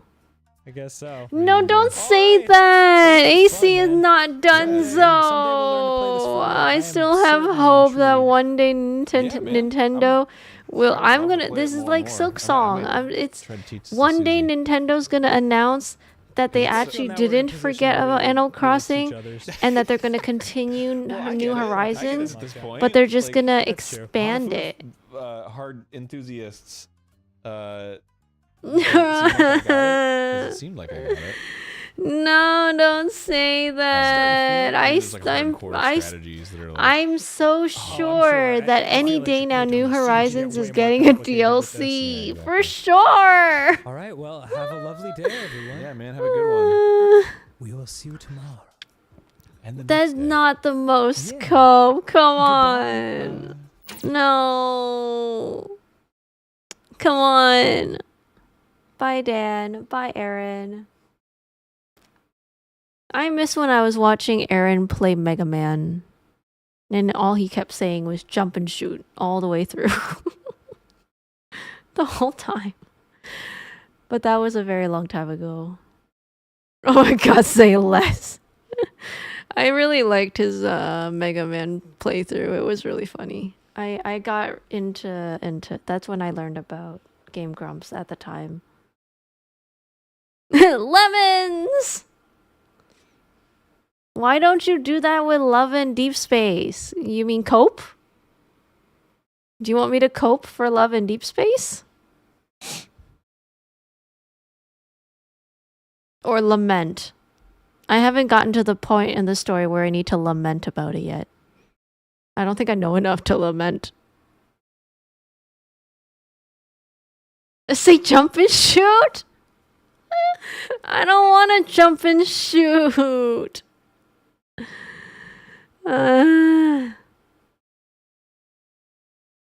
Wait, did you know there's like video essays of these dudes now? Video essays of the story behind the scenes. It's crazy. I really should not be watching half of these stories, to be honest. Oh yeah, I think maybe it's my fault that you're seeing Silas Thirst videos. If I'm affecting Duck's recommended, I might be affecting yours too. I think that's just what happens if you're like playing this audio out loud and your speakers hear it, or mic or whatever, your computer hears it, and then like, you know how you'll talk about a thing and then your phone will suddenly show you ads for said thing, even though you like never Googled it in your I think it's that.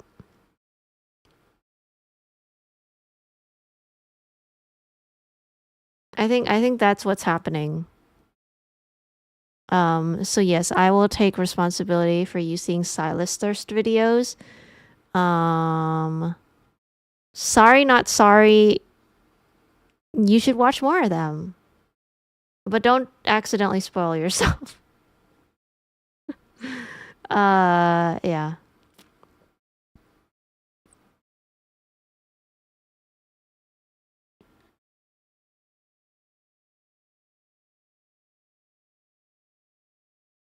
Disney Villains Cafe? What? Oh, wait, hold on. We saw trailers for this. Never mind.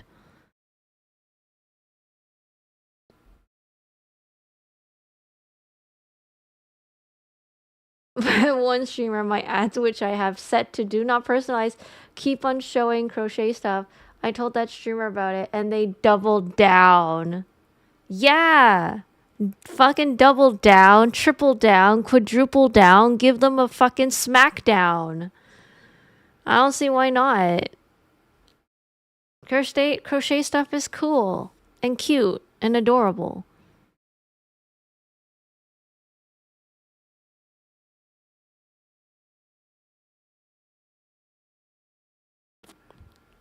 I think the real cope is hoping Nintendo will actually care about the Joy-Con drift.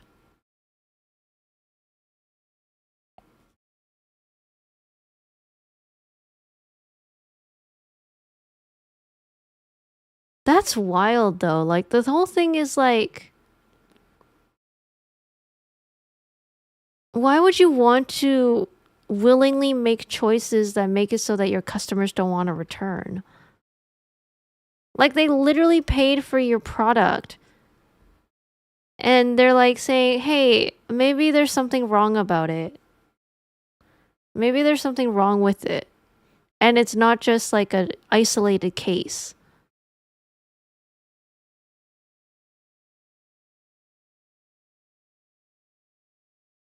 I don't know who the investors are, but their heads are on wrong.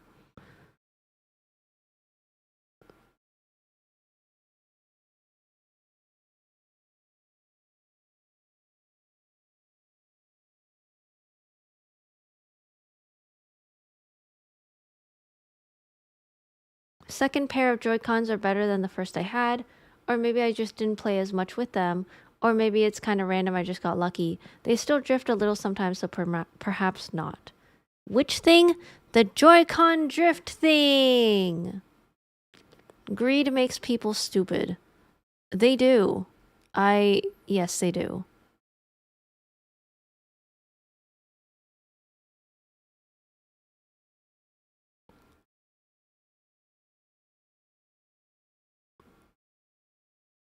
The problem is like we keep okay.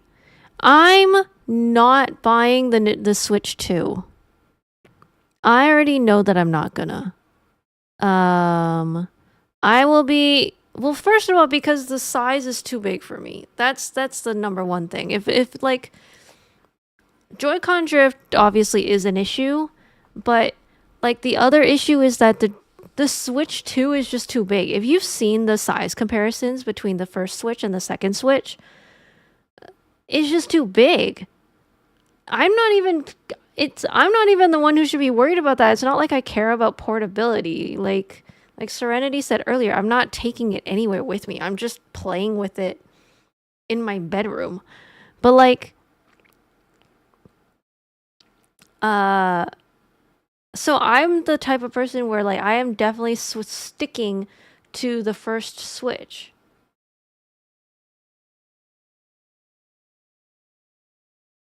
Yeah, maybe spend the extra $5 and not have to ship 1,000 Joy-Cons back and forth. Of all the reasons. Yeah, the size is really the biggest one for me. In your bedroom? Yes, in my bedroom. I want to Switch Micro. Wait, okay. See, the thing is, it's like I could have gotten the Switch Lite, but I didn't because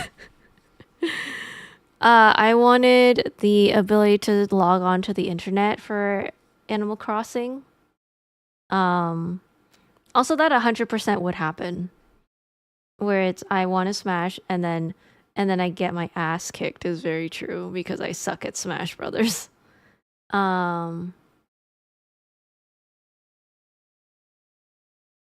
Hamburglar has a okay. Anyway, that's but yeah. I'm just bad at Smash. So yeah, I would get my ass kicked. Wait, what's the reason you guys aren't getting the Switch 2 then? I mean, aside from the money. That's definitely number 2.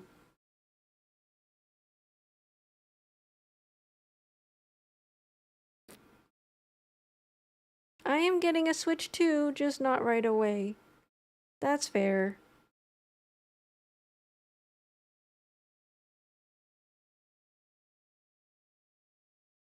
Game price hike is ridiculous. No actual physical copies is ridiculous. Oh yeah.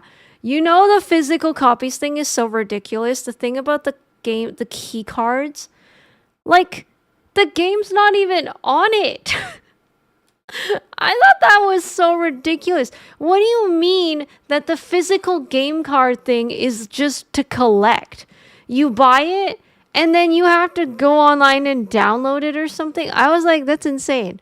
That's insane. We've lost track of the point, right? We've lost track of the plot. Like, what on earth? If someone pays for the physical copy, then they shouldn't have to, like, download the game just like everyone else. I feel like they should allow them to have the game in there. And then get the game when they buy the game. Like, what else are they paying for? Yeah, the game keys are dumb. I think the game keys are ridiculous. Like, this is... Okay, because one of the articles here is like, oh, you can borrow, resell, and use Nintendo's game key cards on any Switch 2 console. They are literally the same thing as NFTs. Because there's nothing in them. What are you borrowing? The game's not in there. What are you reselling? The game's not in there. Like, it's... What even is this? What are you buying?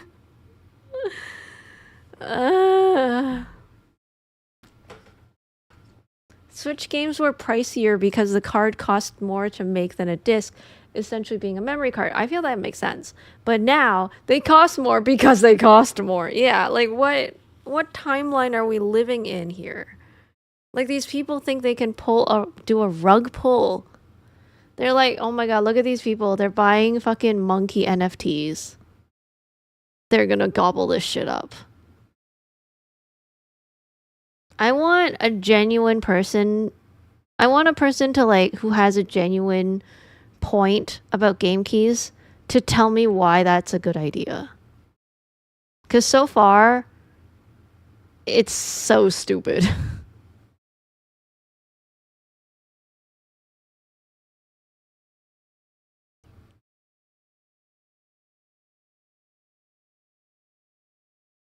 We just created the Torment Nexus from popular sci-fi novel. Don't create the Torment Nexus. They created the thing that they weren't supposed to create. Loading times were shit to begin with. I refuse to believe that the cartridges can't just be branded SD cards. Yeah. Yeah. I really hope this isn't for the collectors. Oh my god, I know.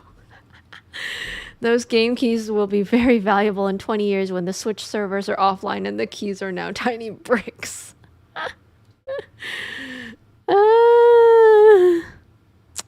Man.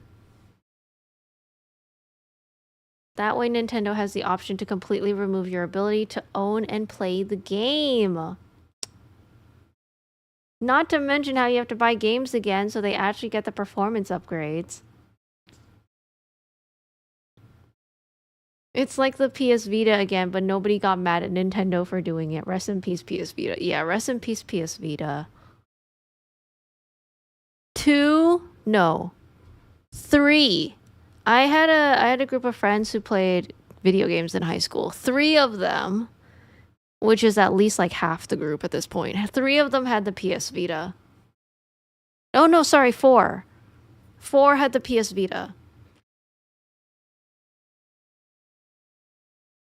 They were actively quite a popular game device back then.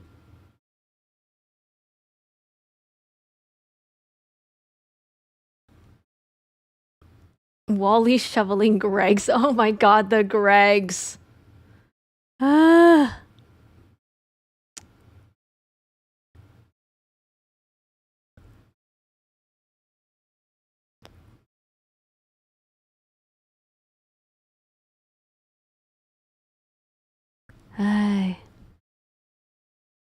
I still remember spamming, what was it, the A button? Oh no, the B button.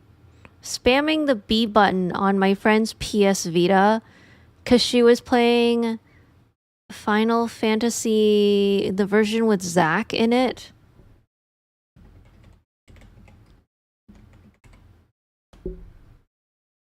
Final Fantasy 5, 6, 7.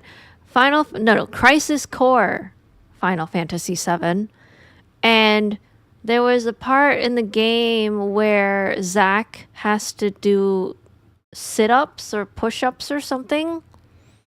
And so you have to help him work out, so you have to smash that B button so that he would do his squats or whatever.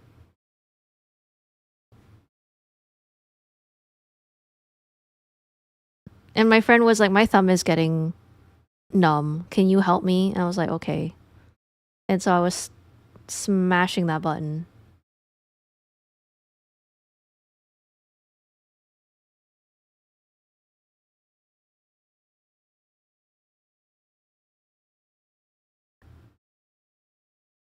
Wait, how do you know you have a hackable Switch?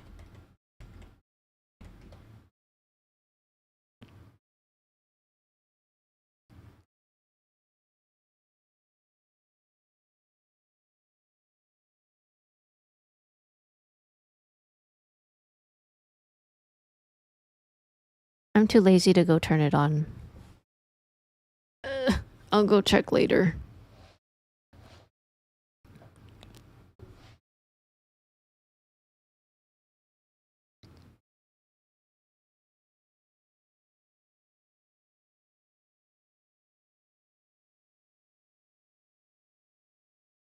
Oh.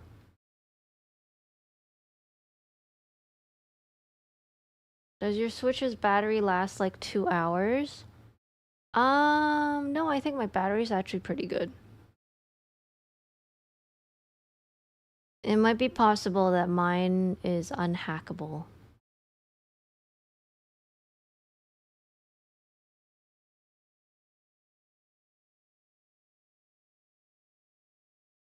Did you get it early? I don't think so. I got the Switch when Animal Crossing... Not when it came out, but like quite a few months after Animal Crossing came out. Because that was my main prerogative, was like, oh, I want the Switch for Animal Crossing. Everything else came after that. I was very much like, I'm just gonna have Animal Crossing on this Switch, and then that's it. And then I ended up getting other games. Like Catherine and Scarlet Violet, which I still regret. I regret getting Scarlet Violet to this day. I don't play it. The Pokemon aren't cute. And the graphics are shit. Why did I pay $70 for that? I don't know. I want my $70 back, and it's way too late to get a refund. All I have to do is, now is just regret and be like, yeah, I'm never buying a Pokemon game ever again. That was the conclusion I came to. Is I'm never buying a Pokemon game ever again.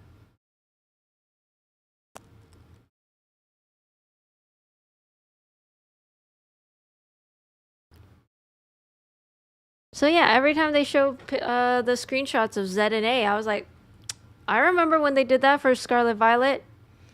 I remember when everyone was hyping it up. I believed in the hype. I should not have believed in the hype.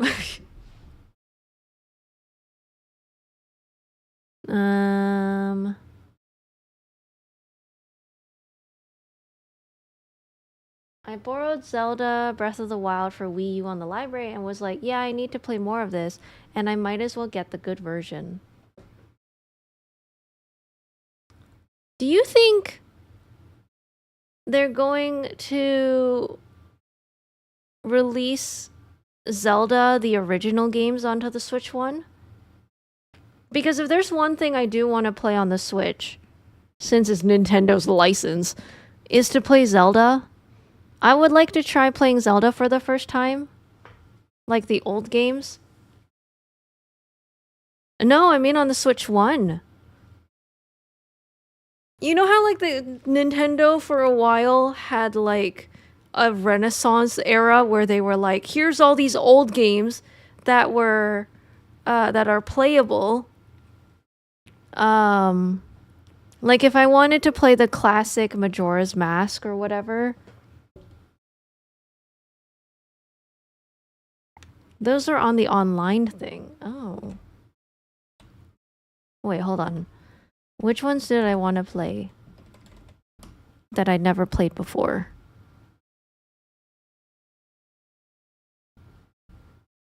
Okay, let's see.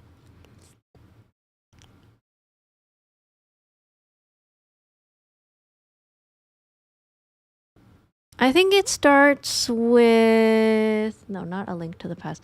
I think it started when they had like the 3D stuff.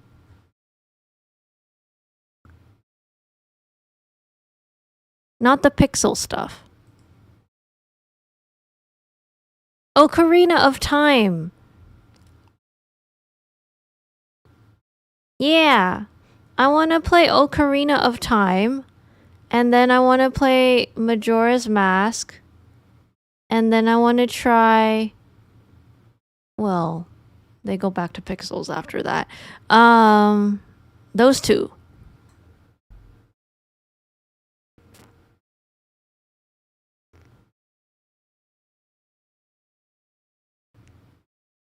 I want to try the 3D ones. And then...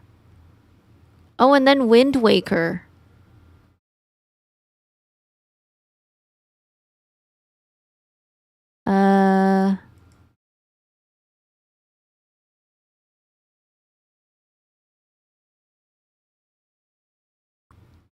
I'm literally just picking the ones where it's not pixelated. Sorry. I can't do the pixelated 2D version.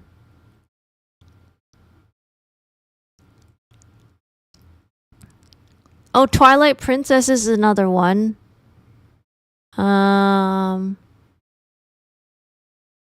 You wound me. I'm sorry. A pixel racist. Oh no.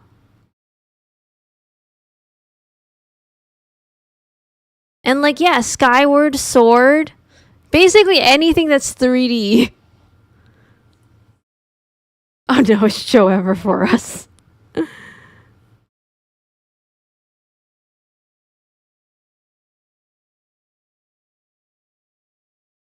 Okay, wait, let's see. The first one that's 3D is Ocarina of Time. That's Switch Online. Oh shit, okay. Wait, maybe it is time for me to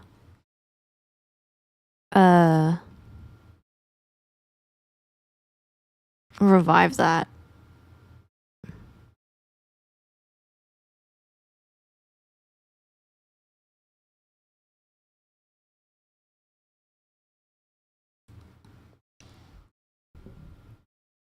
Both on the Switch Online expansion. Oh shit!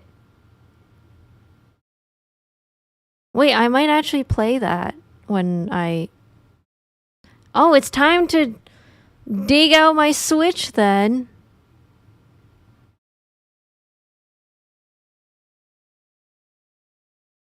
Isn't it Ocarina, not Ocarina? I have no idea. Can I blame it on my Canadian accent?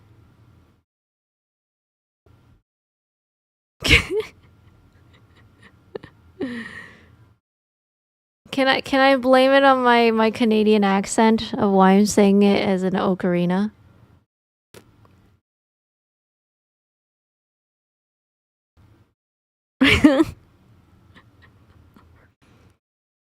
You just typed the word. That doesn't tell me if it's an oka. An ogarina. Oh my god. I don't know which one I say. What do you mean? Wait, do you switch between the two?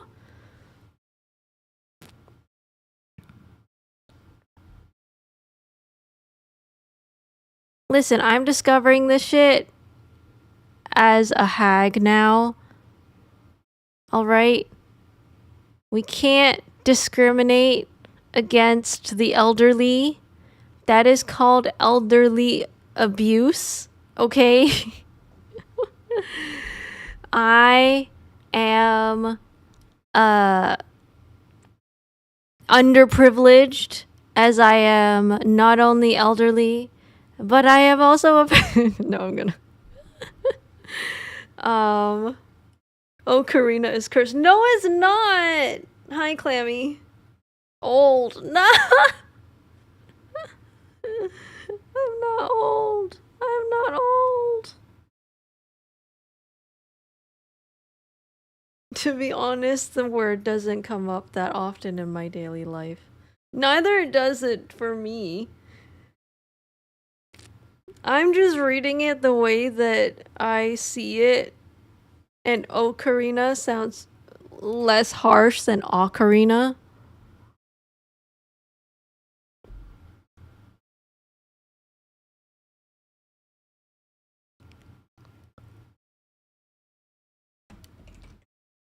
Okay, let's just pronunciation.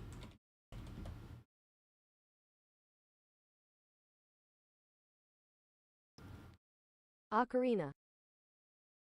None of us are right. Well, it's no. Okay, so it's all of us were wrong. It's neither ocarina or ocarina. It's ocarina. Google says there's an A. Ocarina. Double A. Ocarina. Ocarina. It's an ocarina. You have to scream it every time you say it.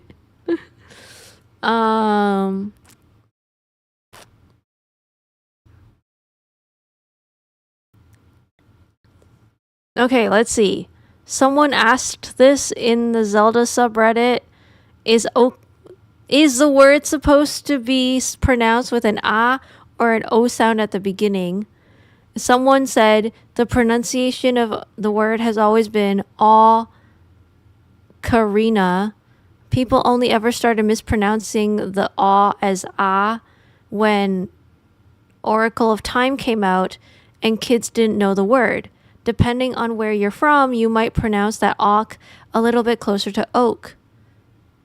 Sora's been playing ocarinas since before Ocarina of Time came out. From Ireland, moved to America 23 years ago. The proper American way is aw or ah, not ah, but with an Irish accent, it sounds a little closer to oak. Or just listen to this sound clip. Ocarina. Ocarina? Irish? I don't know.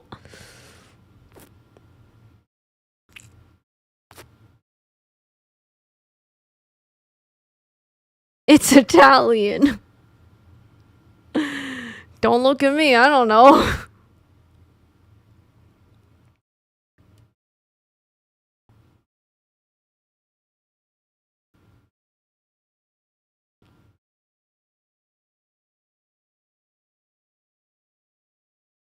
My mom's Italian, so I'll ask her. Bro, your mom gonna be like, what the fuck is Zelda? You have bigger problems than how Ocarina is supposed to be pronounced. But yeah, if unless she does know what you're saying, then I think it's fine.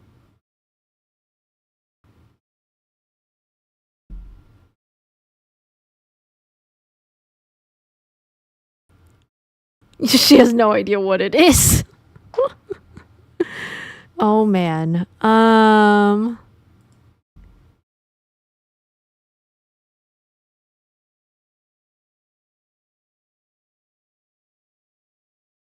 Does anyone have a sound clip? Mio de noche. Oh my Jesus. No. No. I'm not watching your mayonnaise cursed video. I'm not listening to you. Um.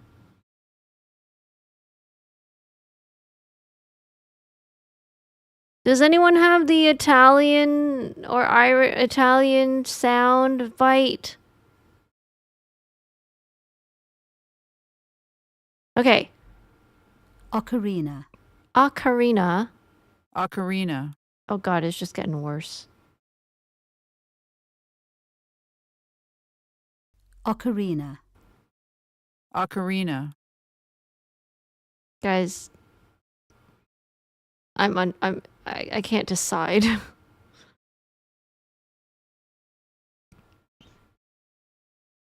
Which one do we think? Okay, there's the UK version. Ocarina.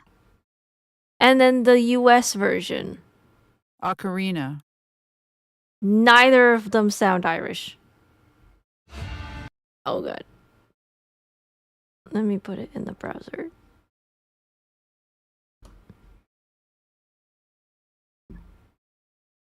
Looking at how to pronounce the name of this musical instrument in Italian since its origin. It was invented in Italy. Ocarina. Ocarina. Here are more videos. Does he need to say that in an ASMR sound voice? Is that necessary? You gotta listen to all the terrible preamble. Okay. You are looking at Julian's pronunciation guide, where we look at how to pronounce better some of the most mispronounced words in the world. Oh my god. Like this other curious word, but how do you say what you're looking for today?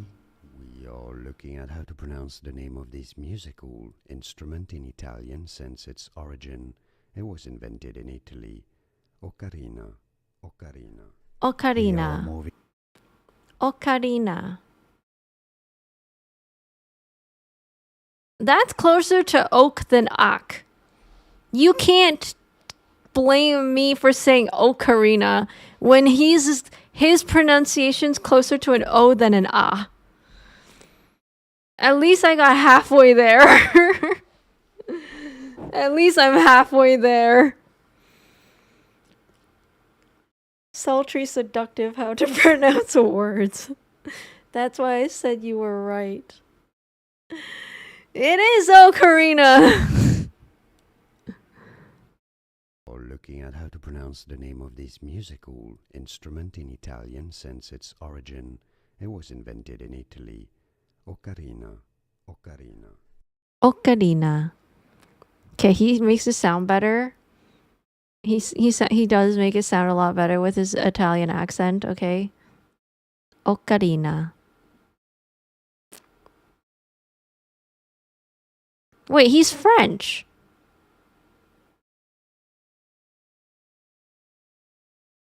He's not even Italian.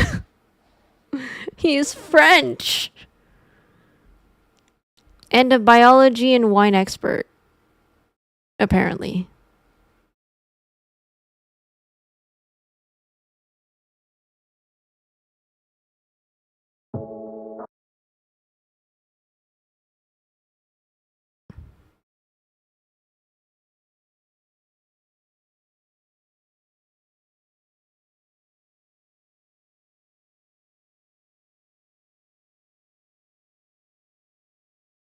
Night mayonnaise? Ocarina.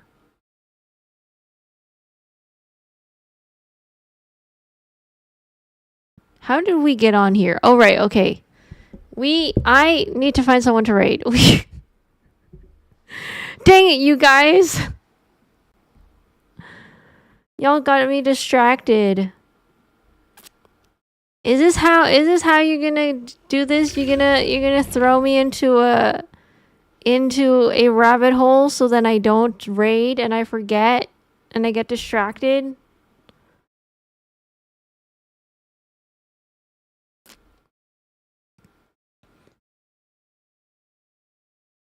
Cause he's pronouncing the R sound wrong. Oh. We should watch another Game Grumps episode. Quick, come up with something else. Oh my god, you guys. It's okay. There's going to be another stream on Wednesday. There's many more days in the week and the month and the year. Plus, there's the VODs you can rewatch. I will not get distracted so easily.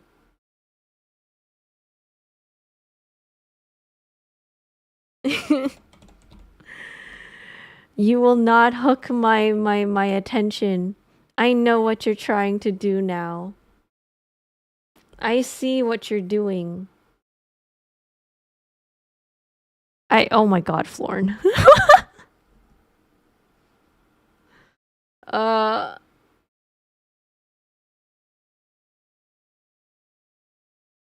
Are you trying to write what he said in the video?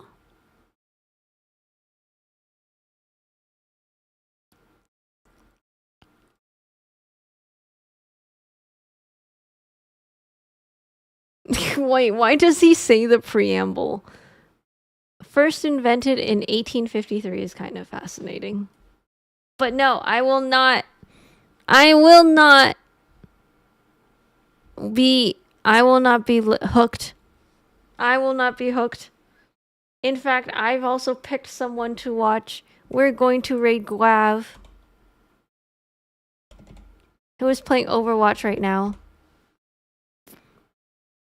So you can't even have me preamble and be like, who should we raid? 'Cause I picked for you.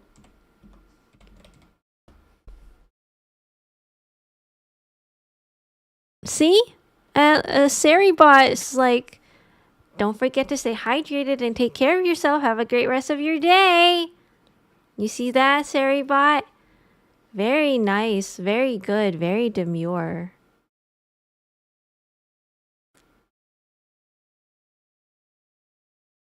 Good bot.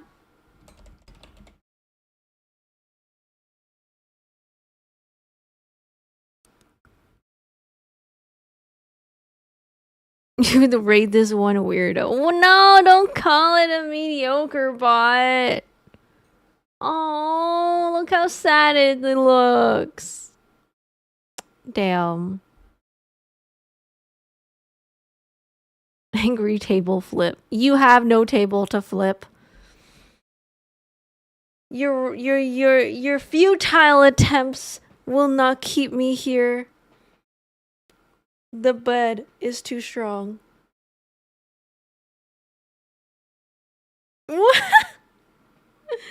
That's okay. You can bonk me as many times as you want, but the stream is still gonna end. I'll see y'all on Wednesday. Goodbye. Have a good weekend. Wait.